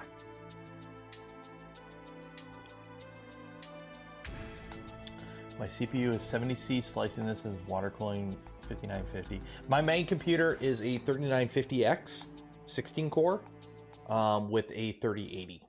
Okay, we're gonna go to the Baldur's Gate soundtrack. So, hopefully I don't get demonetized. Hopefully I don't get demonetized. I don't think I get demonetized for Baldur's Gate. Whatever. It's not like I make ad revenue on these anyways.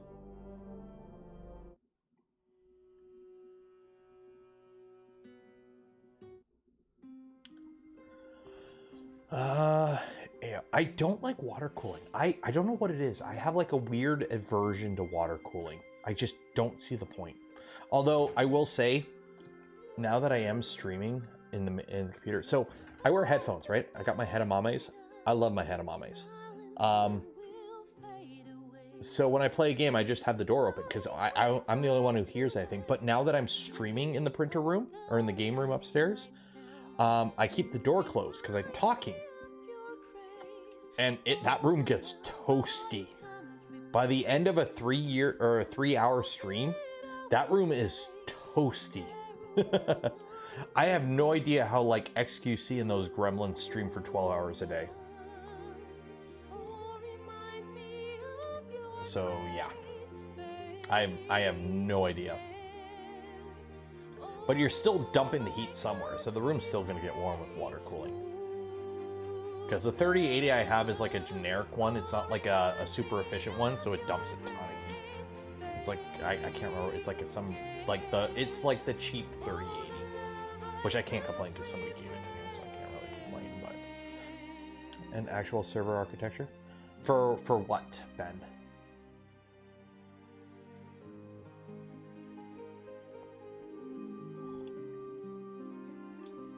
Through the walls. Yeah, that's the thing. Like the room's still getting hot. Yeah, it's Linus and use a pool, and then fall into my pool with a phone in my pocket for the video stuff. Not really. Like I have an Unraid server that I use for storing everything, but in terms of rendering, I don't. My footage, the most high def footage I use is off the A6400, which is 100 megabit 4K, which I can edit off my unrated server just fine. Like it's not an issue. So video is very heavy. Streaming isn't. I use the video card, my 3080. So okay, it's funny. I actually checked it. Playing Baldur's Gate 3 on my 3080 1080p. I average 150 FPS. If I'm streaming the game and using my 3080 to encode it and upload it to Twitch, I drop 5 FPS. So even when I render out a video, I use my NVIDIA card. I use the 3080 to render it.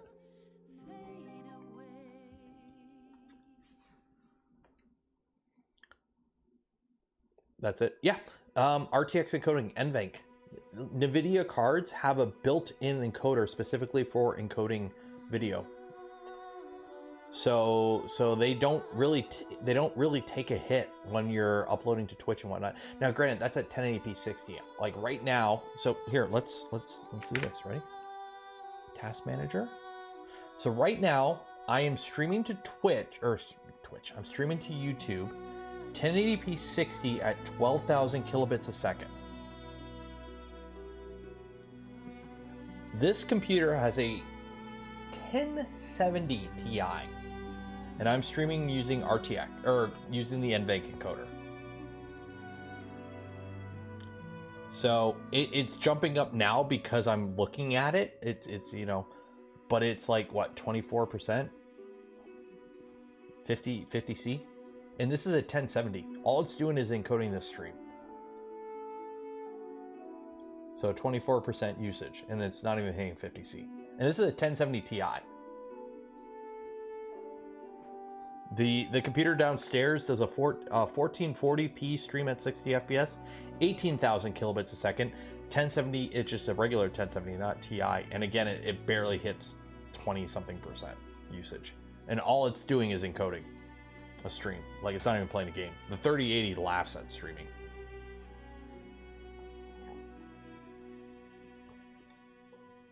So, like, I wish it would be nice if I had like a card that could do AV1 encoding, like an ARC or like the 4000 series or the new AMD series. Because the problem is when you push, YouTube crunches shit. So I always try to overstream. So that's why I'm streaming at 60 FPS, is because it gives me that extra upload. So even downstairs, the 1440 stream, 1440p 60 FPS, I can upload at 18,000 kilobits. So YouTube crunches it less. So you're always fighting that with YouTube. And if you can upload at a higher bit rate or a better quality encoder, it's always better. So.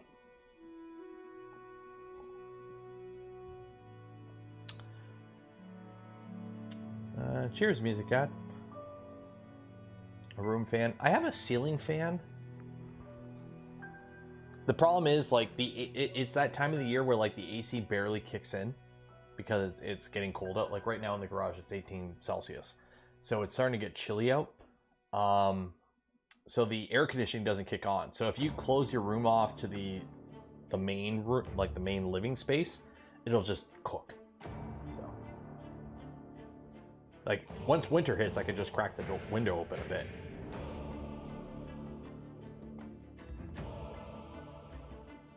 Do you have backups of all your streams, or if YouTube boots you, you lose all your content? Techmaster. If YouTube boots me, I'm gone.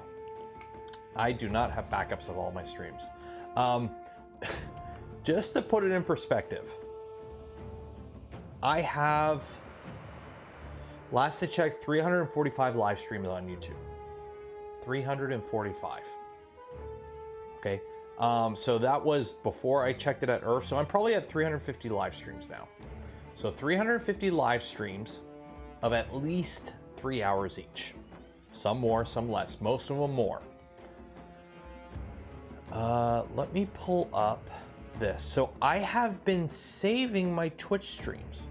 My Twitch streams, because I record the stream as I stream it to Twitch, and then as soon as the stream ends, I upload it to YouTube. So I actually have been saving my Twitch streams.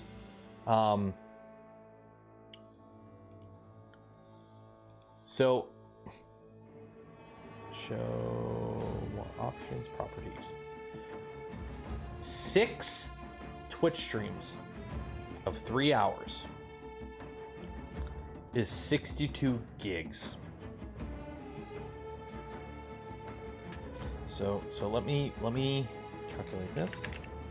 And that's at 6,000 megabits a second, not the 18,000 I upload to YouTube. So what was that? 62 divided by 6. So 10 gigs, 10.3 gigs times 350 streams. 3.6 terabytes if I were to back up all my streams. Or no.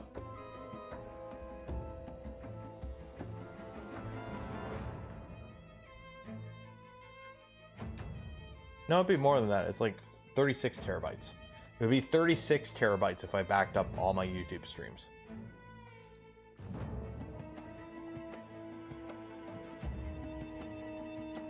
So yeah, it would be 36 terabytes if I backed up all my YouTube streams. And then also, if I get kicked off YouTube, where am I putting those streams? If I get kicked off YouTube, where do those streams live? Where? Is it time to build a petabyte? So right now, my Unraid server. Let me pull it up here. Where is? Do I? Oh, I don't have it. I don't have a direct link to THAR on here. My Unraid server is only like 12 gigabyte or 12 terabytes, and I'm only using like 25% of it. And that's every YouTube video I've recorded since I want to say about a year and a half ago. All the raw footage, the final rendered output, and everything is only like a couple terabytes. So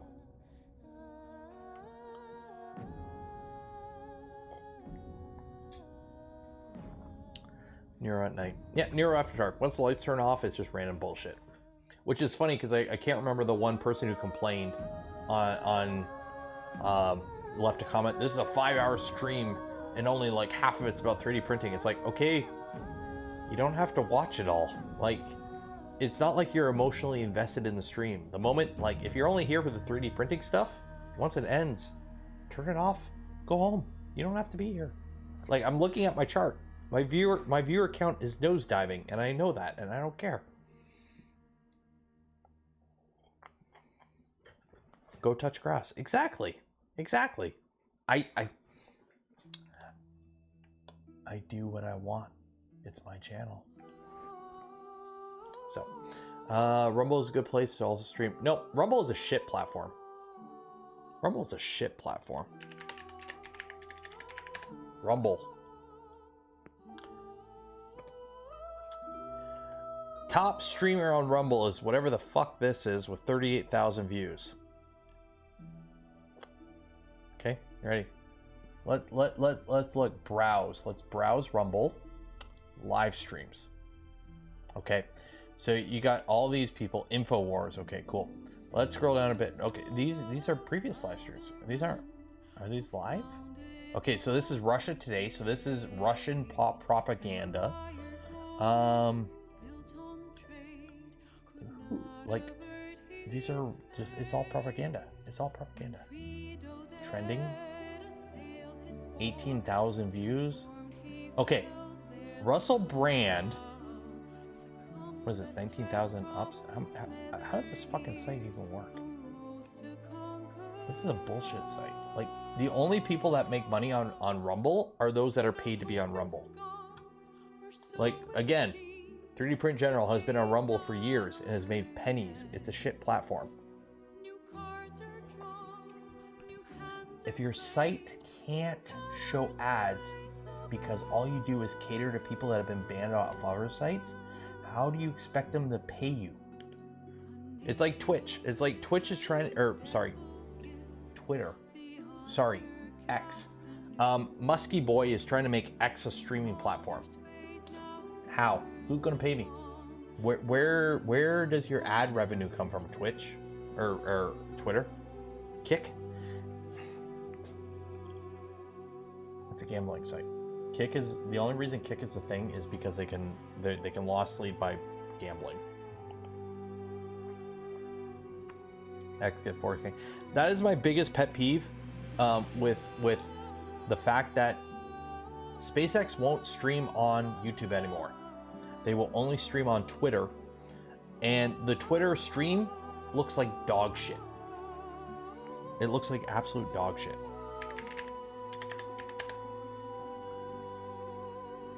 So I'm not going to show Kick because I can't show Kick on YouTube because of monetization. But let's go to browse. So right now on Kick, browse by viewers high to low. How many do we got right now? 157. Okay, 1, 2, 3, 4, 5. 5, 10, 15, 20, 25, 30, 35, 40, 45, 50. If we were on Kick right now, with me, okay, at the peak, we were at 283 viewers tonight. We're at 160. My brother in Christ, this content is shit. I've been drinking and all we're doing is shooting the shit at midnight on a Saturday. Okay, as of right now, what are we at again? Sorry, 5, 10, 15, 20. Shit, I can't be showing this. This fucking shit you can't show this. 1, 5, 10, 15, 20, 25, 30, 35, 40. I would have been the 40th most streamed live streamer on Kick at my peak tonight. 40, 45, 50,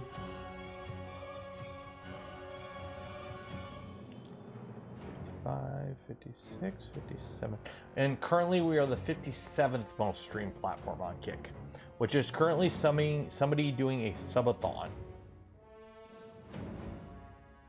Kick is a shit platform. Because 58 is just somebody playing Modern or Warzone. Follow if you love Ice Poseidon. Yeah. Yeah.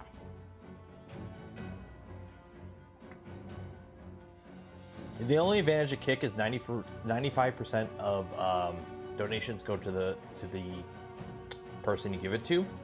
But the thing is, donations aren't what keeps a streamer alive. Donations are a flash in a pan. Reoccurring is what keeps somebody who streams alive.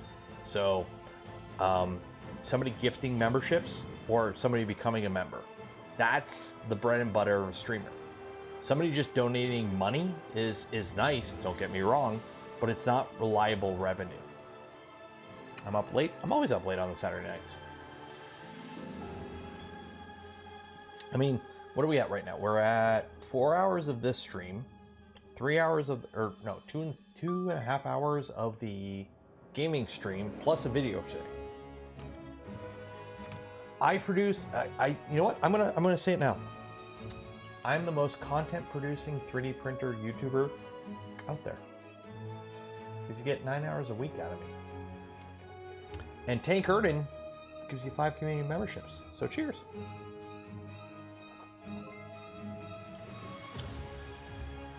Yeah, Kick is a shit platform. All these other alternative platforms are shit. Like, that's the problem. Don't get me wrong. If there was a good alternative to YouTube or Twitter, we'd all be on them. That's the problem. It's like Mastodon. Cool, you made Discord, but slow. How wide? Okay, Tallboi is a V1.5 300 by 300 by 400 frame. Okay, this is my oldest Voron. This is V1 100. For those that don't know, this is V1 100, or part of it. It was converted into V2. It's V2 579. I want to think. So it's 330 by 330 by however tall I can end up going with the Z, which is like 380 because of chains and whatnot. Actually, let's figure it out.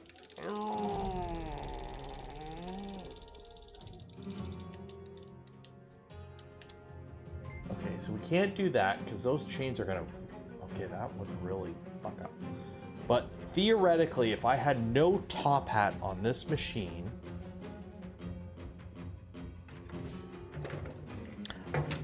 I don't have any way to measure this. Oh, tape measure. Okay, so the theoretical max, ooh, Ben Butler gifted 5 community memberships. Cheers. The theoretical max capacity of this machine, if I don't have a top panel on it,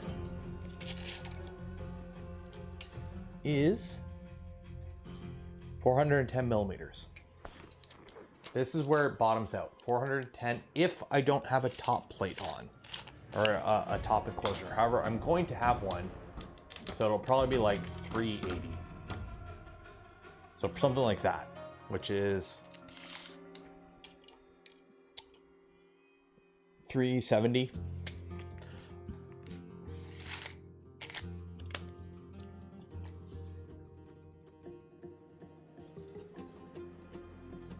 Blue Sky. I have a Blue Sky account. I have a whatever fucking Facebook's version is, Trends. I have a Trends account. I have a Blue Sky is horrible. I got somebody sent me a Blue Sky invite. Whoever you are, thank you. But that platform is dead. Again, if any of these alternatives were better than what they're trying to replace, everyone would be on them, and we're not. They all have downsides. Like even what is it, float plane? The amount of times somebody has told me to get on float plane. Okay, let's go on float plane. Float plane. Because this comes up often. Okay. Learn more. Okay, let me log into float plane. I can't log into float plane. There are 30 creators on float plane. Float plane is horrible because unless you like LTT, which don't get me wrong, I like my LTT content. There's only like 30 creators on float plane. That's it. That's it. And they haven't accepted new creators in ages.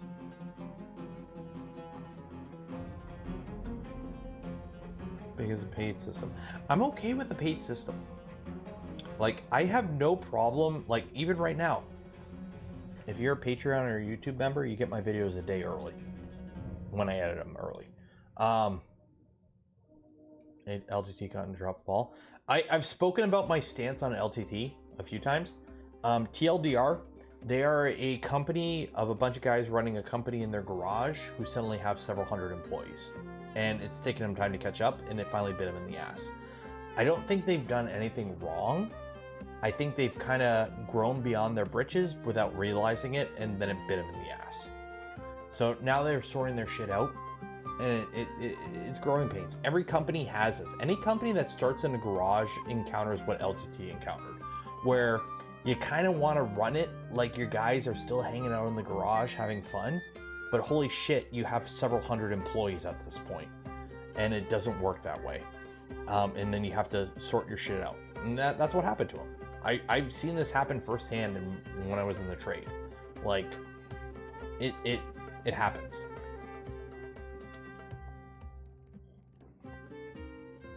So hopefully they sort their shit out and they get back to it, which it seems they have. Yeah. Trim the fat, get lean. It's more you need to actually get something in place. Because again, the way, you know, when it's a couple guys hanging out in the garage making YouTube videos, or in my case, you know, a tool and die shop where the dad owns it and there's like 30 employees and you're all just kind of, you know, yeah, just you know, fucking just show up and do the job and get it done and whatever. And all of a sudden you have multiple plants and several hundred employees with international sales, and you still run it like it's a couple guys hanging out in your garage. It'll bite you in the ass. And that happens to pretty much every company. It happens to every company. is all of a sudden you know, you're running it like it's a couple guys hanging out in the garage, and all the shit, and it's like, oh shit, we actually have it. We need HR. So.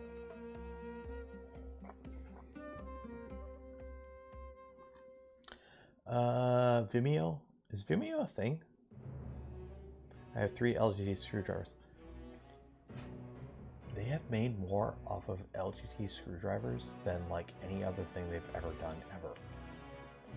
Like these fucking things have made more for Linus than anything. It's a fucking screwdriver. Now granted, it's a good screwdriver. I like it. But these stupid little things have made more for Linus than any video.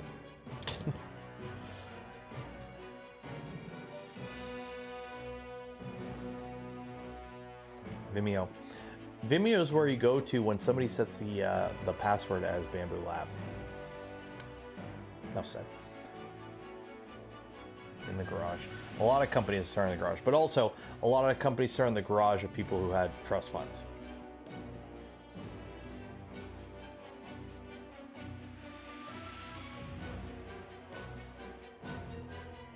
Project Farm like the, yeah, they're not bad. They're really nice. Okay, I've talked about this. If you need a ratcheting screwdriver for low impact activities, such as building 3D printers or computers, these are king. If you're using this to build cars, they're not the thing to use because they're ratcheting, because they're so low impact. Like, you don't need a lot of force to make these ratchet. Like literally, this is an M2.5 hex bit. I push against my hand, it ratchets. Okay, you can hear it. Okay, these ratchet at low force, which means you can't put a ton of torque on them. But for like building printers or computers, these actually are really good. And the magnets are crazy strong. These are actually like, yes, they're pricey, but they're actually no cap good shit. The stubby, I'm not a huge fan of. I got the stubby now. I really want the stubby with the long shaft. I want like one between this that uses the stubby body with a little bit more shaft, because I think the shaft on the stubby is too small. Because I like this, you know, being able to quickly spin something in. With the stubby, it's not so much you can do it. So I want a stubby with like a half shaft. Linus, if you're watching, stubby with a half shaft, I will buy it. I use the LG screwdriver while working on aircraft. Yeah, the magnet on it's insane. Like, this is the M2.5 bit, by the way, for like M3 screws, and it's holding up an M3 nut, 2 M330s, and an Allen key.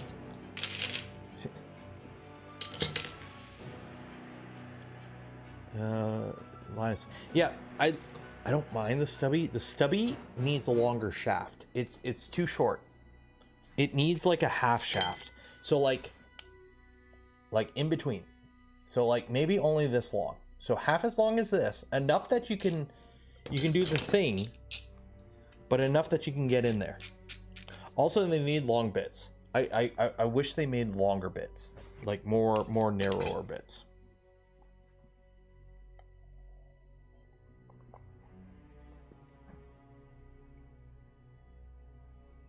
But yeah, they're not bad. Like yeah, they're pricey, but I've beaten the shit out. I've used this to hammer on shit, and like I don't treat my tools well. They're tools, right? Focus. We focus on that. I've taken chunks out of the bottom of this. I use this. I use this as my daily screwdriver, and I beat on it. I think actually this one might be a little shit with the ratchet. I've had it skip a few times. But if you baby your tools, you shouldn't be babying your tools. You should use your tools as tools. They're fucking tools, and it, you know, it works. So, hey everyone, just had a kid and finally back after watching it through. What I missed, Nick, your brother and Chris, you have a kid. Your life is over. One dad to another. I went to Smurf, or I went to Earth. I made some videos. They'll be coming out over the next couple weeks. And I fired up a gaming channel on Twitch. Links in the description. Actually, I don't have links for the Twitch in the channel. Go join the Discord. I beat my shaft every day. What? I didn't say that. Yeah, I don't get some sleep. Yeah. What are you doing here? Okay. Dad tip. This period right now is the best time. There's a period, okay, when you first bring them home, there's a period where you're all stressed and whatnot, but then there's a period where all they do is sleep and poop. And it's amazing because that's all they can do. They can sleep and they poop, and sometimes they'll cry, but you can like, hey, I need to make dinner. And you take your child and you just kind of put them on the floor and you go make dinner because they're just going to lie there on the floor. It's an amazing period. And then one day they're going to start moving and then it goes to shit. There's like, it's really stressful at the beginning and you have no time. And then there's a grace period where they can't do anything but eat and poop. And it's great. But then they become mobile and then they demand attention and then it goes to shit. And then they start school and then hopefully you can get them addicted to video games and then you don't got to worry about it. But yeah, there's like a grace period. And that's when I fired up my YouTube channel, by the way, was during that grace period. But yeah, there's that grace period, which is actually one of the best periods because you don't have to entertain them. You don't have to worry about them getting into shit. You don't have to worry about them hurting themselves. All I do is sleep and poop. So it's like, are they crying? If yes, give them food or make them poop. If no, do whatever you want because they can't do anything else. It's great. And then all of a sudden it's like, shit, I got to childproof everything. Oh, he's into everything. Oh, he's doing this. Oh, he decided to, climb on the counter and now he's in the sink. That's the stressful part. And then you get him addicted to video games or a tablet. And then you don't got to worry about anything anymore.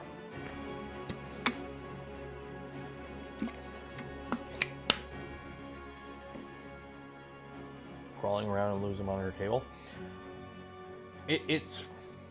This happens to every parent. Okay? So don't you critique.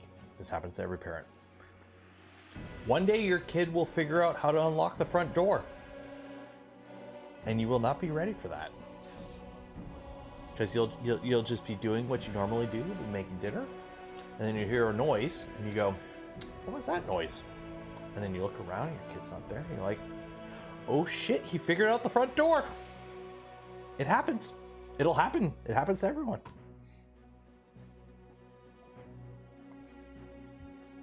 As you're like, yeah, he's inside. He's in the living room. He's in the living room. I'm making dinner, right? I'm making dinner, cooking some sauce. I hear a noise, and now I don't hear anything. Fuck.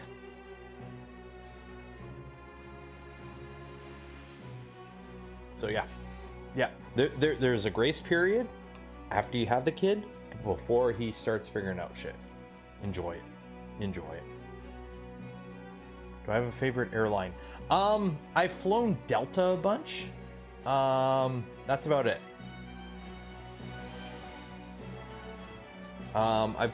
Whenever I fly in the States, I try to fly Delta. I've had the best luck with Delta. I've never been turned wrong by Delta. When I'm flying to Smurf, I will be flying Air Canada. Lord help me. I'm hoping because it's international, it shouldn't be too bad, but we'll see. But yeah.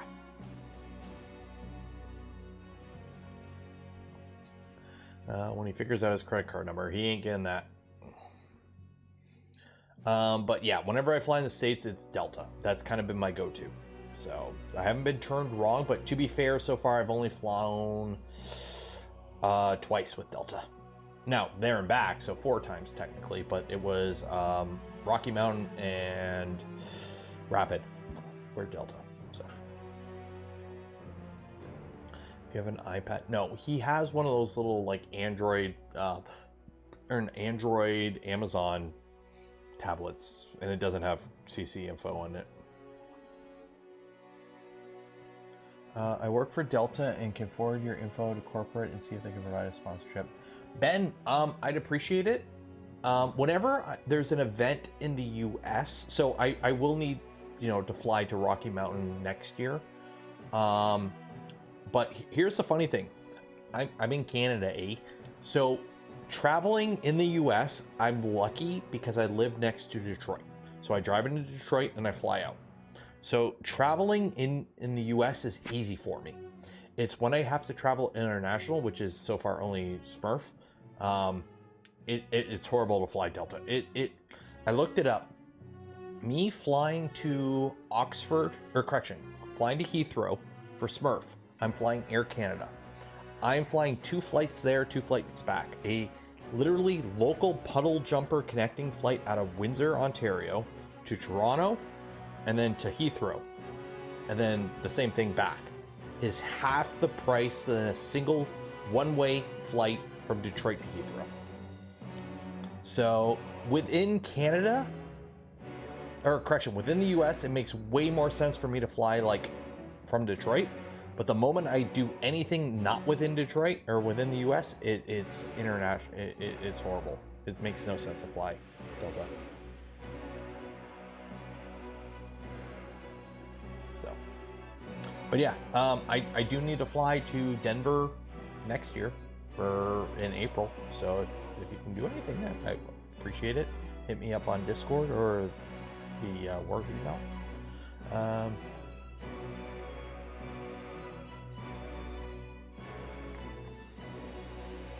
I'm actually looking forward to Smurf because I literally can fly out of local.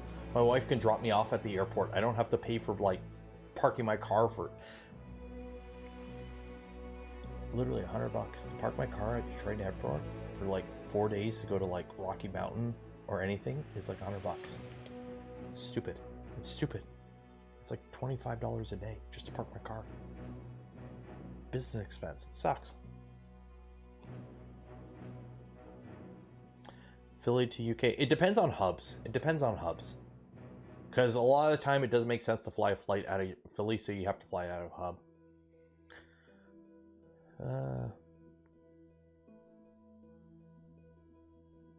Banging, crashing, giggling, everything is fine. 1 millisecond, kid crying, super. Okay, so kids crying isn't so bad because that means they're okay. That means they're alive.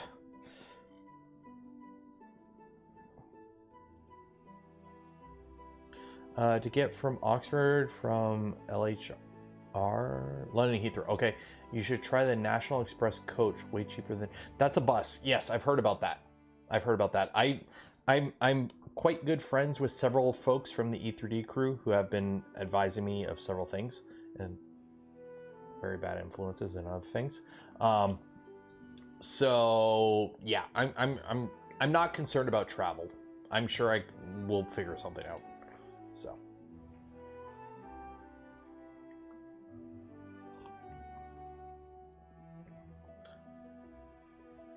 I know the worst when they go silent. Yeah. So this kind of applies because this is for me as an off-shift supervisor at a tool and mold plant, and applies to kids. If you hear a loud noise and then you hear nothing, it's going to be kind of dark. But if you hear a very loud noise and then you hear nothing, there's no point in rushing. Because one, either nothing happened and there's no point in rushing, or two, there's no point in rushing.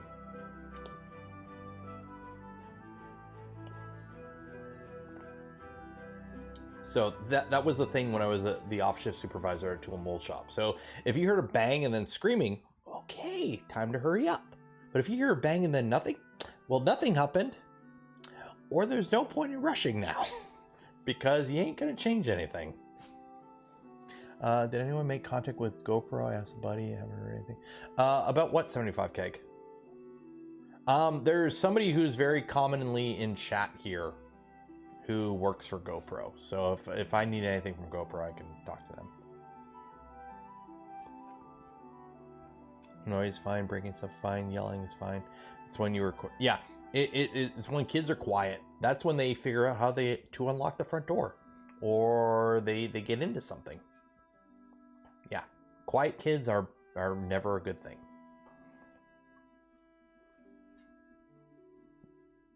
I don't know why I keep on my hand in my back pocket.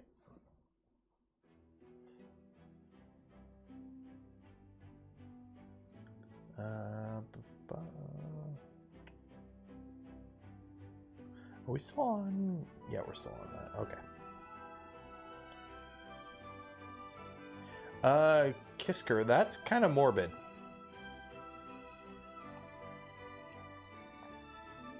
That is kind of morbid.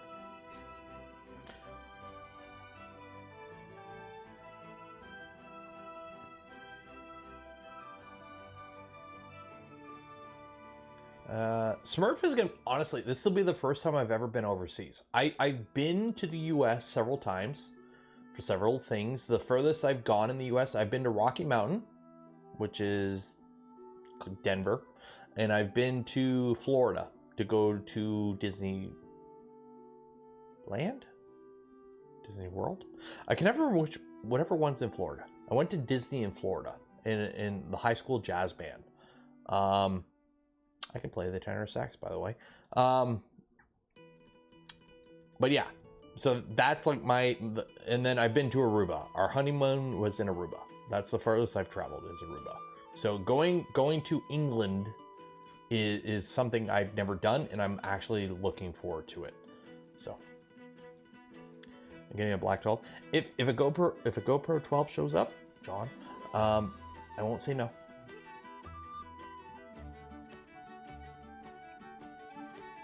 Disneyland is California, World is Florida. Okay. But Disneyland was first, because that's where the Star Wars one is too, right?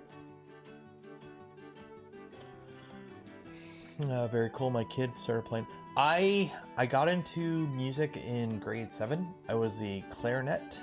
I play the clarinet. I still have it. I actually own a clarinet. And then in high school, I got on the jazz band with the clarinet. I played that for a bit. Then I moved to tenor sax for a bit.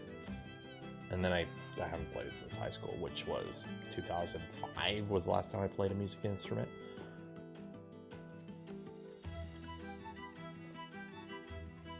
Did you see that ludicrous display? What ludicrous display? Let's see you at Smurf here, a couple hour drive. Awesome. I'm a big proponent that if you are within driving distance to any Rep Fest type festival, show up. If you can make a day trip out of it, go. Make a day trip, book one night in a hotel. So if it's a Saturday, Sunday event, go the Saturday, wake up early, drive, spend the day there Saturday. You can spend a day at a Rep Fest. Don't get me wrong. I've done it several times. You think you can't spend a day there? Yes, you can spend a day there. Talk to everyone. It's awesome. Spend a night in a hotel, which means if you spend the night in the hotel, that means you can find out what bar or restaurant or everyone's crashing at and having a good time, and you can hang out and network. And then spend the night in the hotel, wake up, drive home. Easy peasy. Great weekend. Have a great time. It's totally worth it. Seriously. Even if you have nothing to do with the industry, just show up and have fun. It's great. Because it's hilarious. I'm so happy the first time I met everyone was at a Rapid.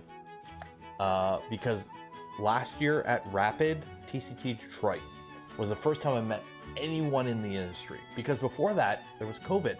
I couldn't go to anything. So all of a sudden they have Rapid Detroit, which is a 30-minute drive from my house, which was amazing.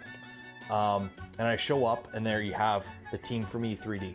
You have Joe Prusa. You have Joel Telling. You have Chep was there. Like, Pooch was there. And I'm like, oh my God, all my heroes. And now it's like, no, hey Joel. It's like I got the hero, the what's it called, out of the way, like without anyone seeing.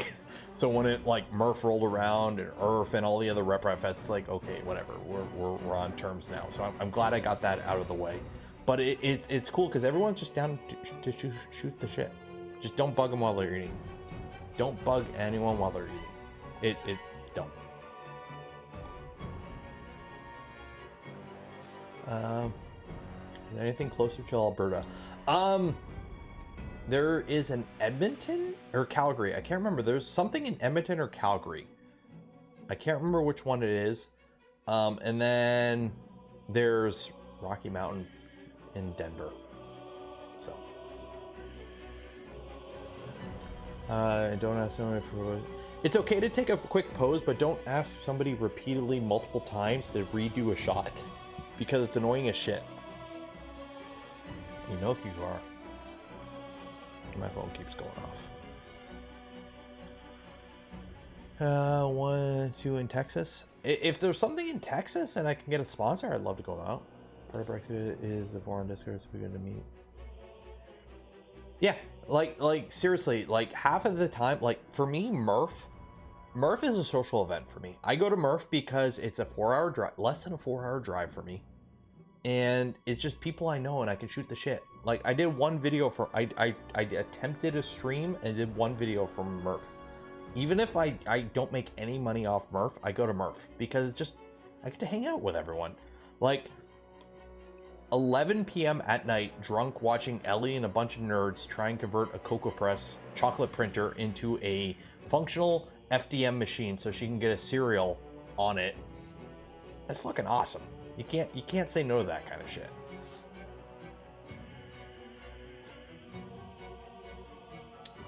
So, when Prusso will make linear rails, hard to say. And also, I can't say. Been to Murph several times from Ohio. Yeah, like if you're within driving, again, if you're within driving distance of any Rep Fest, go. You will have a good time. If you're watching me right now, put a comment in YouTube because why not? Help the algorithm. But also, if you're anything interested in 3D printing, show up at any of these Rep Fests because you get to hang out with everyone. It's awesome. Should I PFH sponsors? Does he have enough time, or is he still like busy sleeping? Like, is he still sleep fucked? Rocky Mountain is an 18 hour. 18 hours too far. I drove 9 hours to Earth, which I don't mind. I love driving. I have no problem. I will say, for those that have Spotify, if you spend 9 hours driving with Spotify DJ, like they have a DJ, an AI DJ in Spotify now that'll like automatically make a music playlist for you and DJ it. If you spend 9 hours curating that shit, eventually it does get good. I figured that out on the way back from Earth. I don't mind that. I actually don't mind driving, but 9 hours is about as far as I go. 18, yeah, fly. Yeah, fly. Am I going in costume Smurf? No.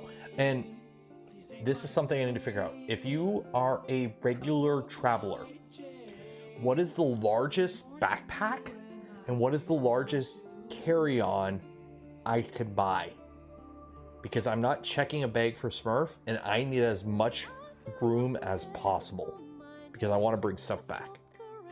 So if anyone travels regularly and has a suggestion for a backpack and a carry-on, let me know.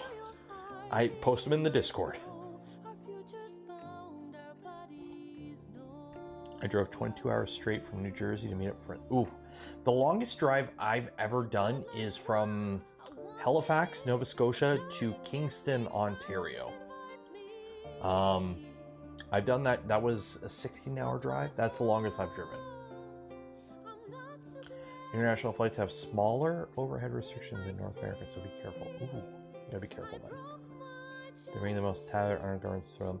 So, LTT back. I've heard so many good things about the LTT backpack, but I don't want to drop $200-something on a fucking backpack. I've got my Maxpedition Falcon, which I use for everything, that green backpack. The problem is that it is a range bag. It's not really designed for electronics.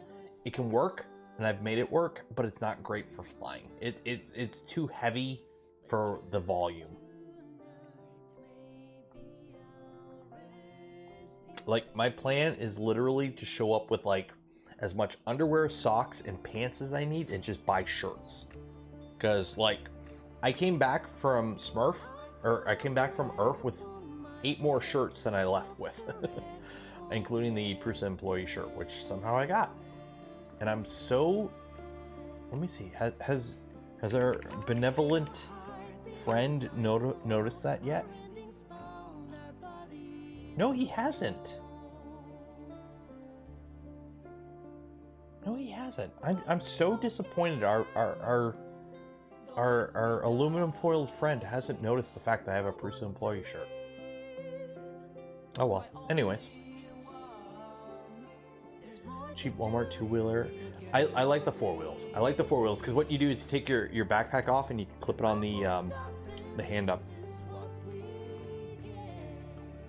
What did I talk to you about? What? Brand is AER.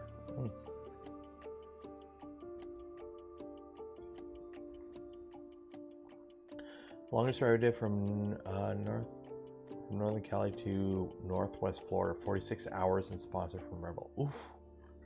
Like, I don't mind driving. I can do multiple days. Like, I get in a good position, especially, I will say, the Subi I got, the Crosstrek, has the lane assist and the cruise control. That, like, you can set it to a limit, but then it'll adjust based on car in front of you.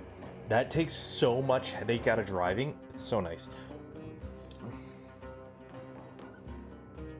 DPT is a little crazy. You know what's funny?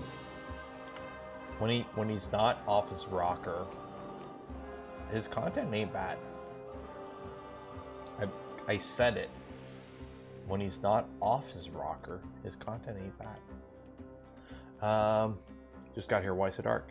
Chuck Chong, it is NERO After Dark. We on the Saturday stream is kind of a tradition now that after we have finished the 3D printing part of the stream, we turn the light off and we partake in a zesty beverage and we shoot the shit. Rear cruise control brings my stress level down to 0 and heavy drive. Dude, it's so nice. Like, I don't know why people want full self-driving. The fact that, like, I've got a $32,000 Subaru Crosstrek that does lane assist and autopilot cruise control, where it keeps like a distance from the car in front of you. So what? I have to sit there and keep a hand on the steering wheel, which is super fucking annoying. But you have to keep a hand on the steering wheel, and all I have to do is lane change, and it'll handle everything else for $32,000 Canadian. I can dig it. I can dig it. Like, the only downside that sucks is if it stops, it doesn't auto start. So I as soon as I crossed into Michigan, of course, there was an accident. So I had to, if it stops for more than like 5 seconds, it turns off the engine, and then I have to like tap the gas and then it'll go. But I wish during like actual traffic, it would just take care of itself, but it doesn't. I have to like take care of it. Love the Crosstrek. I have a Forester and love it as well. I really love the Outback. So when the Crosstrek I bought it new. It's a 2024 Crosstrek. First new car I bought since 2012. I'm not a huge fan of buying used, especially right now, because where I live, they salt the roads. Okay, so any car over 5 or 6 years old is a rust bucket. And it's not worth it. Anything within 5 or 6 years, it's not worth it because of due to the way things are. You're saving like $5 grand on a $30,000 car that you could have bought new with 100,000 miles. It's not worth it. So I bought the Crosstrek, and when I got it, there was like a ding in the door. So like, hey, bring it in like a week from now. We'll give you a rental vehicle. You can drive it for a couple days while we fix the ding in the door. It was shipping damage. I'm like, okay, whatever. They gave me free tinted windows and a few thousand off the extended warranty, and you know, whatever. So I'm like, okay, whatever. So they gave me, those sons of bitches gave me a fully loaded Outback with the 2.5 liter turbo, all-wheel drive. A 2.5 liter turbo Outback, Honor one, with all-wheel drive. It roars. If you floor that bitch, it growls at you and you get sucked into your seat. And it's not even electric. And I'm like, when I turned it back in, when they're like, hey, your car is ready, so I turn it back in, I go up to the middle of If you're in Windsor Subaru, go talk to Noah. Good guy. I'm like, you son of a bitch. He's like, what? He's like, you guys see me the Outback. He's like, oh, the fully loaded one. I'm like, you son of a bitch. He's like, yeah. Because it's like they give you the car that's better. So now, you know, my wife's car is like 4 years old. Or actually, no. My wife's car is an Escape. It's a 2017 Escape. It's paid off. But it's like, now when that's done, she's eyeing the Outback. I'm like, you son of a bitch.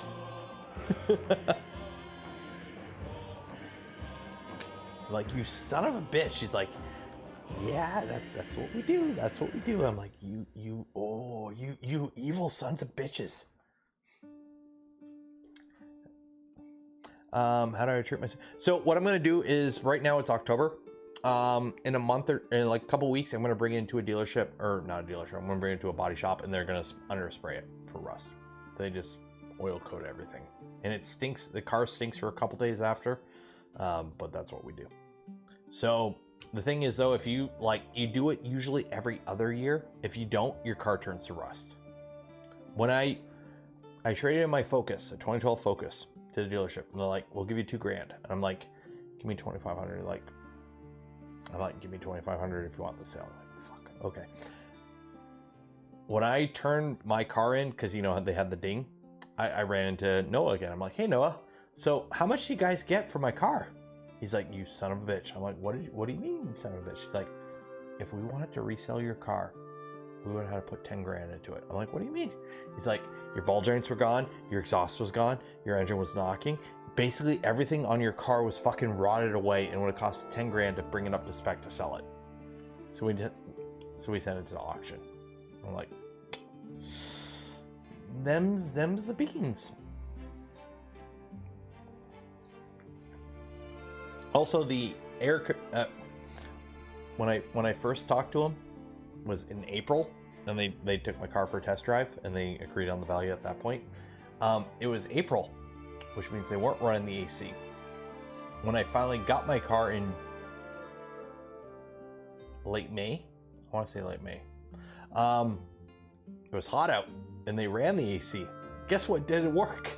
The fucking AC compressor. That had blown too. Yeah. So many vehicles won't pass inspection due to rust. Oh, it's horrible here. Southern Ontario, we are below the snow belt.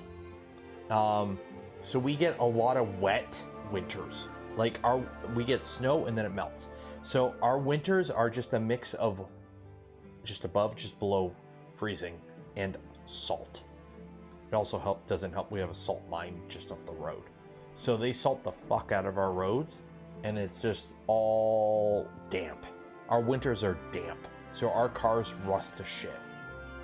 Like Pontiac Sunfire, they don't exist here. For those that are in my age bracket, you know the Pontiac Sunfire. That was a car everyone owned in high school, the Pontiac Sunfire.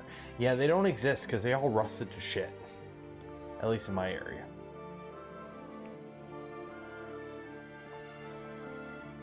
Yeah. So my plan is basically my Subi, I want to drive it till I die because that's how I do my cars. I got 10 years out of the Focus, so I can't complain. I'm gonna just oil coat that bitch. I'm just gonna get in there with some CLP and spray that shit.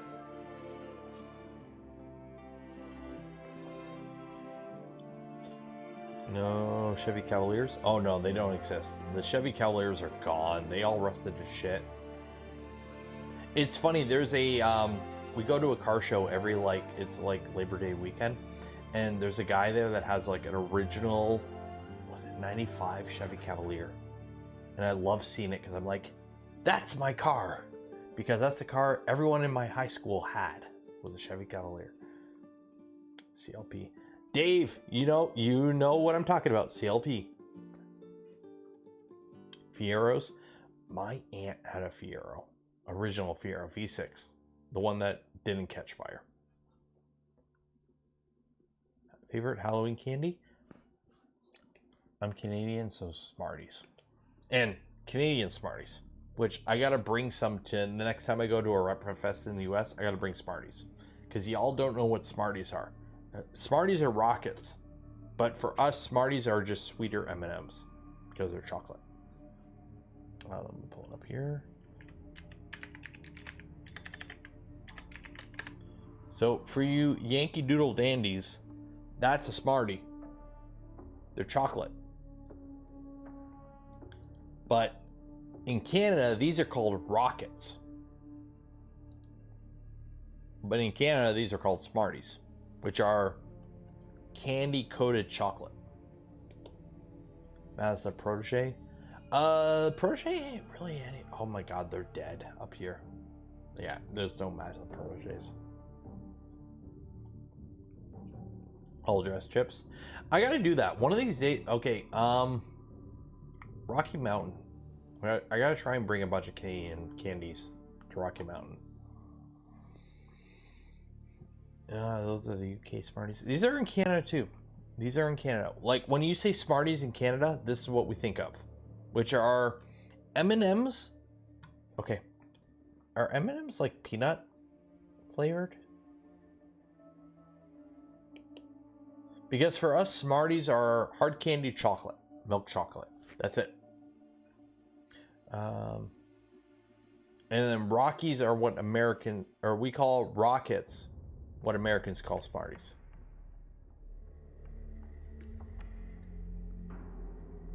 Smarties are made so the color doesn't blend like M&Ms do. Okay. Peanuts are plain. Okay. I've always thought M&Ms were peanut flavored, like peanut chocolate. There are peanut M&Ms. Okay. UK Smarties are chocolate buttons with hard shell candy like M&Ms. Okay. So I like, here's the thing. I like Smarties. I don't like M&Ms. And it's funny because they're so close.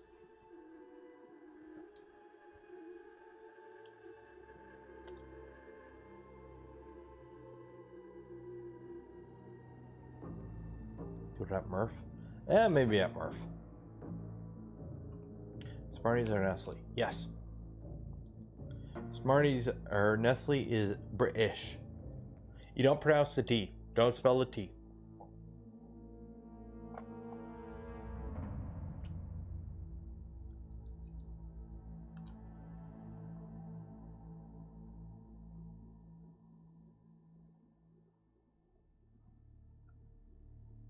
Nestle Swiss. Is it? Let's be honest, all these multinational companies are everything every now. Okay. Sorry, blast caps, PR pellets. What?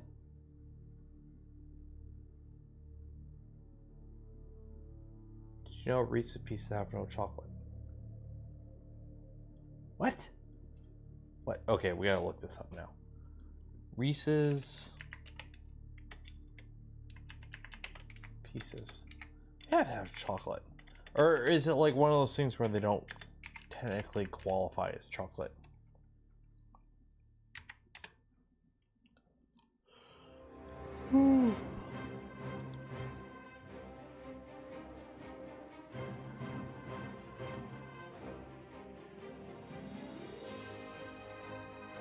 Are peanut butter candy manufactured by Hershey's. They are an oblate spheroid. That's not okay. These okay, the peanut butter cups count. Peanut butter cups count. They gotta count. What do Americans think of Coffee Crisp? I'm not American, so I have no idea. Crunchy bars, though, are my jam. Smarties came out in 1930. Okay, you can't. Okay, what Smarties? I'm Canadian. So are you talking American Smarties or Canadian Smarties? Or British Smarties? Worms give me heartburn. Smarties are just diabetes. Yeah, that's true.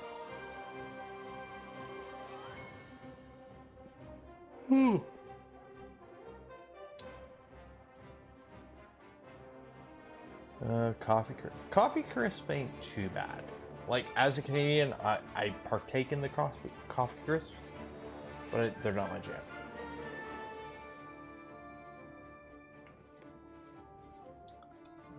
Don't give dogs chocolate. That is true. How about non-chocolate What the fuck is a Zot?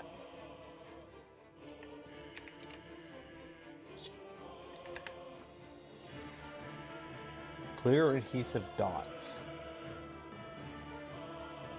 I'm not even gonna open this up on YouTube. What the fuck is Zot? Yeah, I have no idea what a Zot is. Ketchup chips. Ketchup? Okay.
Hello?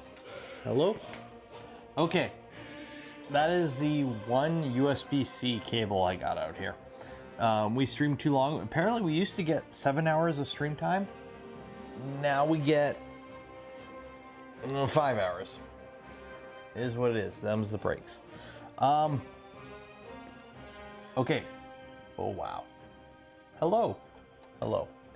I know we're a little too intimate right now. Americans, how much do you spend on chips? If you walk into a Walmart right now, how much is it for a bag of chips?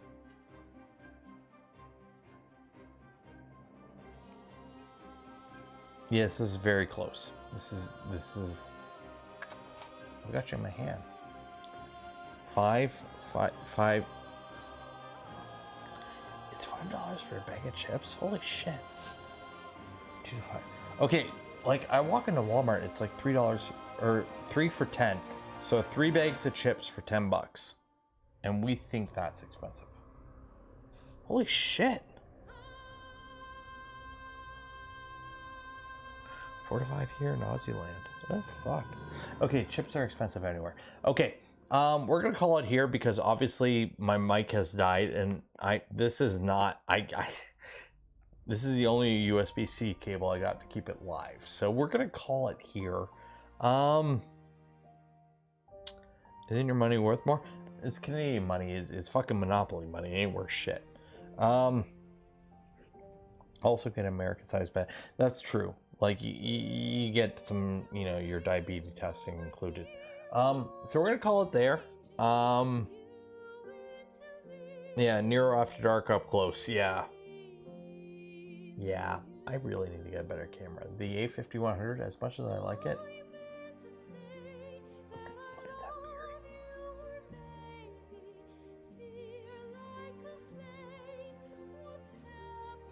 Yeah, we're calling it there. Okay.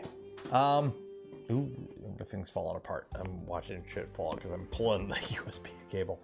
Okay. So sub to the channel, ring the bell, blah blah blah. Polymaker, awesome. Link in the description. For those that subscribe to the channel, became members, blah blah blah. We're gonna call it there.